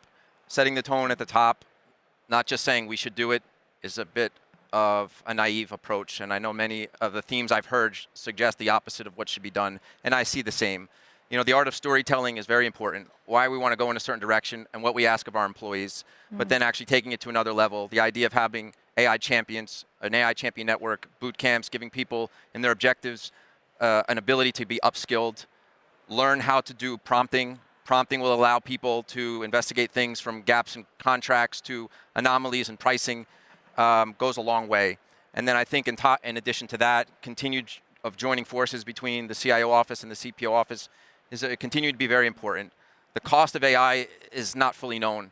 The cost of tokens amplifies depending on inputs versus outputs. And these are things we're slowly seeing as we try to scale. So the closer the forces can stay together and have linkages to KPIs and incentivizing people to get involved, immerse themselves and learn, I think is joining everyone for a force of good. So that would be my approach and my advice. Thank you. Love that. Yeah, great. Well, thanks to all of you. To me, one of the most enriching things about these conferences is hearing tangible advice from people who have been there, done that. So really appreciate all of you, John, Tracy, and Adi, for your time here. And I hope you all enjoy the rest of the conference. Thank you so much. Thank you, Nico. Loved your last remark. That was like beautiful. Give it up one more time for that amazing conversation moderated by Nikhil with Tracy, John, and Adi. Yes, yes, I love it so very much. Friends, as we take a quick moment to just reset our stage, this is a great moment to go ahead and take a quick little break for yourselves. Yeah? Also, if you still have the headphones on, there's one other thing that I wanted to put to your radar if you weren't already there. There is a session happening at 3:15, a roundtable discussion happening at 3:15. You do not need to sign up. Please go and find one of my friends in the DPW shirts and they can navigate you to exactly where you need to go. We will be right back on this stage, ready to go at 2:30. Take your break. I'll see you real soon.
taken away a table.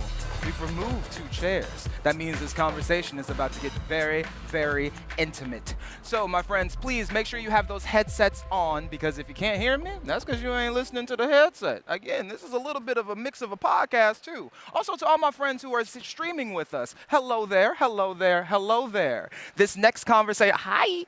This next conversation is one that I am pretty sure most people in here are trying to figure out for their own company as it pertains to procurement. So please help me welcome to the stage your moderator for this next fireside chat from the Hatchet Group, Chris Sawchuk.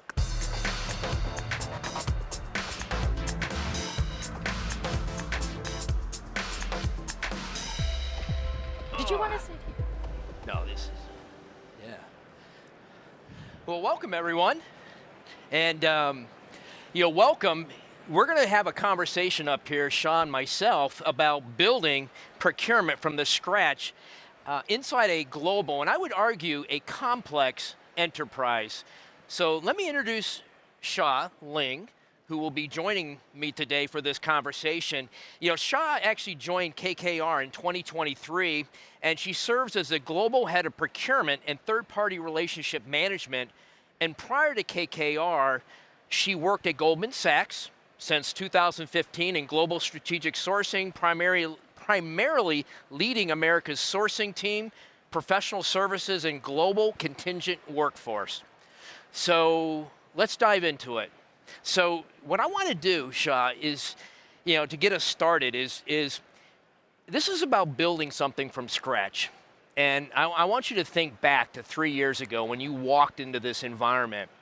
Tell me about what you walked into, and in some ways, what were the objectives that the organization had for you in terms of going in and actually having this greenfield opportunity to build an organization? Not many people get that opportunity. Well, firstly, thank you guys so much for attending my session, and DPW for allowing me to share my story. I have a pretty interesting start of how I started off at KKR. So I had just given birth to my second child, my daughter, and she's going to be 3 in 10 days, which it's very interesting, the parallels that I see of my journey at KKR with the growth of my daughter from being a newborn to a toddler. And that's exactly kind of how I see my sourcing journey for the organization that we've built. I walked into something that was completely fresh and ground zero. And it's kind of interesting because KKR is a 50-year-old company. It's one of the largest global private equity firms in the world. Over 5,000 employees, over 700 billion assets under management, and over 200 portfolio companies, some of whom are here at DPW with us today. Yeah. So it was a globally complex organization. So very interesting that I didn't walk into a startup, but it felt tremendously like a startup environment. We had no visibility to our spend hardly, to our spend base. And I was a team of one and quickly realized that basically we had over 9,000 vendor entities and billions of dollars of spend under management that was completely unmanaged. And one thing I forgot to mention, the reason why they had brought me in was because during the pandemic, as KKR started to scale, we had hired a chief operating officer, and the goal was to bring a lot of us business functions, core ones, in to help KKR scale for the future as we surpass 1 trillion in AUM. So we had a very small vendor management team, and my responsibility was to really look at the commercial elements and drive savings for the firm. Was that the main objective that you had, was in when they decided, because it's an investment, like you said, even if it was you to start with, that was an investment. What did they want as the outcome? Well, it was quite interesting. It wasn't really an objective in the beginning. So when we had the very small vendor management team, people started going to them to ask for help negotiating. And so our vendor management team was like, we don't have experience negotiating, because during the pandemic, as we scaled employees, a lot of people came from major banks and other very, very structured and sophisticated environments. And so my original kind of remit was just to help people negotiate, was the start of it. Okay. Which was very, very interesting. It's just, getting more negotiating capability into the organization That's right. as you scaled it. That's so let me ask you this. So you started 3 years ago, you came in, the objective was to really just create this capability around negotiating, at least initially.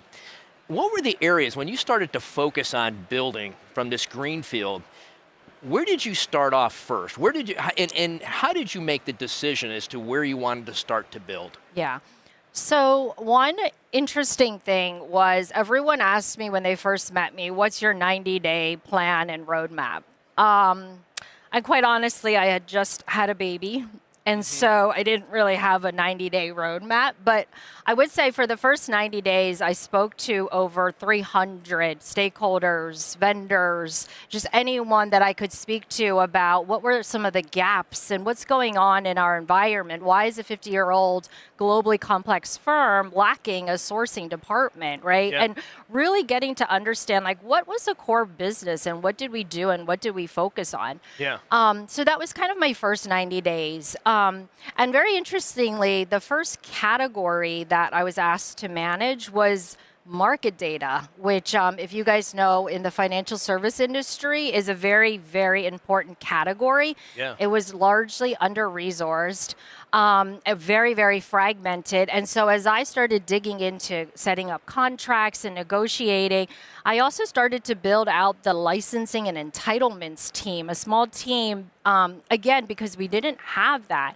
And so it was interesting. I didn't start off building out the sourcing team, but instead almost like a mini shadow technology organization, Yeah. but it was complementary to all of the negotiations that we were doing. And so that allowed me, because market data is so enterprise, to speak to almost every single person at the firm. We didn't have ServiceNow up and running at the time. We had a global inbox. And Yeah. so I was kind of even in the inbox liaising with people constantly, getting, again, to understand what they were looking for. Yeah. I put a lot of governance and controls in almost organically. I was the first person, I think, to say no to something at KKR, which was it stunned everyone, to be honest. And so after market data, I started to dive into other kinds of subcategories that I was a deep subject matter expert to. So things like expert networks, technology contingent workforce. I started putting like small preferred networks in place, running focus groups, talking to people in the businesses, getting that credibility, showing a lot of results very quickly. And that's kind of how I started to build out my brand. And essentially, I would say the backing of our leadership to start investing more and more people into this space. When did you actually start with investing in more people? Was it shortly after some of the things you just discussed? So I think one of the things that I did a really good job was also partnering with a consulting firm, and my partners are here with me today. And so we just, because of the flexibility that I had with the consulting firm, we started small, just keep scaling people across different categories or areas of spend as we found gaps and opportunities. I was also very, very meticulous in tracking savings and targets quite rapidly. So again, not tied to the 90-day plan, but really showing our senior leadership where the savings were coming from. We didn't have a Coupa or an SAP ERP system running at the time, but I knew what good looked like. And this was like pre-Claude and OpenAI, but I could make mock dashboards that look like outputs that would come from Coupa. And so our senior leadership started really seeing the results. And so, again, allowed me to scale. During this time, we also acquired a really, really large global insurance firm. So that team also came with it a lot of more mature headcount that we had to like merge into our environment and into our culture, but that also enabled me to scale pretty quickly. So some organic growth, some through our consulting partners, and then also hiring a lot of people who I knew were very, very strong category managers out in the marketplace. Yeah, you know, one of the things I wanted to ask you is or just mention as you were talking, the first area you went after was market data, and it's always interesting. That's one of the most complex, difficult areas for so many companies, and you picked it as their first one. I was voluntold. You were voluntold. Okay. Okay. You were at Digital Procurement World, and a lot of talk about AI in whatever form, the assistive form or the autonomous form of AI, threading through all conversations. You haven't mentioned any AI yet. So tell me, you know, where you are in that game, you know, in terms of this journey you've been on, greenfield to the capability that you have today. Yeah, so there's to answer the first part, there's advantages and disadvantages of where we are today. So I would say the advantages are we don't have a lot of tech debt. So when I started, we only had a general, you know, ledger, which we're on SAP. Yeah. So it gives us a lot of opportunity to partner with so many of our different vendors who are here with us at DPW. Yeah. The disadvantages, we're still in our foundational stages. So we're putting together the data, the workflows, and really starting to architect what our end-to-end looks like. But again, as we start to scale, we could do it very, very rapidly. The second part that's very interesting in our world is we have a lot of relationships with all of, again, everyone I've met at DPW is connected to KKR in some way. You know, whether they're a portfolio company, whether they're a target potentially that our deal teams might want to do something with. And so we have a lot of opportunity to be sort of piloting things as well. And so I see us as a very agile and nimble organization to scale very fast when we're ready to. When you're ready to do that. And that's, you know, it's a very unique vantage point that you have in terms of seeing that environment. Let me ask you this, you know, you've done a lot of things, you've built this environment, and you know, the big thing is you built it from scratch, and not a lot of people have the opportunity to do that. Where is the team focused now? Where are the biggest things that you're focusing on now? You built these capabilities, and how big is the team now? We have over 20 people that we had scaled up within the first 2 years of the organization, again, from just myself in the beginning. And this is only just for strategic sourcing. We also have vendor management, procurement operations, third-party risk management. So over time, like, we're mimicking a true global organization end to end. Yeah, yeah. And then as you continue to build, you know, how are you making decisions based on the success? Like you said, I like to use the term success begets more success, or some people call it more work. Right. And so you did market told, and you were market data, and you were voluntold there. So what are those things that, you know, as you look now, as you look at the purview of all the things out there, where's the other areas that you're focusing on architecting? Well, I mean, first and foremost, we're still very, very focused on savings. So within 2 years, we delivered over $100 million of total contract value savings back to our organization already. And then secondly, we're really focused on our spend transformation. So as I had shared a little bit, you know, we started off really with a ledger, but now we're doing kind of end-to-end Coupa. We're getting a market data tool. We're doing legal e-billing. We're doing CLM. So kind of like a full suite. And of course, intake and orchestration, which is like the hottest topic, even at the conference. So we're focused on many, many elements, also contingent workforce. So we're doing the full sort of end-to-end. Yeah. I would say, like, the other thing I'm really focused on is on talent. And still continue to grow and develop our talent. It's interesting, like, everything we've heard in the conference thus far is all about taking the humans out of the equation. And I guess I'm a little bit contrarian. I feel like everything about our business is human. It's based on relationships. It's based on how you not just have relationships with our vendors, but with our stakeholders. Every single thing that we've been able to achieve and get, you know, a front seat at the table, if you will, is because of the relationships that we build. I still spend, I would say, probably 80 to 90% of my time every day talking to people. Again, a little bit different from what we've been seeing at the conference with everyone building agents and, workflows, et cetera. I also challenged my teams every day. I asked them to spend over 50% of their time talking to people.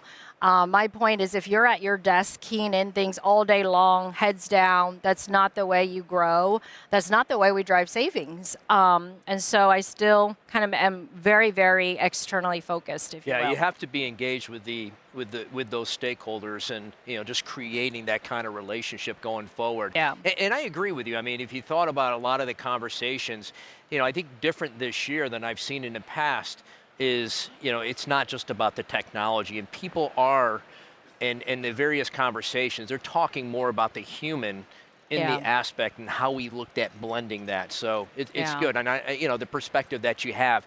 Let me ask you this, as you look back over the last 3 years, what would you say was some of the key success factors in terms of building something from scratch? I mean, a lot of folks, not everybody has that opportunity to build from scratch, but what would you say are the key success factors in helping you do that? Yeah, I would say a couple of things. It's number one, I had mentioned this already, really, really relationships.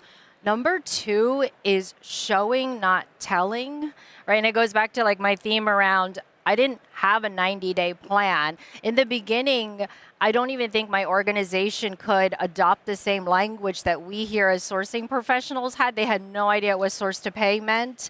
They had no idea what expense was, just like very generic terms. So it's really like bringing along people to the journey instead of saying, here's what we're going to do. And so it's been incredible. Like as we've been able to negotiate things like preferred rate cards with the big 4 accounting firms, that was something that we could never achieve in the past. But again, very, very much so like partnering with our businesses, partnering with our vendors to get what we want, right? So I keep harnessing on the point around the human element of all of this. But again, I think it's just so important in how we were able to grow organically and with the success that we have.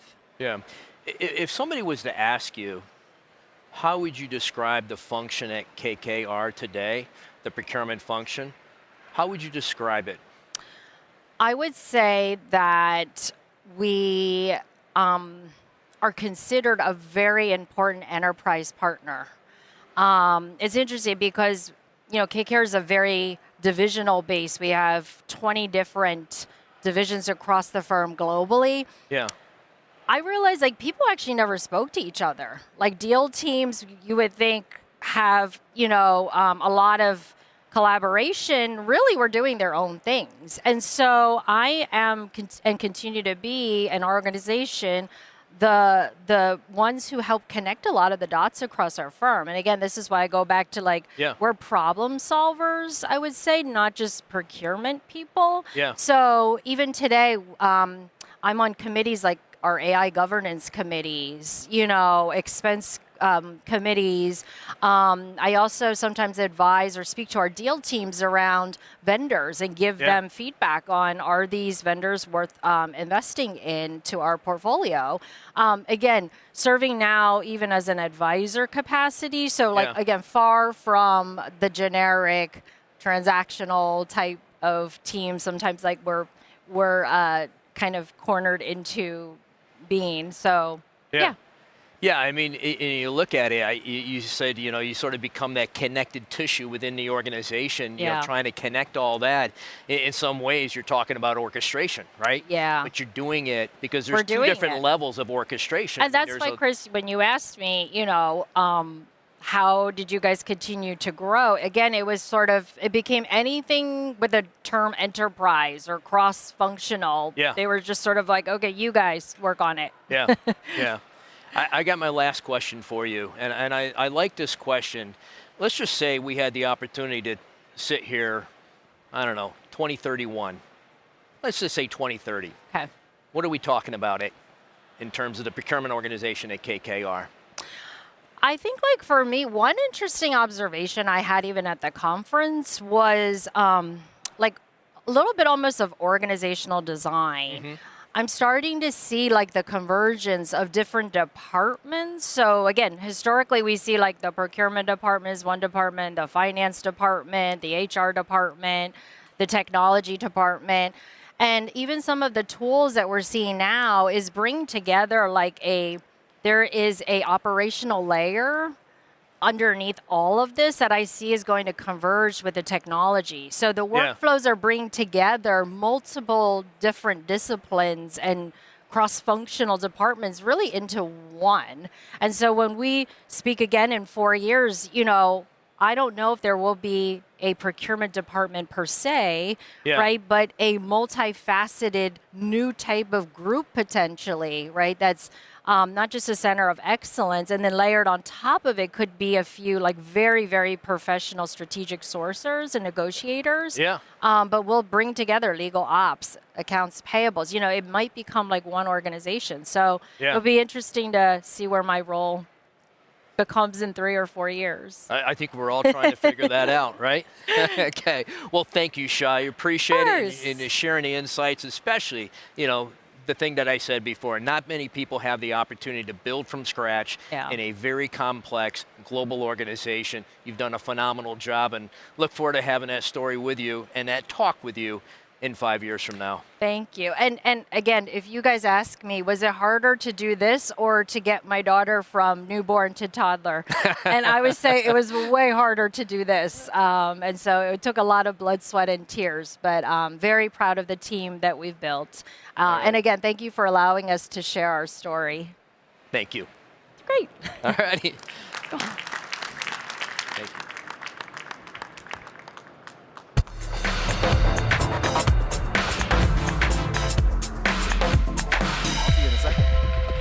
Give it up one more time for both Chris and Shaw. Oh, thank you. Thank you for being human and giving it up for another human. I very much appreciate that. Thank you, too. I see you. I see you. Friends, this is a perfect time to go ahead and, as I said about being human, go back to that body and stretch a little bit. Go ahead, stand up wherever you are. Go ahead and stretch it out as we take a quick break and get right back to our session at 2:55. I'll see you there.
See, that wasn't too bad, and I hope you were able to get your stretching in as we get ready for a very, very intimate conversation with companies that I'm pretty sure everybody in this room has a near and dear affection to their heart. For me, EA has been around my entire life, and OpenAI is now going to be around for my entire life. So, in order for us to make sure that we are engaged, put those headsets on if you cannot hear. Some of you were confused and was like, what did he just say? You got to put the headset on to hear it. As I help welcome back to the stage your moderator for this next conversation, Chris Sawchuk.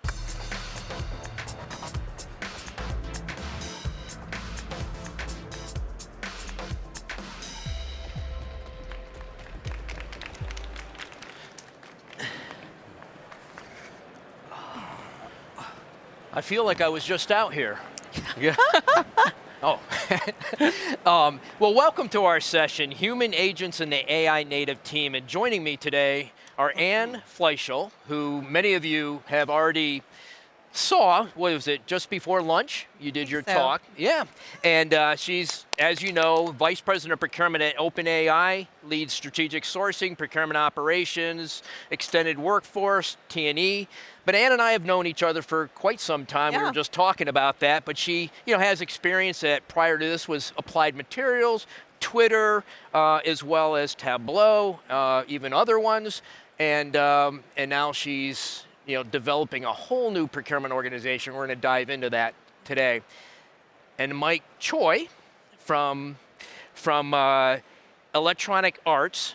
I guess it goes more by EA most of the time, EA right? Sports is probably what people will remember. It's in the game. But you're leading the deal making for complex AI and game technology partnerships. That's different. That help developers create amazing games while also building procurement's own data, AI, operating capabilities, etc., giving you a practical view of procurement.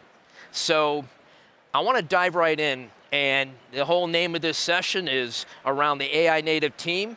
Let's start with defining what is an AI native team. Mike, I'm going to start with you. Me? Okay. First of all, I just want to say thank you for staying. Yes. There's probably people catching flights and going home. Thank you for being here. Delighted to be here and part of this talk. I think that this is one of those questions that probably doesn't have a wrong answer, right? It really depends on your organizational context, where you are in your journey.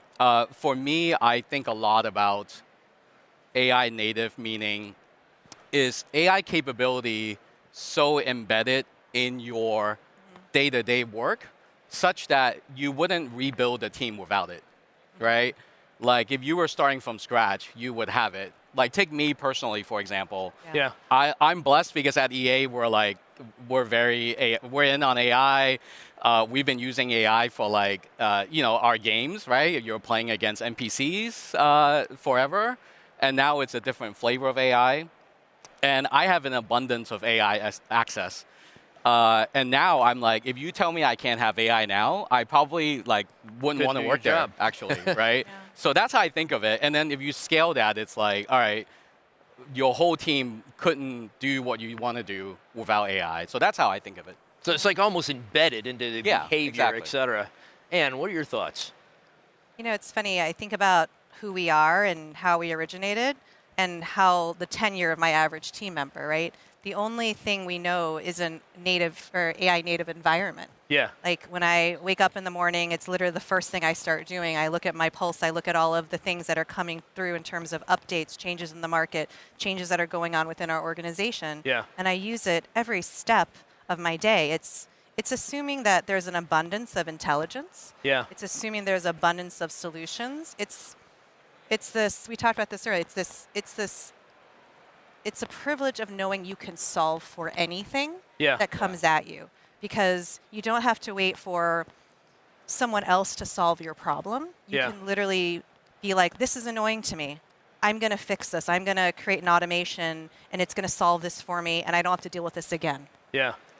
I think that's the big thing about it, is having that as a privilege in terms of everything that you do, every solution that you make, and it assumes that wherever you're trying to go, you can get there faster because AI is part of your team.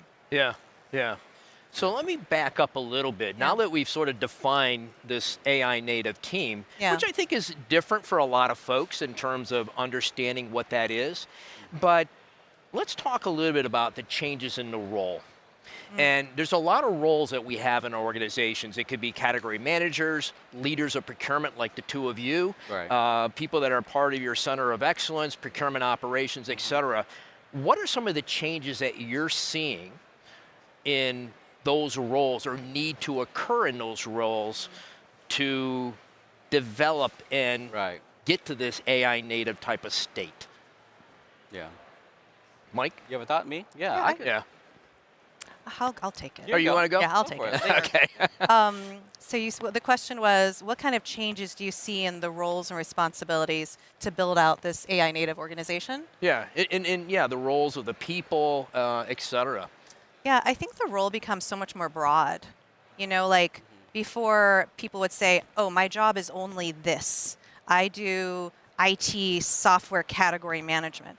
And now you see, like, I used Daniel as my example earlier, I'll use him again. Like, he's not just doing category management, he's figuring out deeply with like risk management, security, all these teams, what are the problems that are happening in each of these areas that he can help partner because he understands the enablement piece. He understands the protection aspect that we have to do with our company. He understands also the pressure we have to go so fast. Yeah. And so procurement, we're at this really cool point where we see all of these like lanes of the business and of the functions. So procurement is the best positioned, I think, to be this force multiplier of our original role into something so much bigger because of the tools we're able to use. We actually now have a little more time back to be able to dive into the areas we actually know a lot about, surprisingly to some people, right? Yeah, and I like that force multiplier. You've talked about that before, but Mike, let's get your perspective on this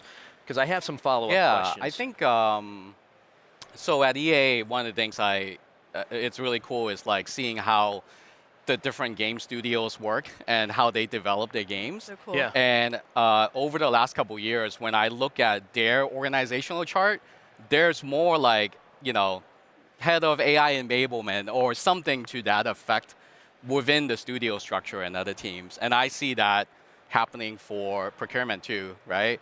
If you were in the session before with the HSF research person, sorry, I forgot his name. He talked about how compute is one of the, probably the most unmanaged and accelerated growth spend areas that we have.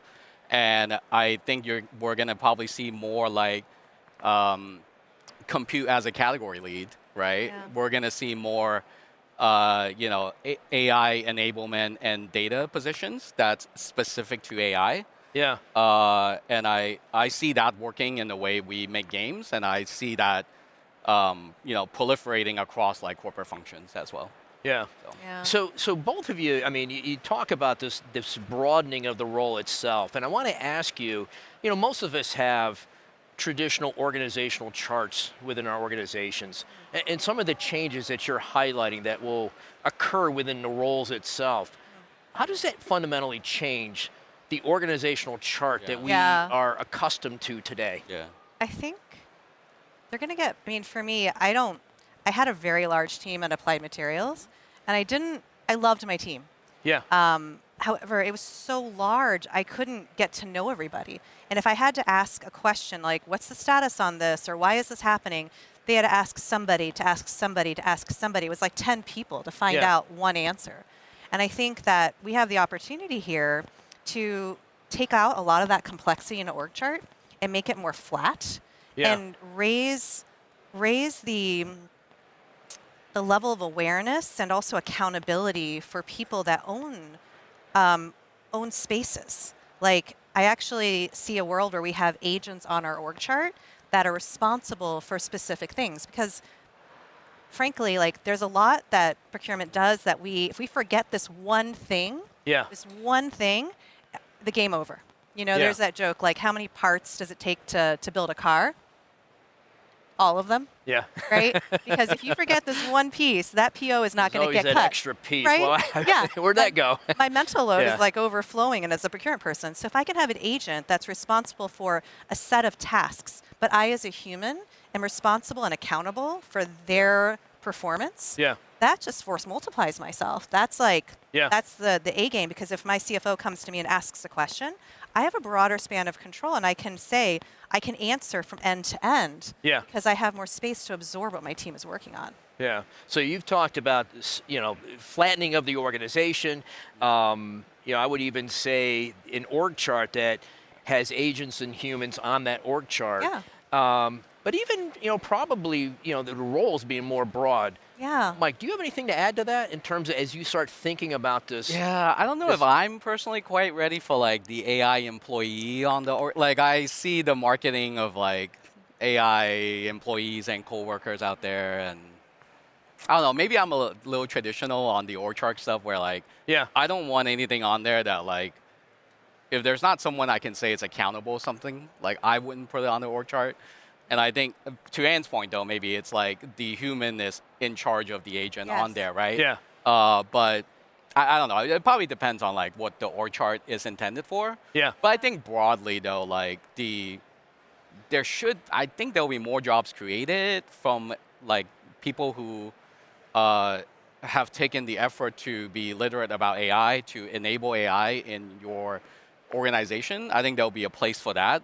It's going to be almost everyone's role, to Anne's point, to build. That's something you said earlier.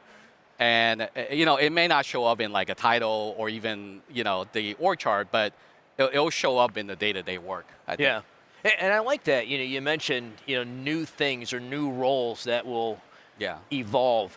And so I want to ask, and Anne, you can, highlight here, what are the new roles and new jobs? Maybe it's a specific responsibility. But I want to, if you're looking at it, there's things that we may look at that we're doing today that we're going to have this extended workforce, agentic workforce take on for us. But what are some of the specific things that it'll free us up to do? Now, there are things that are known. Yeah. But I would argue that there are things that we're not even thinking about doing that we should be doing. And what are some of those things? I mean, I get so excited when I think about this because every single day, like, I am just trying to make sure I get everything done. Yeah. And the amount of space that I have to like think is limited at times, right? And so for me, it's like, how do I keep up and also ingest but be present for all the intelligence that's coming at me, and being able to have like these insights but action on them in real time. Yeah. I don't know if that's a role that's answering your question, but I think that's the thing that I'm most excited about is this world is changing so quickly. Like I always say, like, if you ever interview with me, I always describe our company as we are building the rocket ship while flying it. And yesterday, or last week, we were flying to the moon. Next week, we're flying to Mars. About 6 months from now, we're going to be quantum time, like traveling through dimensions.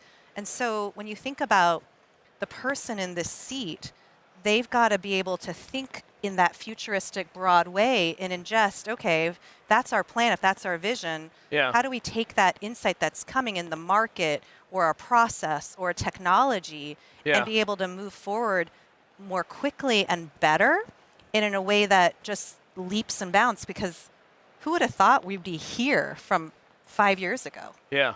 Right? Like, it's crazy. So I think it's more about the role being more broadened and being more strategic. Yeah. And honestly, I see job titles being less specific and more like, I do enablement. Enablement of what? Well, you ask, what would you like me to enable? Yeah. Because I can do it all. Yeah. Interesting. Yeah. Mike, what are your perspectives? Yeah, I think they'll. I think whether it's an actual role or just part of someone's job, I think one of the first steps is like to have someone, even if it's part-time, be connected to your organization's AI strategy, whatever that is, right? Like I said earlier, my EA is big on AI, right, in game development, but and we have fortunately a lot of resources from that we don't need to start from scratch, and probably too, right? You have AI experts actually in-house. But I've talked to our practititioners here.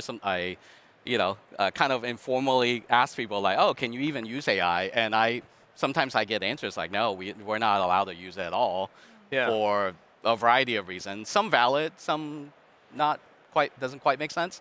And I suppose in that world, it would be like, you need someone to go influence and explain why like this is important. Yeah. And explain and get connected to your company's strategy so that ideally you'll, have support and resources. And it's not just all on procurement, it's on the whole company to lift each other up on that. Yeah. Yeah, I love that. Like, because it is a shared responsibility to lift each other up. And if one person's adopting something that lifts one area, it actually rises the tide for everything else. Because sometimes it's like what you said about building, or like it can sound really daunting, right? Like I didn't go to school as an engineer, or like I wasn't a coder, right? Like most of us probably don't have that kind of background, and it seems daunting to be like, well, now here's the most advanced technology ever, and you're supposed to like go master it. And I think it's not right. That's not,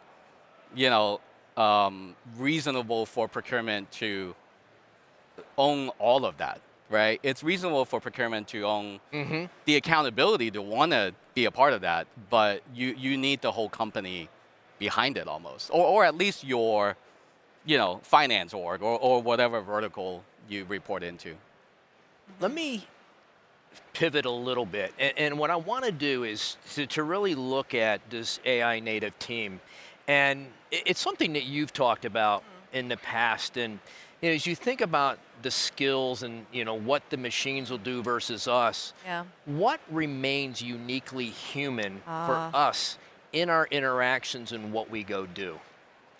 Yeah, I mentioned this in my talk earlier, but I might use that, I might not. But I always say, people ask me this when I'm interviewing, and by the way, we're hiring a lot, so I just want to do a shout out for roles within the team. Oh, you're gonna get lots of people coming. But people ask me like, what are you looking for in people? And I always say curiosity.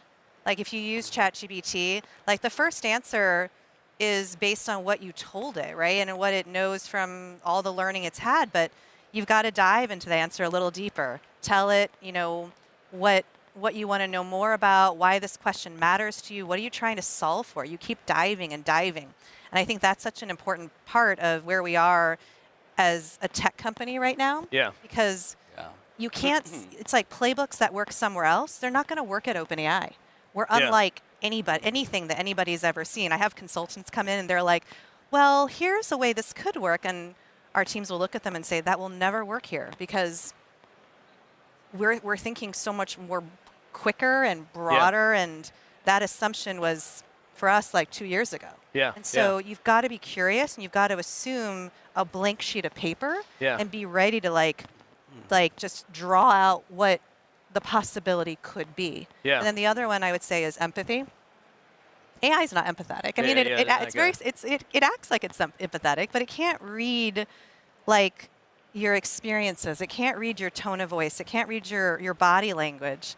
It can't know you in the way that a human feeling this energy can feel you in this moment. Okay. And I think there's also a 360 aspect that humans can do around our ability to interpret. I mean, it'll give us a ton of options, but we have the experience, the taste, the accountability to be able to discern what is the best option for Chris right now. Yeah. Right? Because I care about Chris. Yeah. I want to make sure he's got like the best option, the best outcome. I care. Yeah. Yeah. You're not going to create that in the machine. Yeah. Yeah. Mike, you got anything to add to that? I really like the word taste when you used it in your presentation. That's, I think that, if you don't have good taste and be introspective about your work, you won't be able to break it down and know where AI could apply, right? So I think I like that. I think I would add on top of that, like, I think in this era, like, just, this is not a very businessy word, but like, just like having grit and being like scrappy is so important, just, like the world's getting uncomfortable for a variety of reasons, including the pressure on AI to deliver there. And I think to be able to live and operate in that uncomfortable environment and have the grit to try things and coming out of that, I think it's so important. You know, I think, I don't want to like sound doomsday here, but like, I think we're really close, like at the point where the cost of inaction has outweighed like the benefit of like being cautious about this, you know? And I think we're at risk of like, if you're not doing something to educate yourself on AI, building AI, or doing something with AI, it's going to get perceived fairly or unfairly as disengagement and not caring. And if there's one thing wrong that's worse than being wrong, is being disengaged, right? So I think a lot about how to, you know, get teams and my team members and practitioners, and when I'm talking to you all, to just like go try things and be uncomfortable with something. Yeah. I want to bring up another concept out there, and you know, as we talk about AI, you know, people talk about this, and it's something that we've looked at for a long time. I call it the labor for technology swap that is occurring. And you can look at all of our organizations, and we can look at our investments in labor fully loaded, and we can look at that compared to the investments in technology. And you know, one of the things we're starting to see is more equilibrium. It used to be very heavily weighted towards the labor investment versus the technology. And we're starting to see organizations nearing that point of equilibrium. And you know, my question is, how do we ensure this is not a race to the bottom? Yeah. And you know, I think that's a big concern with, you know, individuals that are out there in the profession, et cetera. Yeah. And you talked about some of the uniquely human Do you feel like that's happening? capabilities. I don't know if I see people fear it. Yeah. But I'm an AI optimist. I work at OpenAI, and I genuinely feel that my job is getting so much more interesting. Yeah. Like the things that I used to have to do that I really hated doing, I don't have to do it anymore. Right. Like if anything, I feel like my life gets more elevated. Like this is a personal example that Mike and I were talking about. I have 2 kids in 2 different schools. The amount of email and noise that I get from 2 kids, 2 different schools, and all I do is, with my kids, I used to do is, okay, what permission slips do I have to sign? What meetings am I not going to? What's your performance? What's this? I don't do that anymore. Yeah. I have a personal like assistant that's telling me, okay, here's your week, here's the stuff you need to do. I can get all of my teacher notes and everything, and I have an action item list. I don't have to ask my kids that. I can actually spend more time saying, ask them important questions about them. Well, what you were saying before, being you know, uniquely human in those interactions, and you know, freeing that. It's just that mental space, and then when you can open up and ask those real questions, you actually get the things that are really going on, whether it's a business relationship or a process issue that really matters, versus the stuff that we don't have to worry about it because it's solvable. Yeah. Mike, I'm going to change the subject, and I want to know, if we're sitting here and we're creating what you've defined as an AI native team, how do you determine whether that team's successful or not? Yeah. You know, we have ways of looking at our teams today, but we're now looking at that, and you've both described what you define that to be. What are we going to look at to whether or not that is successful? Yeah, this is a tough one. Like, I think scalable metrics on this, for me, like, I see, like, you can measure, like, how, you know, token consumption and usage, but that doesn't get to the stuff that I, like, personally care about, which is, like, decision quality, right? Yeah. And, which is hard, right? And, like, my personal rubric, this is, like, not, you know, very fluffy, like, but it's just how I think about it. It's like, am I spending more time building relationships internally and externally? Like that's my personal thing that I ask myself. And it's like sometimes it's a yes, no, sometimes it's a, I'm not sure. But I over time in the last few years, I think with the help of AI and you know, being able to take care of some of that, I'm spending more time on what I think is the fun and most interesting part, which is the relationships. So, And I'm going to switch it again because we're running out of Yeah, time. I will say, like, there's the typical, we're all procurement people. Yeah. There's your normal KPIs. There's your savings, your cycle time, but I think we're going to go beyond that. Those things will still matter, don't get me wrong. Like, I'm really proud of our cycle times. Our PO to, or rec to PO processes, and that includes new supplier setups, is 5 days. Yeah. 5 days. That's insane. I've never been in a company where we've been able to achieve that, and we can do that because of our tech. But I think going beyond those numbers, people will say to me, I get it, your cycle times are 5 days, but that's not how I feel. Yeah. We still are that bureaucracy machine. So it gets to awesome numbers. Numbers matter. We're data driven. But does the process feel easier? I want you to rate me. Does your process feel faster? Because it can be 5 days on average, but it's the outliers that people feel. Yeah. Right? So is your process transparent?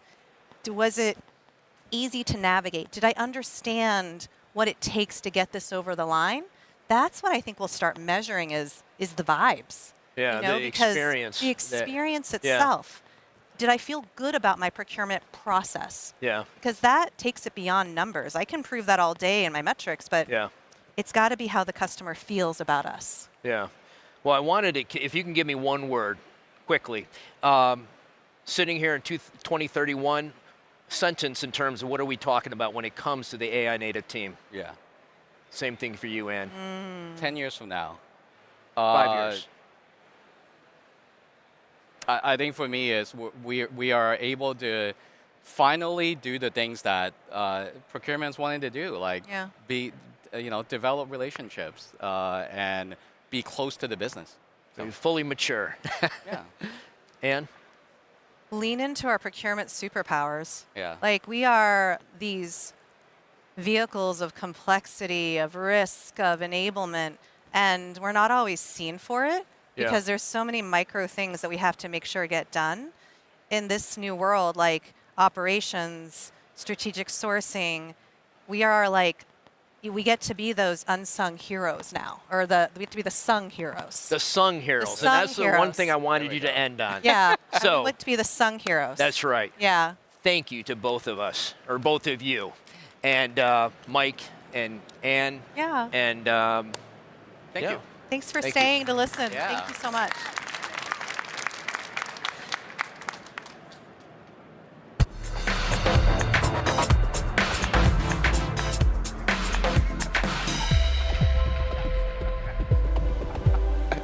Give it up one more time for that amazing conversation, my friends. This is a beautiful time for a great stretch. We will take a quick break. This is also a good time to blink if you're looking at the live stream. You have not blinked in quite some time, I'm pretty sure. Go ahead and take a quick break. We'll be back on stage here at 3:25. I'll see y'all real short.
Welcome back, my friends. Now, we are going to keep this party going, and I'm going to keep this introduction very short, because this man needs no introduction. Please give it up for founder of DPW, Matthias. Yeah. Well, these are big stairs, Good huh? afternoon, everyone. It's the Thank first you. time I'm hosting a session here with a silent disco. That's interesting. I know. It's like silent disco. I'm Matthias Gutzmann. I'm the founder of DPW. I'm super excited to be allowed and have the honor to moderate that next session. I know you have to leave on time, so we get right into the questions. But hey, I just want to let you know we are here at DPW today. And I don't know if you've seen that I also got my DPW shoes today, customized with Matthias Gutzmann. Oh, wow. Right. CPO. I love it. Yes. So thanks. I need Thanks a for pair being. of those. Yeah, I will get you some. I will get you some. Well, thanks everyone. What 30 years of procurement transformation teaches us about the era of AI? What an exciting topic! And I have, two of the transformers here. Lisa Martin is the former CPO of Pfizer, Teva, and GSK, and Farron, you are the former CPO of Bristol Myers Squibb. Amgen, BMS, Novartis. Amgen, Novartis. Yeah, great. So there are no better people to talk about this topic. So let's talk about this, right? Why do some transformations succeed, why others fail? So it seems to every couple of years, procurement is getting excited about a new wave of transformation. If you think about the ERP era, correct, analytics, automation, digital procurement, now AI. Yes. So, but yet, a lot of massive investments in these initiatives. It seems that some seem to fail while others succeed. And having both led transformations at big companies, why do you think that is? Yeah, I'm going to take this one, Matthias, and hi, everybody. I think our organizations all sometimes focus too much on the technology. I don't want to offend any of the providers or the founders. It's important. But what you should be focused on is what is the problem you're actually trying to solve? What is the outcome that you want? Because people who focus on outcomes do better than people who just focus on tools and processes. I think also when you look at that, you have to look at your decision making and the governance and what's going to change in the overall end-to-end process. But the first thing you need to do is figure out what you're chasing, and not just taste the sexiest new tool, et cetera, et cetera. Honestly, the business doesn't really care. Your stakeholders and your shareholders don't care how many sourcing events you run, don't care how many RFPs you launch. They care about the business outcome that they're driving towards, and they care about getting what they want, basically, as fast and efficient and as good as they can get it. So I think what we need to do is focus more on how we can help our businesses grow, innovate, drive the top line, as well as control the bottom line. That's table stakes, controlling the bottom line for us. That's what that's our core, but we need to move beyond that. So I think that if businesses just stay focused on the outcomes versus the tools, they'll do better. Agree. No, she was answering. I'm going to answer the next question. Oh, you're answering the next question. Yeah. Yes. Great. And split it up so we'd be efficient. Okay, perfect. Let's do it like this. Look, at DPW, I've seen a lot of activity around, a lot of tools, a lot of demos, a lot of pilots over the last couple of years, but seems to be little progress around, bringing AI to work and, scaling AI. And maybe that's because AI has been put on outdated operating models. So Yeah. let's talk about the operating model here and what a future operating model look like, because people are asking, what's the future operating model for procurement, especially in the area of AI? Yeah, and we're still discovering that, right? That is something that we're still discovering. Here's what we know, right? We know, and it's already started before AI, that the middle and the back offices would become more automated. So we know that AI is going to really help accelerate that, and that's a good thing, because these are things that take time to do that will take less time, right? I don't know anybody here that remembers going in to do a spend analysis and having to pull all the AP data, having to pull all the contracts, sitting down and going through and creating a spreadsheet. Those things took a lot of time, and so you're faster to value. You're going to be much more faster to value. So your middle and your back office, that work, a lot of that is going to be automated a lot, and it's going to go away. But the front office and the most important things will never go away. And those things, we have to be more careful, more focused on the business strategy. our business acumen, helping the business to move forward in a very uncertain environment and to be successful and to be ahead of the game there. Risk management is huge, really huge, and becoming more huge, especially with AI, right? We already had a huge cybersecurity issue, and it's just becoming more complex. Stakeholder influence, sophisticated negotiation, supplier management, leadership, right? Leadership and change leadership. I think one of the most underrated talents is change management. Many companies just don't spend the time or the energy to do change management, and we all know how critical it is to make sure that it sticks. And so many things fail because of a lack of good change management. So our skills need to be much, much better at that.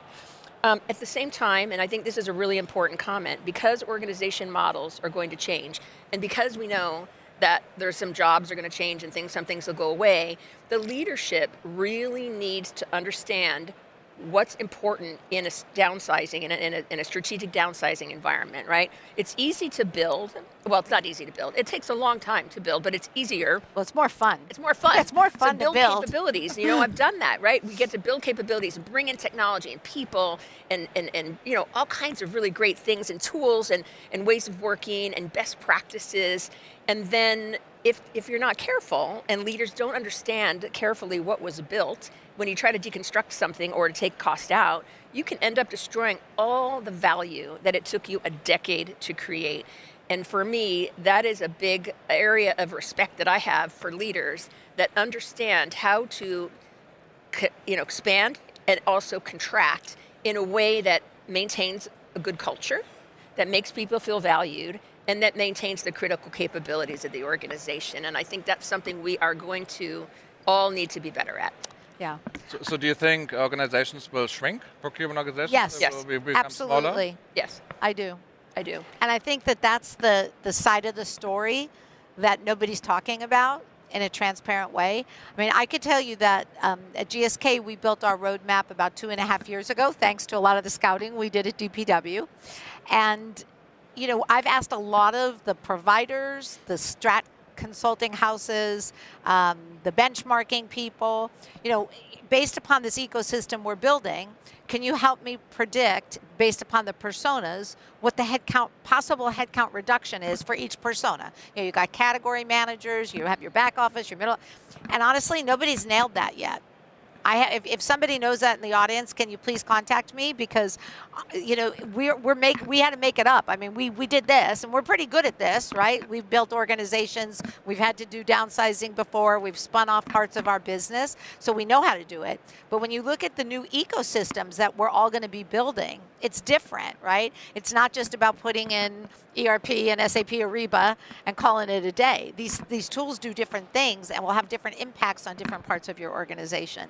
So I think that's the part that we still have to learn. Mm-hmm. And I think coming to conferences like this, quite frankly, and being able to network with both the providers, the founders, and other procurement professionals is very helpful, because I don't think anybody's really got that algorithm down. So are there any procurement tasks you think that exist today that will completely disappear in the future? I don't know if they'll disappear, but they'll be automated. They'll get there quicker. It'll just be less labor intensive. Yeah. I mean, I still think you're going to need, we all need analytics. What we should get better at is the insights from the analytics. Yes. So I don't think it will disappear. I think it will evolve. It'll evolve. It'll be more automated, and it'll be quicker to get your hands on. Susanna Weber, I don't think she's here right now, but Susanna Weber was talking earlier today about risk management and the time that it took to get a new supplier on board, and it could be 6 months, 9 months.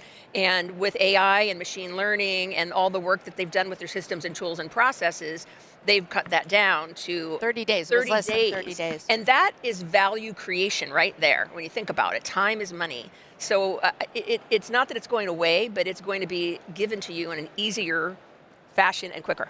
Well, I'll give another story about that in terms of risk management. So we just implemented a new platform for TPR, third-party risk management, about 9 months ago. And before that, we knew the very beginning of the process and we knew the end. We had no idea. We had no transparency about the individual bottlenecks. And for the first time, we were able to really understand where the bottlenecks were and do the same kind of work that Susanna did to really, get those domain leaders together and have them shrink their stuff and, commit to a turnaround time. So we've actually given them, you've got 2 days to do this, not 6 weeks, et cetera. So I think the tools will help with that, but it also will bring up some flaws that you have in your processes. Yeah. And, that could be a good thing, but in some cultures that can work against the procurement organization because people will be like, well, why didn't you know this before? Well, if you don't have the tool that gives you the transparency, you don't know it. So I think, I think that's also a trend. And what does that mean for talent? I mean, now as yes, let's now talk about that the robots are taking over, that, right? Some of the tasks. I mean, if you had to hire today, would you prioritize procurement expertise, business acumen, or like AI literacy? How do you see 2 out of 3. Right. Yeah.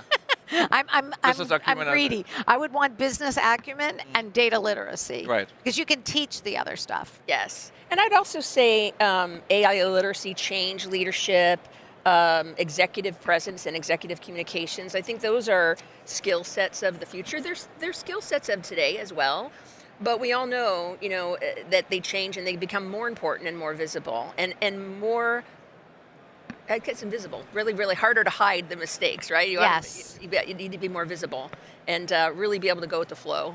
And so I think I hire, and I also hire for energy, like anybody that knows passion. People who are passionate are good in my book, right? Because then they're going to put everything into what they do, and you can tell people who love what they do, and you can tell people who are just kind of getting by. I mean, it's just to me, it's a very visible trait, and I think the other thing is in all of this leadership development. We've been talking very much on our team about how should we onboard our young talent? What should we do with our young talent? In the past, we'd have them be analysts, and then we would put them on projects so that they would, we do rotations. We're still doing those type of rotations, but we're really trying to get them, some of that work is just going to be automated. They're not going to learn the way we did about building spreadsheets or building a CAT strategy from the ground up. Now you can get a lot of that intelligence. Yeah. You don't have to do all that groundwork, which is great, but it's important for all the talent to have the context of where they're working. And so I think it's going to change a lot of our competency and capability programs as we go across this evolution. Great. Yeah, we also have a young talent program here. By the way, we met with them just before. And I believe it's really important that we bring the next generation already in, right? I mean, the war for talent is nothing new, but I think it kind of it becomes even a bigger war for talent now because of tech. And it was very interesting in the discussion, and Farron and I haven't been able to compare notes because we met with some of the young talent, and they wanted to talk more about what does the life of a CPO look like. Like they knew more about some of the tools and the technology. They're very versed in that, but they had no idea, like, what does a CPO actually do?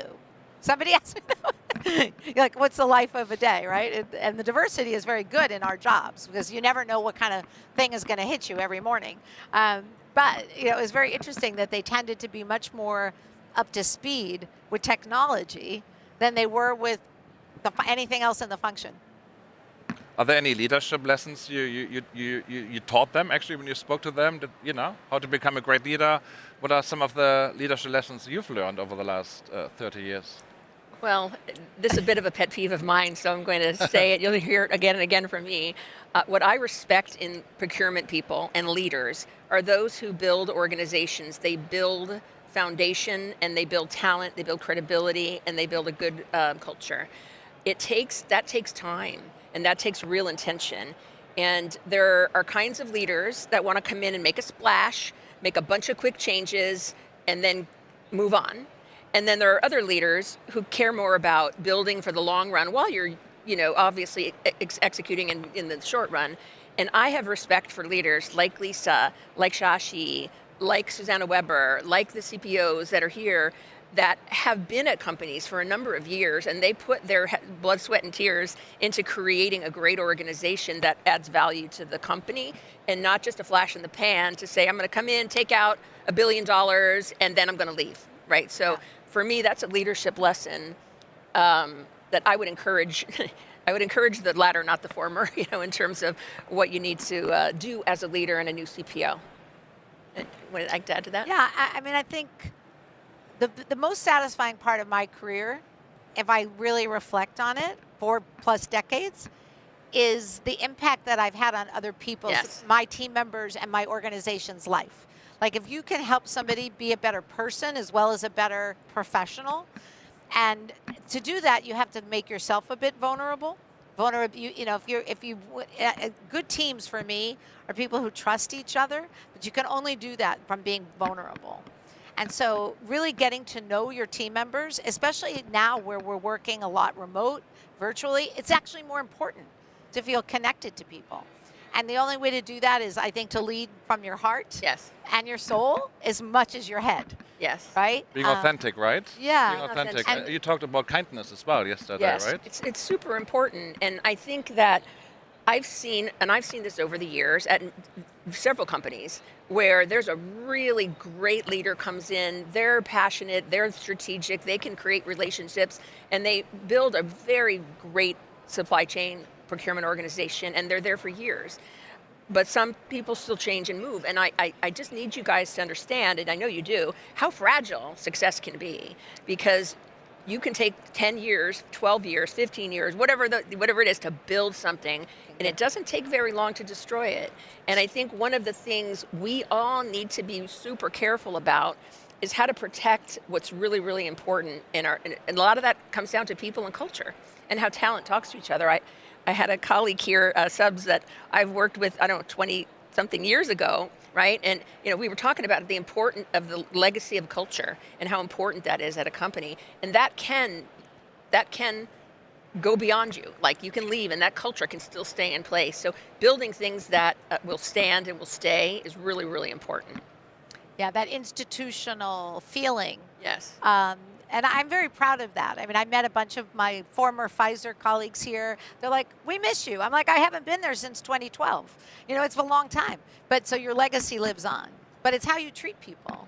It's also how you just treat people as human beings. And we can, the technology will enable us to do things better and faster. But you're never going to take that feeling. I mean, we've all known when we've worked for a boss who really cared about us, how that feels, how good that feels. And then we've had other bosses that are maybe more transactional. That's okay too. Not everybody manages. Not everybody the same values way. it that way. Yeah, not everybody values that. You're right.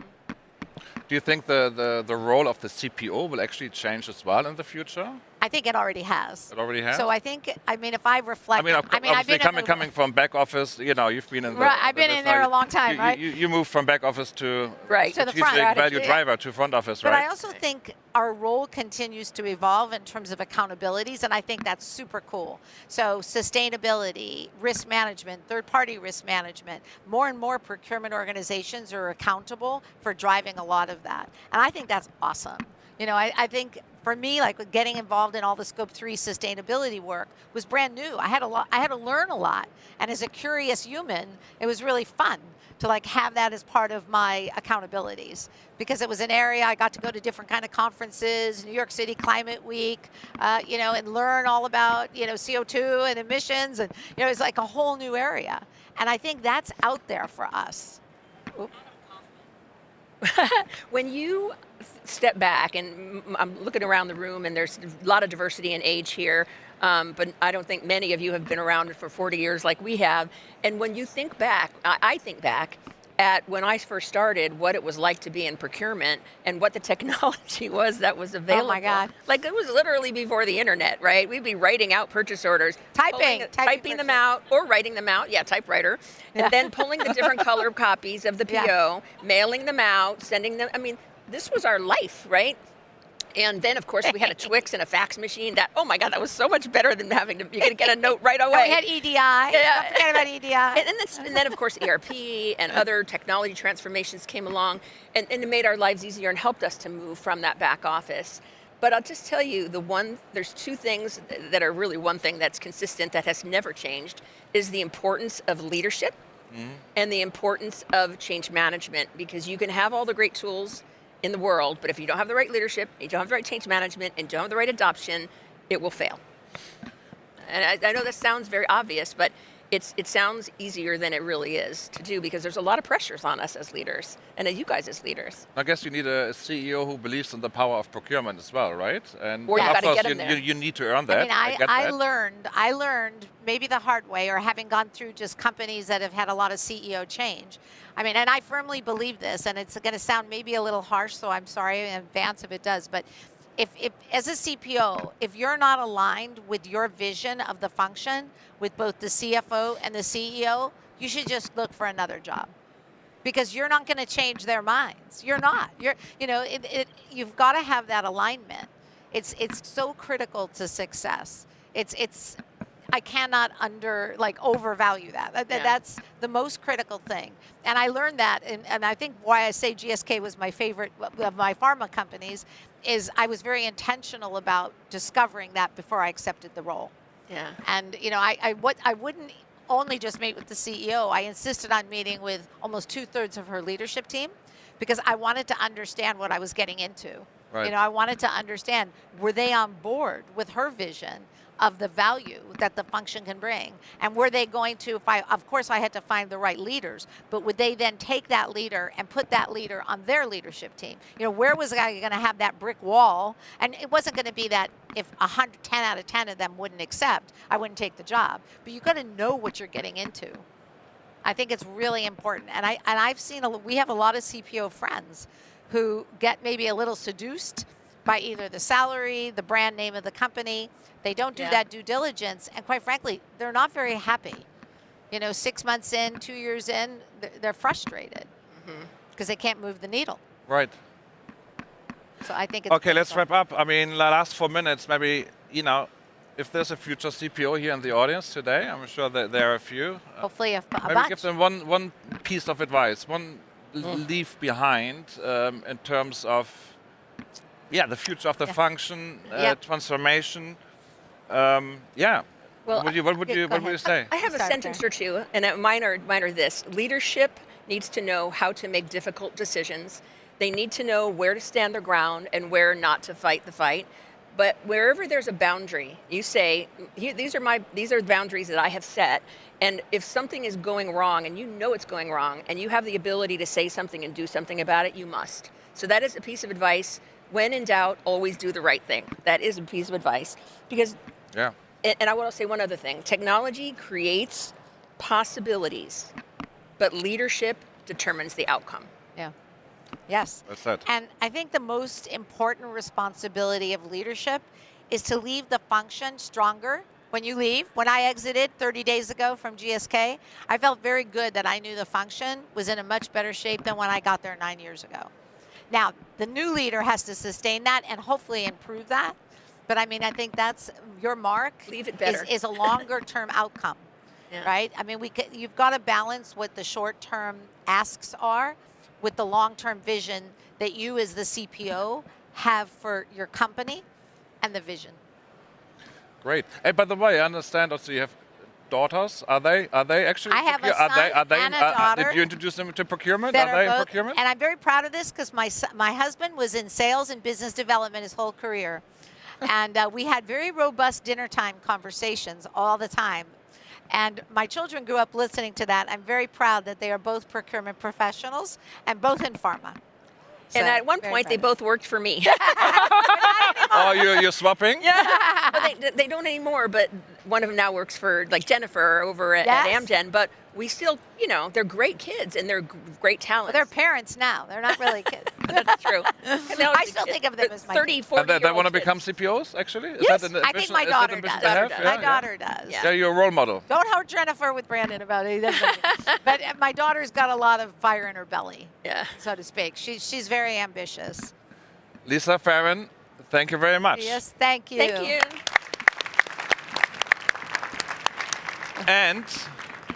And before we wrap this up, yes, I would like to recognize Lisa Martin on behalf of all of us, of the DPW community. Lisa Martin has officially retired from procurement. Well, not from corporations. From corporation, yeah. And Lisa, thank you so much for everything you've done to the world of procurement, for your leadership, for your contributions to the function, for being a role model, and honestly for supporting DPW. I mean, we are massive fans of you, and I got you. And now there's an official retirement party coming up as well. Tomorrow night is my party. So let's all go, right? Gotta go right now. Lisa, again, on behalf of everyone, congrats. Oh, they're and beautiful. don't be a stranger. I will not. I've started an LLC. Don't worry. I'm just taking the summer off, though. Great. Thank you, everyone. Yes, thank you. Y'all better keep that love going for this amazing conversation from our panelists.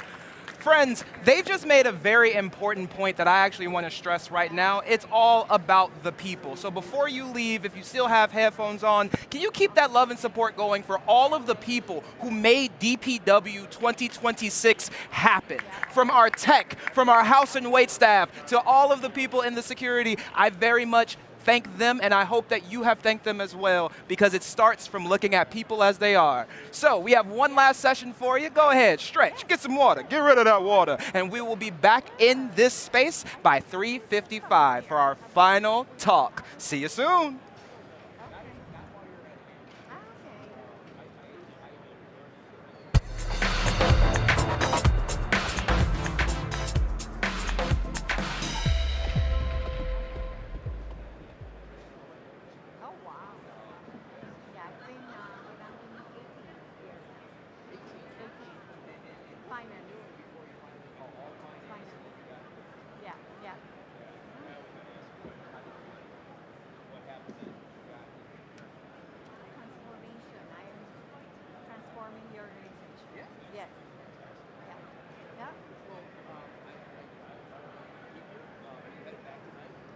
Tomorrow morning, actually. Yeah. Are you in Tampa? Okay. Were you part of the EDC or the Economic Development Council or the Tampa Chamber of Commerce?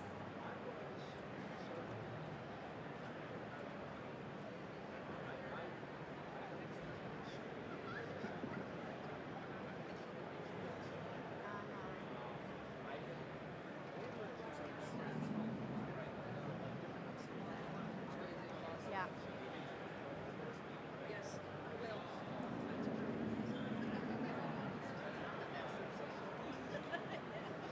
Yeah, yes.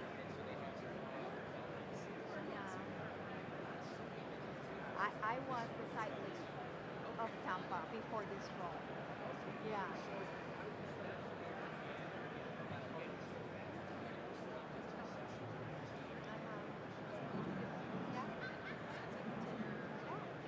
Right, but we can, catch up. Yeah.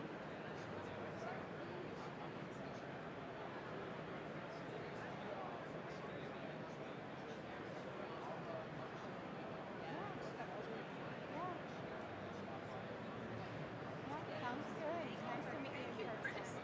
You too. Bye.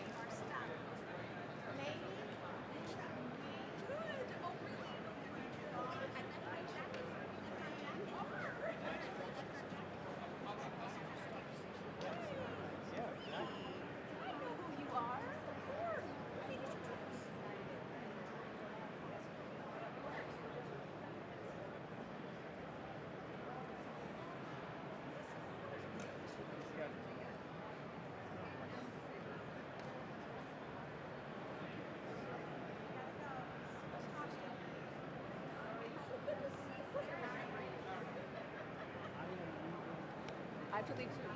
Don't worry. Thank you. I had this box. I might have Well done. Take care of me. Thank you. Yeah.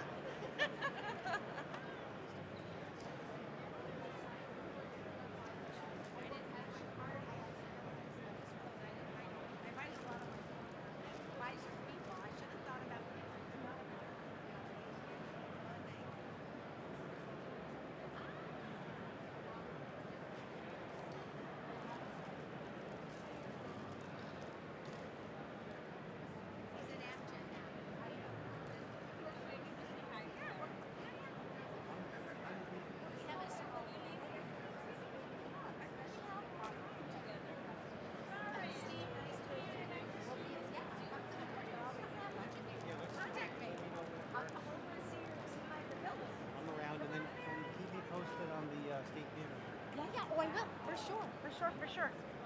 Yeah, thanks for being interested in that. No, I'm gonna walk with you and talk to her. Okay. But it's great seeing you.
My friends, you did it. We are here at our final conversation of DPW 2026. Right now, I want you to put your headphones off. You don't need them at all. Take them off, take them off, take them off. You can just hear me out this. You don't need them at all. Yeah, make some noise for it.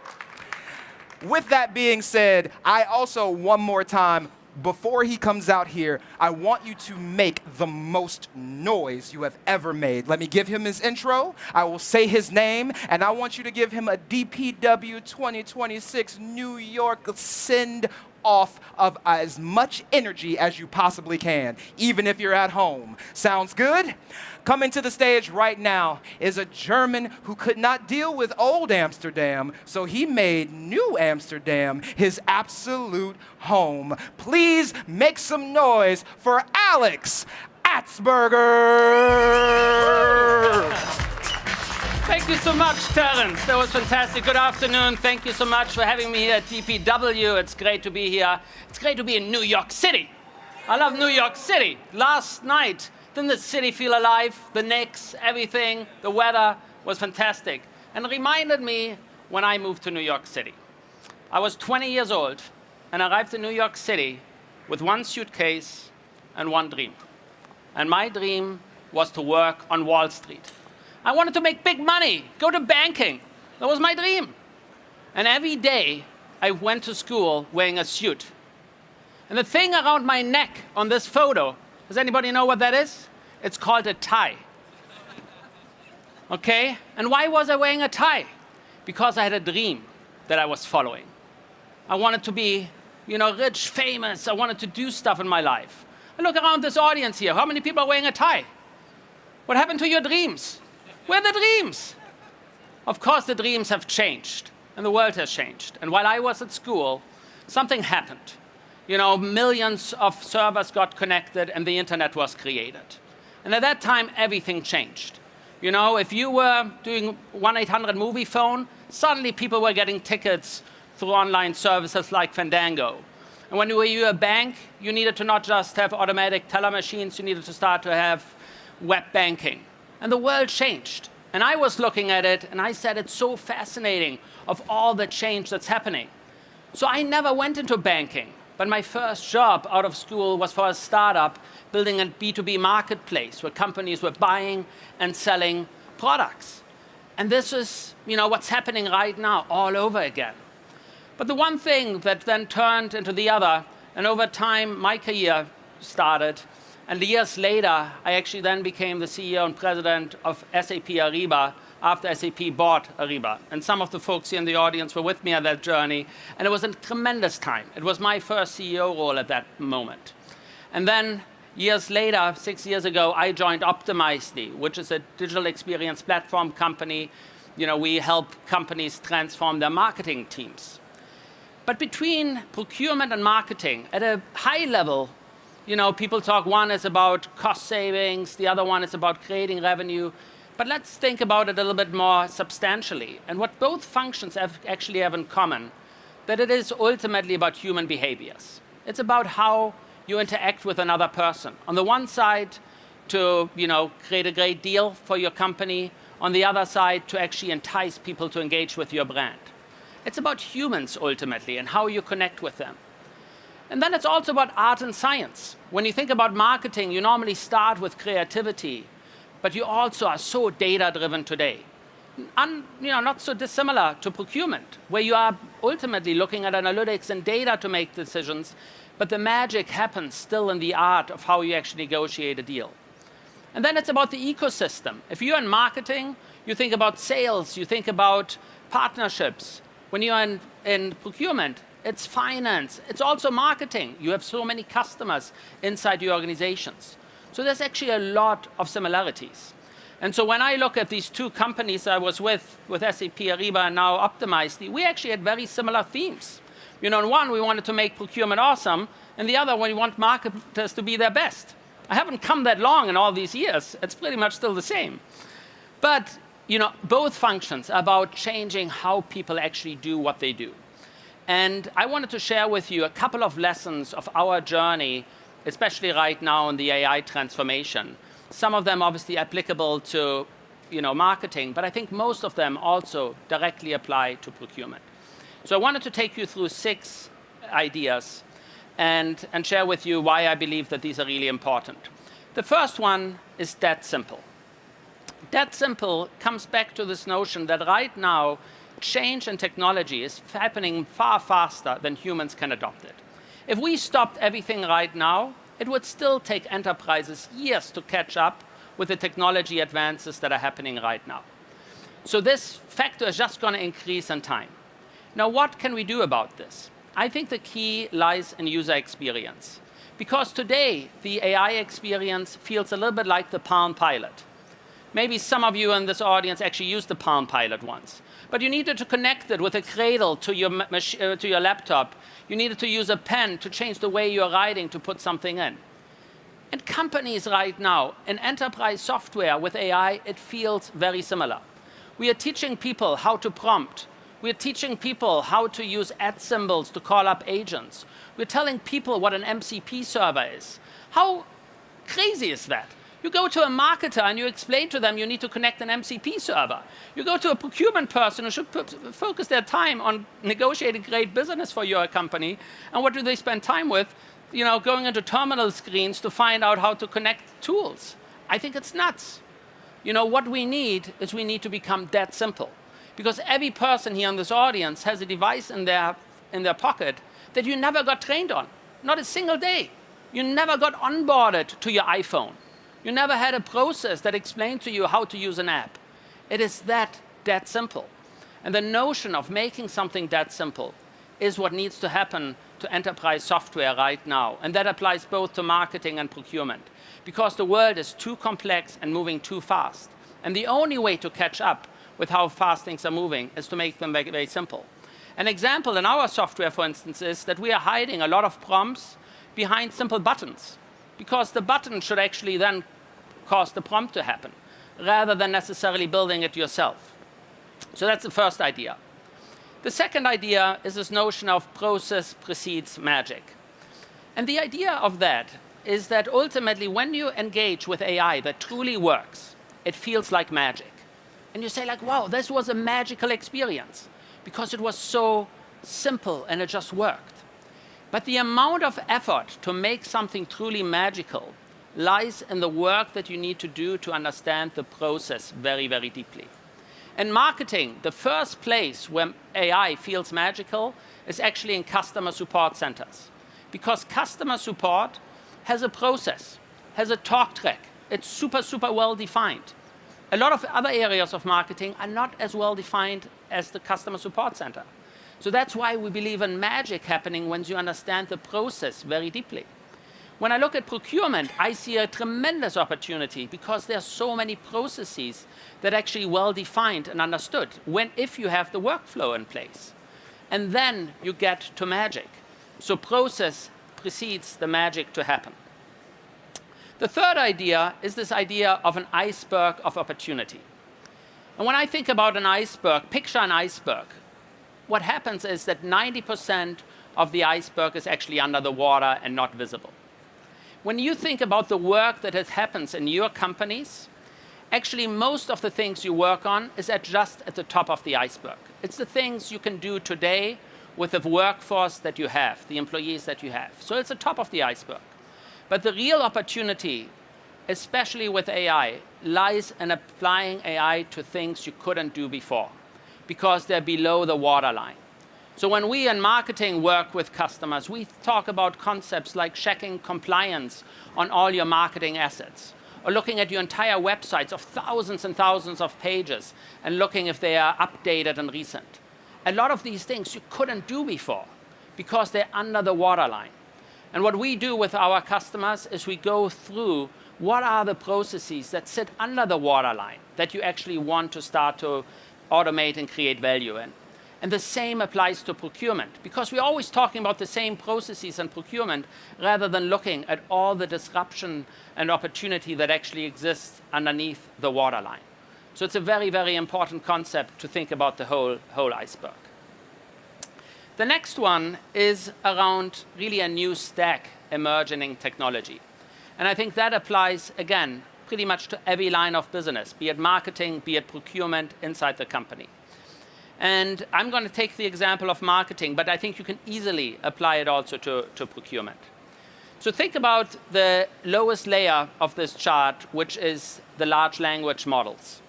The large language models, the frontier models, are developing at a fast pace all the time.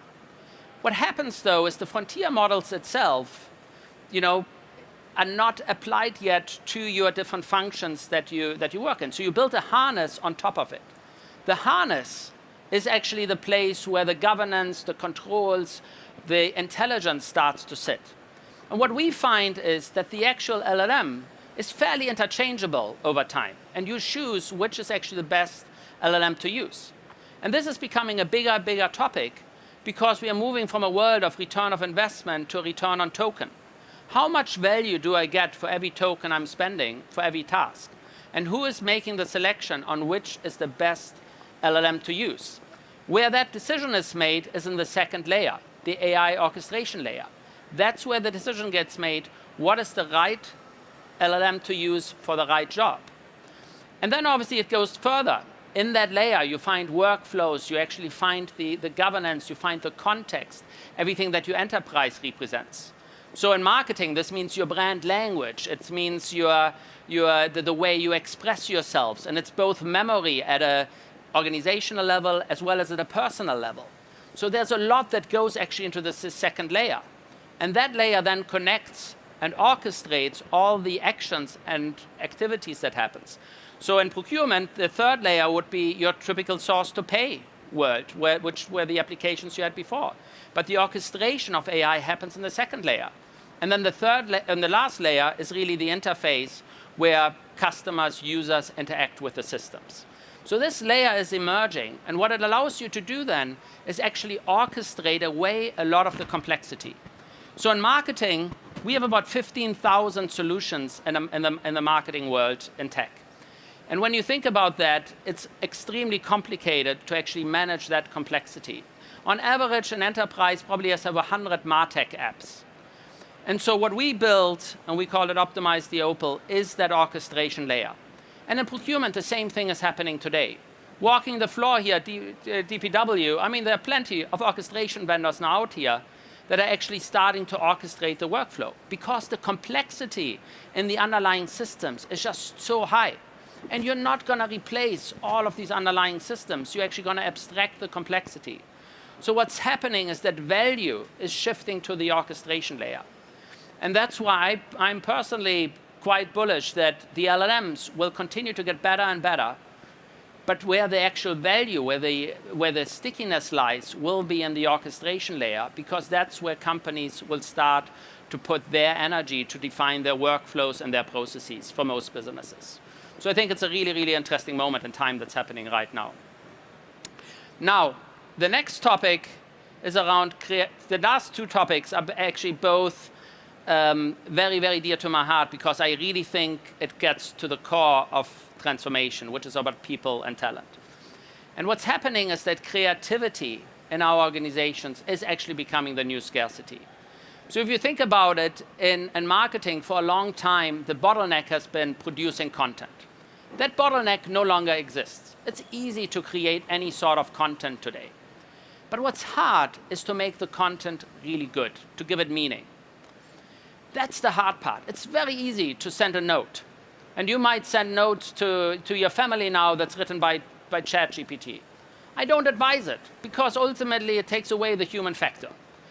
Because ultimately that makes the message special. But right now there's a lot of mediocre content coming out because it's so easy to produce. But when you do something with creativity, the outcome can be amazing. And I give you one example of what we did in our company, because we faced the challenge that our customers were being challenged by adopting and being AI fluent. So we created a concept we called Opal University. And Opal University started as a new initiative in our company, and we didn't hire somebody and put them into our education team. We said to this person, you're gonna go on your own, and you're just gonna create this new university concept. That person actually vibe coded our academy offering, and then ultimately launched it in less than 2 months. And today we have over 2,500 people on the wait list to actually participate in Opal University. That's, for me, creative. That's innovation. That's exciting. This is stuff below the line of the iceberg that we couldn't get to before. That's the stuff that is mind-blowing because it's new. And that gets me to the last part, which is all about creating not just replacement, but it's about reinvention. Reinvention is the hardest thing. And I don't think a lot of talent inside companies is good at reinvention, because reinvention means something that you couldn't do before. I started with the process precedes magic. That's the stuff that you see today. The reinvention is doing something new. And I want to give you one example of what that means in our space. Yeah, the challenge is, oh, I hope I was looking at the right slides when I was on. Okay, good. The challenge is not about replacement, it's about reinvention. I want to give you one example of what that means, what AI can do that we couldn't do before. So we are in a business where we help companies create digital experiences. Our own website today is a property that's probably 1,500 pages. But what we want to do is we want to be able to target customers much more specifically. So what we created is basically the capability to take atomic content and have AI generate websites on the fly. So in this case here, this is a website where we are pitching our company to Kaiser Permanente. It actually lists that Kaiser Permanente has 8 regions. It talks about how many people work at Kaiser Permanente. It then goes through what's their current tech stack. It talks about it that they are on Adobe today and why they should be using Optimizely instead. All of this content is generated on the fly by AI based on understanding our content, etc. Then I press this X-ray button, and it tells me where each piece of content actually comes from on this website. And so in this case, you see the news comes from Google, built with the tech stack. You see the challenge headline from research. The key stakeholders from LinkedIn and Salesforce. And it goes out and understands each of these resources and composes this in real time to allow for account-based marketing. Now, to do that for over 2,000 targets that we have where we want to replace competitors would have been impossible in the past. It's just not humanly possible to do that at scale. I couldn't hire enough people to do that and do it at quality. And that's the moment where you're not replacing something, but where you're actually creating completely new value. And that's extremely exciting. So those are 6 things that we have found in our journey to be really important right now. To keeping things that simple, to having process precedes magic, to really understand that it's about reinvention rather than just replacement. But I wanted to give a couple of pieces of advice in my closing. The first one is, a lot of times when I hear companies talk, they talk about, oh, how much time did we save with AI? Don't think about saving time. Think about manufacturing time. You are manufacturing time in your organization to do more because you now just freed up time to do higher value tasks. That's the power. But what do you need if you have more time? Every person here in the room, if you have more time, what does it mean? You need to have talent that takes advantage of this additional time. Because if you just have more time, but people don't know what to do with the time, it's not that much of a benefit. So what you need to spend your time on is talent. Talent is the most important thing. That's where I spend most of my time as a CEO of our company. So think about, how do I get the people that can come up with things like Opal University, that can be creative? That's the part. So it's not about replacement and robots and all of that. It's about finding talent that can actually take advantage. So what are the skill sets? What are the traits of humans that will show this talent? And I think there are 5. And I call them the 5 Cs. Because these 5 Cs really differentiate us as skill sets for humans. So creativity. AI is great at spotting patterns. Humans can break patterns. You think about compassion. Compassion is a deeply human aspect of what we do. We are the ones who can be compassionate with what a user feels, what a customer wants, what a procurement leader wants. It's about communication.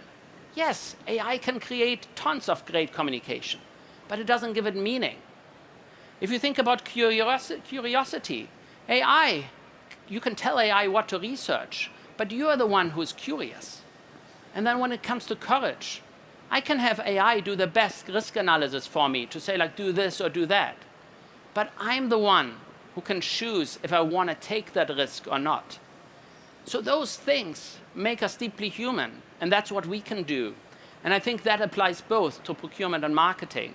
And you can apply it to any part of your job. But that's where you need talent that actually fills this new void. And I wanted to share a final story with you. This young lady joined our company. She has built 5 new features in our platform. She created also content online to promote it, etc. Her name is Stella. And so she built something, she shipped it, etc. But she did it all within the first 2 weeks of joining the company. Like within 2 weeks. Like when I joined a company, you know what I did in the first 2 weeks? I connected the printer and maybe got my laptop. She already shipped product and is communicating about it. And she's probably in her early 20s. That's the new world. That's the talent that you need to find. Those are the people who are going to move your companies forward.